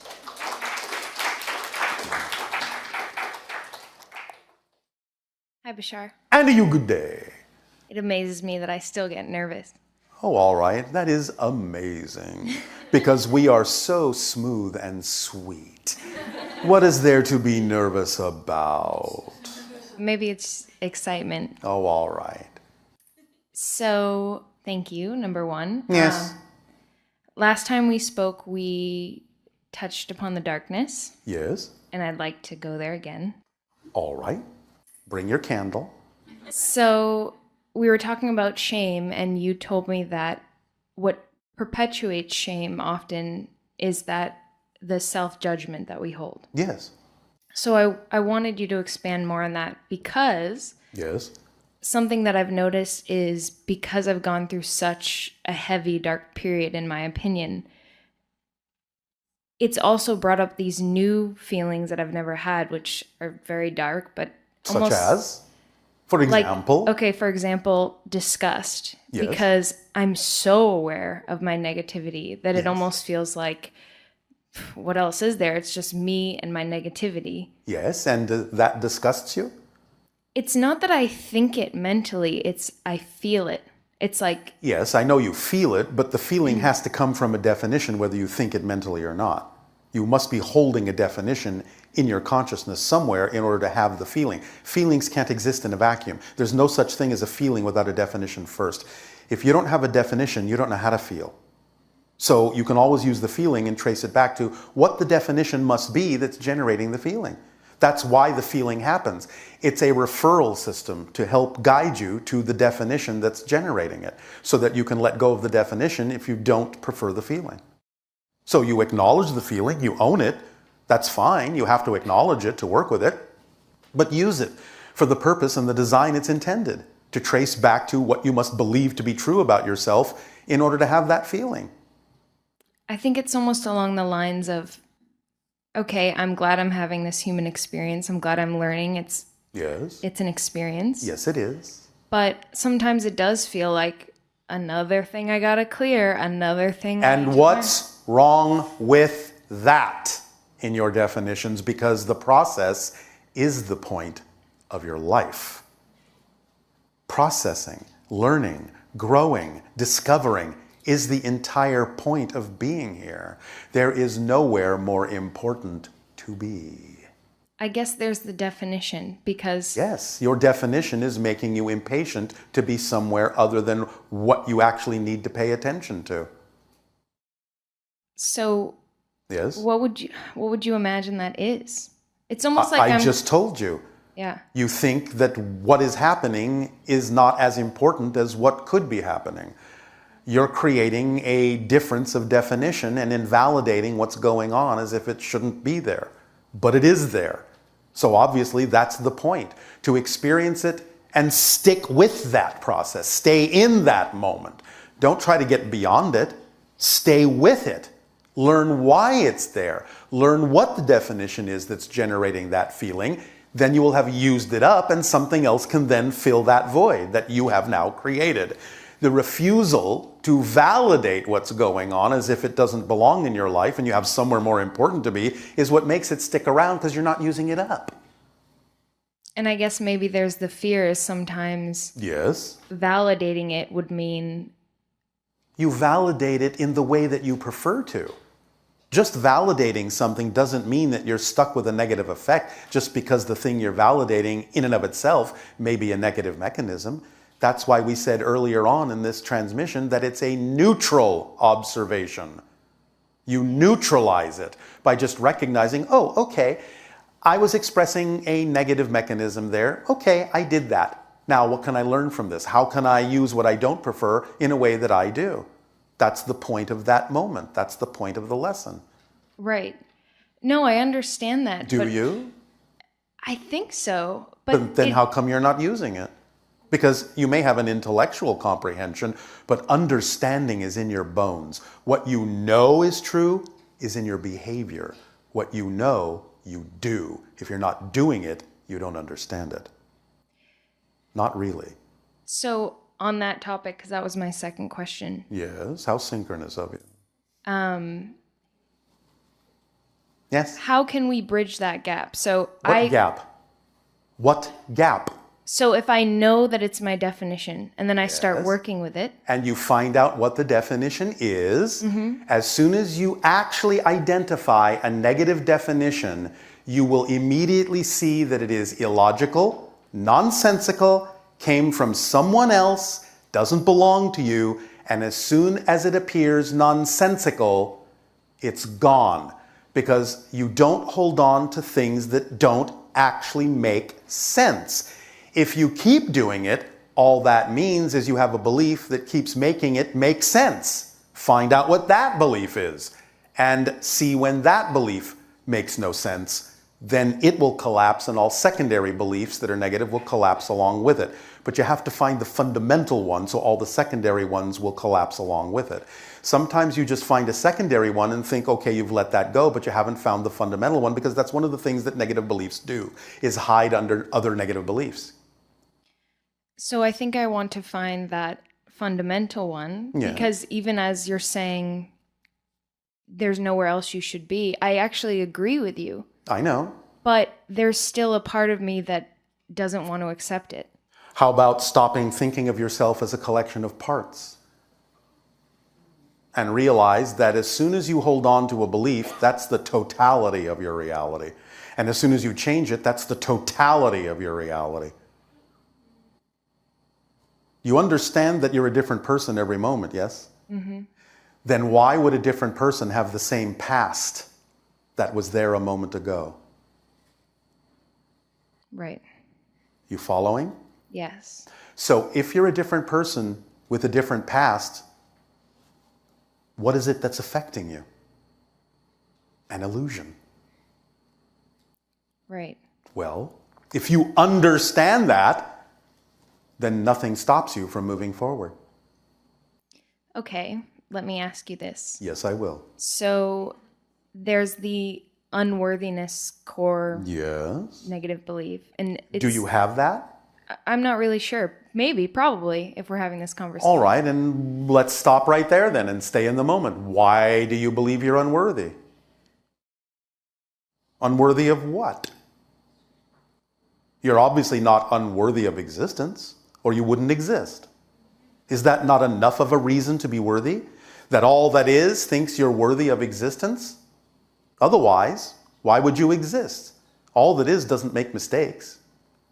There has to be a point to your existence, and if there's a point to your existence, then you must be worthy of it. So why not start there? This is perfect because I hear you. But you refuse to accept it? Yes, so does that mean there's a belief under that belief? Yes. What's that belief? Well, what would happen if you accepted it? What are you afraid would happen if you accepted it? That it'll turn out to be false, you'll be disappointed, you'll be unworthy again, somehow you can't make it work? That could be one. Well, then that's a belief you've discovered. Work with it, let it go. Does it make sense? Not really. It's illogical if you really stop and think about it. You Yeah, probably picked actually, it up right. from your It is- parents, your it is. schooling, your society, your friends. It's not yours. Stop carrying around other people's beliefs. Don't be a belief thief. See, that's very helpful because one of the beneficial things I've noticed about this period is that they're so in my face that it does get to the point where it's like, this is ridiculous. Yes. Why? What's the point? It's Yes, the same story. and that's exactly where you need to get, to the point where you see that it's ridiculous. Then you'll drop it. And I really want to help other people with You that. will. The more you are yourself, the more you help others. Okay. I'm going to ask one last question. Are you? Is that, I don't want to go there. Oh, go ahead. Let's see what happens. Push that button.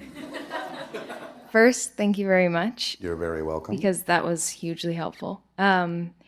So I'm aware that I'm moving into a period with a new guide. Yes.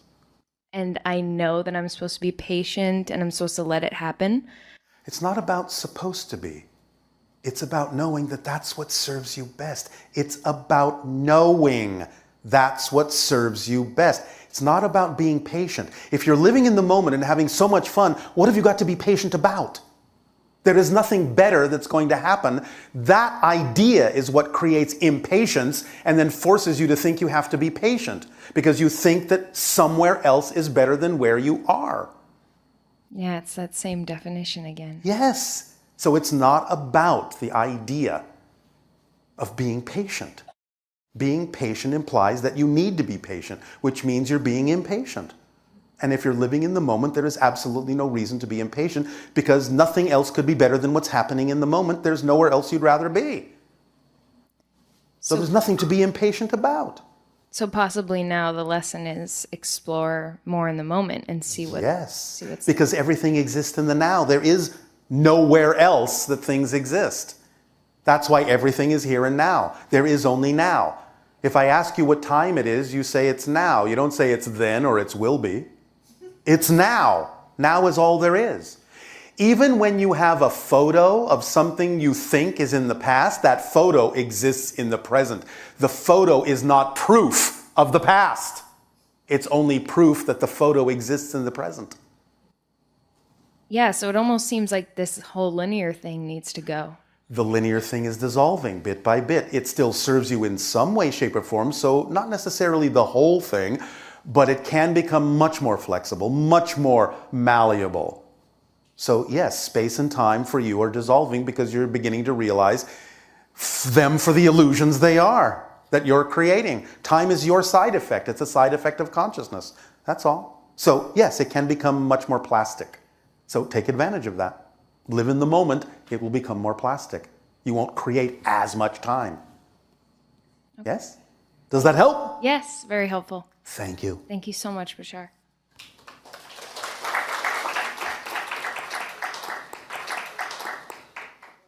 Hello, Bashar. And to you, good day. My question is, over the last 20 years, I've been getting these little bits and pieces of download. Of download? Download. Yes. I'm not sure from where. Doesn't matter. Okay. Do they serve you? Basically, they came together last year as this picture of a new operating system for humanity. All right. How exciting. Very How creative. What are you going to do with that? That's exactly. What are you going to do with it? I'm trying to... I beg your pardon? You're what? Trying? Putting it as into opposed the to world? doing? Okay. Yes? What are you doing with it? I didn't ask what you're trying to do. What are you doing with it? I'm scared. About what? About not doing. Well, then why don't you do it? I keep getting blocked. No, you don't. No? No. Okay. You're making that up. Okay. How can I stop making it up? Do it. What's going to happen if you do it? What are you afraid will happen if you do it? You said you were scared. What are you scared of? What will happen if you do it? Of failing. Failing? What's failure? Failure is discovering a path that doesn't work for you. That's a success. Okay. Yes? Yes. Remember, if at first you don't succeed, redefine success. Okay. Yes? There is no failure if you learn from it. Not learning from it is the failure. Otherwise, it's not a failure. Do you understand? So keep trying, keep learning, not trying and doing, and learning. Even if you try, learn from it. And then learn to do. Okay. Is this helping? Yes. Are you sure? You sound tentative. Are there specific ways? Of doing what? Of moving that idea into the world? Of course there are, but you'll find them by following your passion. Let synchronicity guide you and show you the ways. That's what it does. How about people? People are included in synchronicity, aren't they? Yes. Well, then you'll find them, won't you? But first you have to act and let them know you exist. Otherwise, how are they going to know to find you? If you don't put something out there. Okay. Yes? Don't you people advertise? Why do you advertise? So people will know what you're offering. So you have to put it out there somehow. You have to make a connection somehow. You have to build a bridge for them somehow, or there's nothing for them to cross. So start building the bridge. Do what you can. Put it out there. Let people know it exists in all the creative ways you can. Don't hold back. Be creative. Be excited. Be a child again. Okay. Stop being such an adult. Be more of a child. Yes? Yes. This is helping? It is helping. Anything else? Or does that serve you? Can you speak more about the process of creation, like putting something out that wasn't there before into the world, since everything already exists? It's your unique stamp on existence. It's up to you to be more who you are. That's the process of creation, because the structure of existence never changes. What changes and expands creation is your experience of it, your perspective of it, and your actions in it. That's the process. So be yourself, act as yourself, you expand creation in that way by expressing your unique perspective of the structure that never changes. Right. Yes? Yes. It's that simple. You don't have to make it more complicated unless, of course, you enjoy making it more complicated. If that's exciting to you, go ahead. I won't stop you. But if you would like it to be as simple as it actually is, then let it be. And just put it out there and see what happens. Okay. Yes? Yes. And stay in a positive state, no matter what happens, knowing that you will always get a benefit from it if you stay in that state. Yes? Yes. So you understand these principles? I believe so. Then put them into practice. Okay. Walk your talk, as you say. All right? All right. Thank you. Thank you.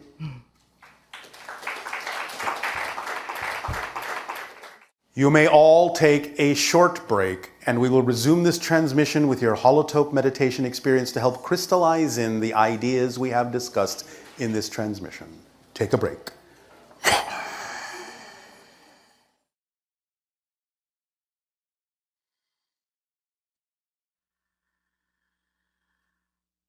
And I'll say good day to you once again. Let us continue this transmission by allowing yourselves to become very comfortable in your chairs, letting go of the concerns of the day, and beginning to just relax and breathe gently and easily and deeply. And as your lights begin to play and as your music rises, allow yourselves to focus on the holotope before you. And just open up. Open up to the vibrational energies that enter your eyes and enter your ears, and the vibrations that touch every inch of the surface of your body and go deep within the cells, into the bloodstream, into the nerves, into the organs, and into the bones, into the molecules, into the atoms, into the subatomic particles, and the vibration at your core that represents your connection to spirit. Let the vibrations play, let them sink in, absorb them, and know that they will go where they need to go. And as you begin to relax even further, allow your breathing to become gentle, easy, and deep. In and out, in and out. Focus yourself on the holotope before you as a mirror of infinity, infinite probabilities. Allow yourselves to see it as a symbol of the collective consciousness, of the consensus reality, with you at the center of all that surrounds it.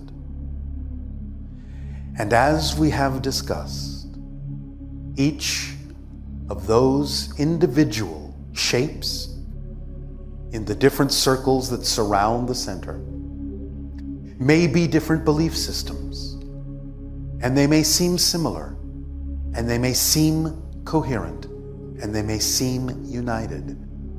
But if they are negative, you know that it is nothing more than a collection of individuals. And they do not experience union, and they do not experience harmony, and they do not experience unity. But you, at the center, do.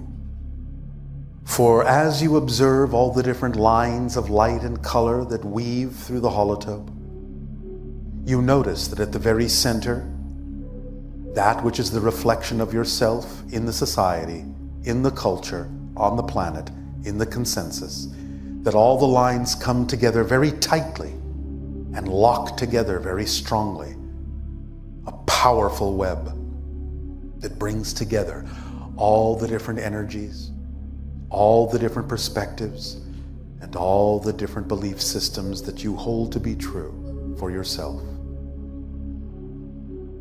Positive, integrative, expansive, connective,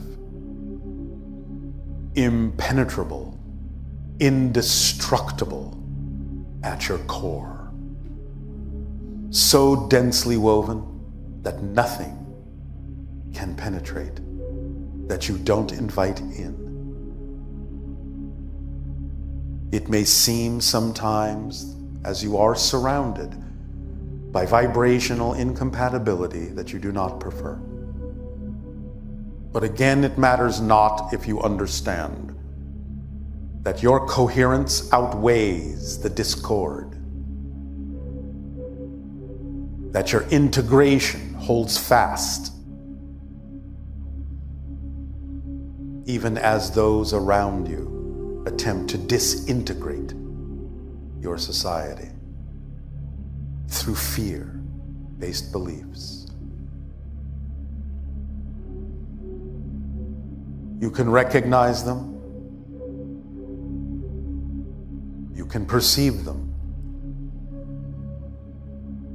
but until you match that frequency, you are untouchable by those realities, by those offerings, by those suggestions, by those beliefs, by those ideas, and by those actions. You are your own reality, your own universe. And anything you experience with anyone else is because you have agreed to create a shared reality to interact through, a simulacrum, a representation, a symbol, and nothing more. For you are the arbiter of what you choose to be true for you.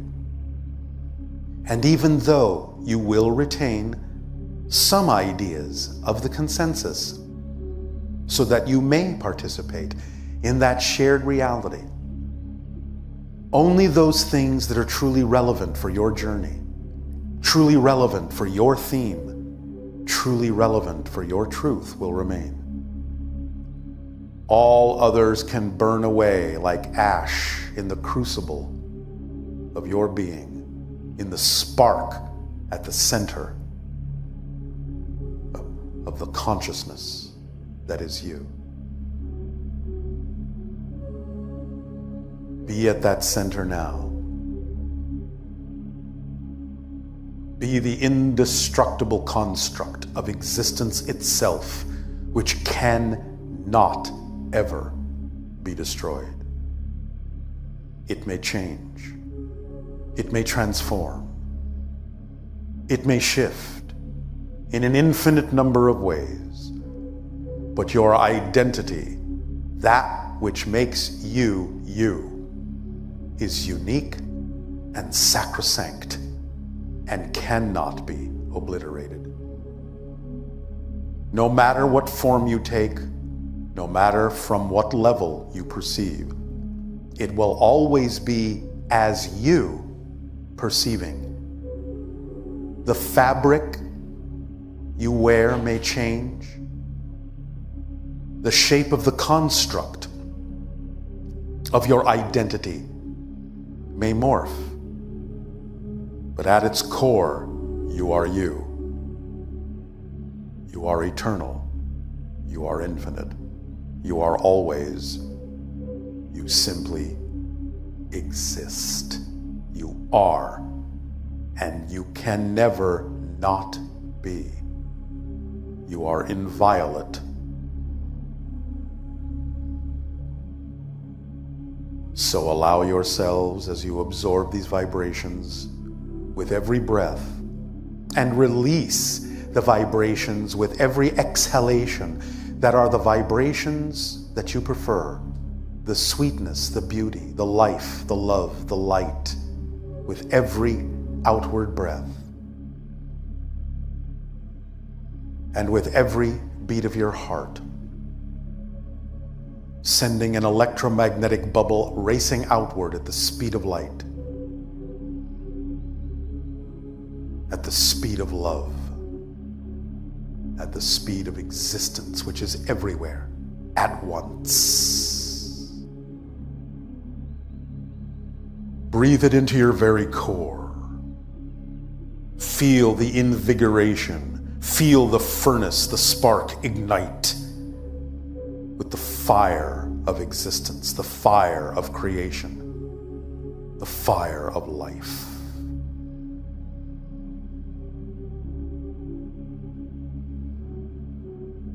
You are alive, a reflection of all that is, brilliant and beautiful, a beacon lighting your path before you, a vibration of partnership with your higher mind, with the cosmos, with all that is. Walk through life as life walks through you. For you create it. You are the crucible. You create your unique perspective, your experience of that which is. The unique reflection in the infinite hall of mirrors of all that is. Immune to any vibration that is not compatible with who you know yourselves to be. The breath of life is within you. The spark of light is within you. You are the heartbeat of existence. You are consciousness itself, reflecting to itself. To be, to be, to be. Continue to breathe gently, deeply, as you feel the nurturing vibrations of existence wash through you and over you, and allow yourselves to float freely upon the current of creation. You are supported in all ways. You have but to open to the support that is always here for you, to know its embrace, its unconditional love. Be at peace within yourselves. Be peace itself. Be love itself.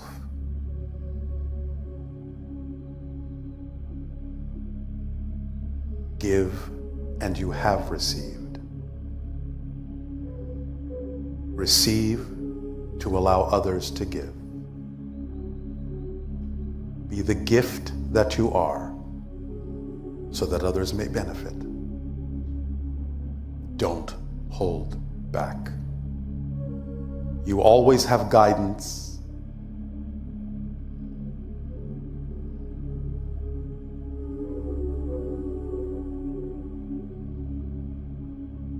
Allow yourselves to continue to breathe in and out like waves upon the shore.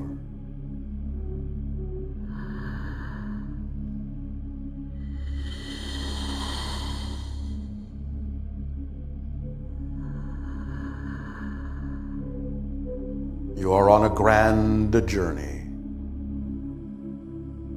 to the very center of your being, to the very edge of existence.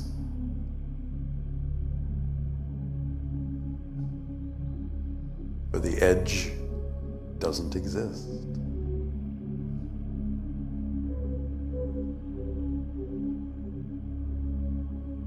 Break free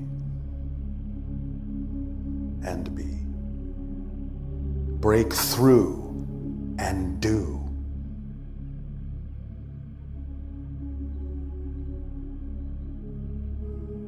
Continue to breathe gently and easily. Drift in the dream of physical reality. As your lights dim and your music softens, float freely in the void of total potential, total probability, and let synchronicity bring you everything you need in perfect timing. Allow, allow, allow. Acknowledge, appreciate, and allow. Continue to breathe as a gentle breeze fills the environment and crystallizes within and around you in perfect light, in perfect harmony, in perfect love. Welcome home, welcome home, welcome home. Our unconditional love to you all. Sweet dreams.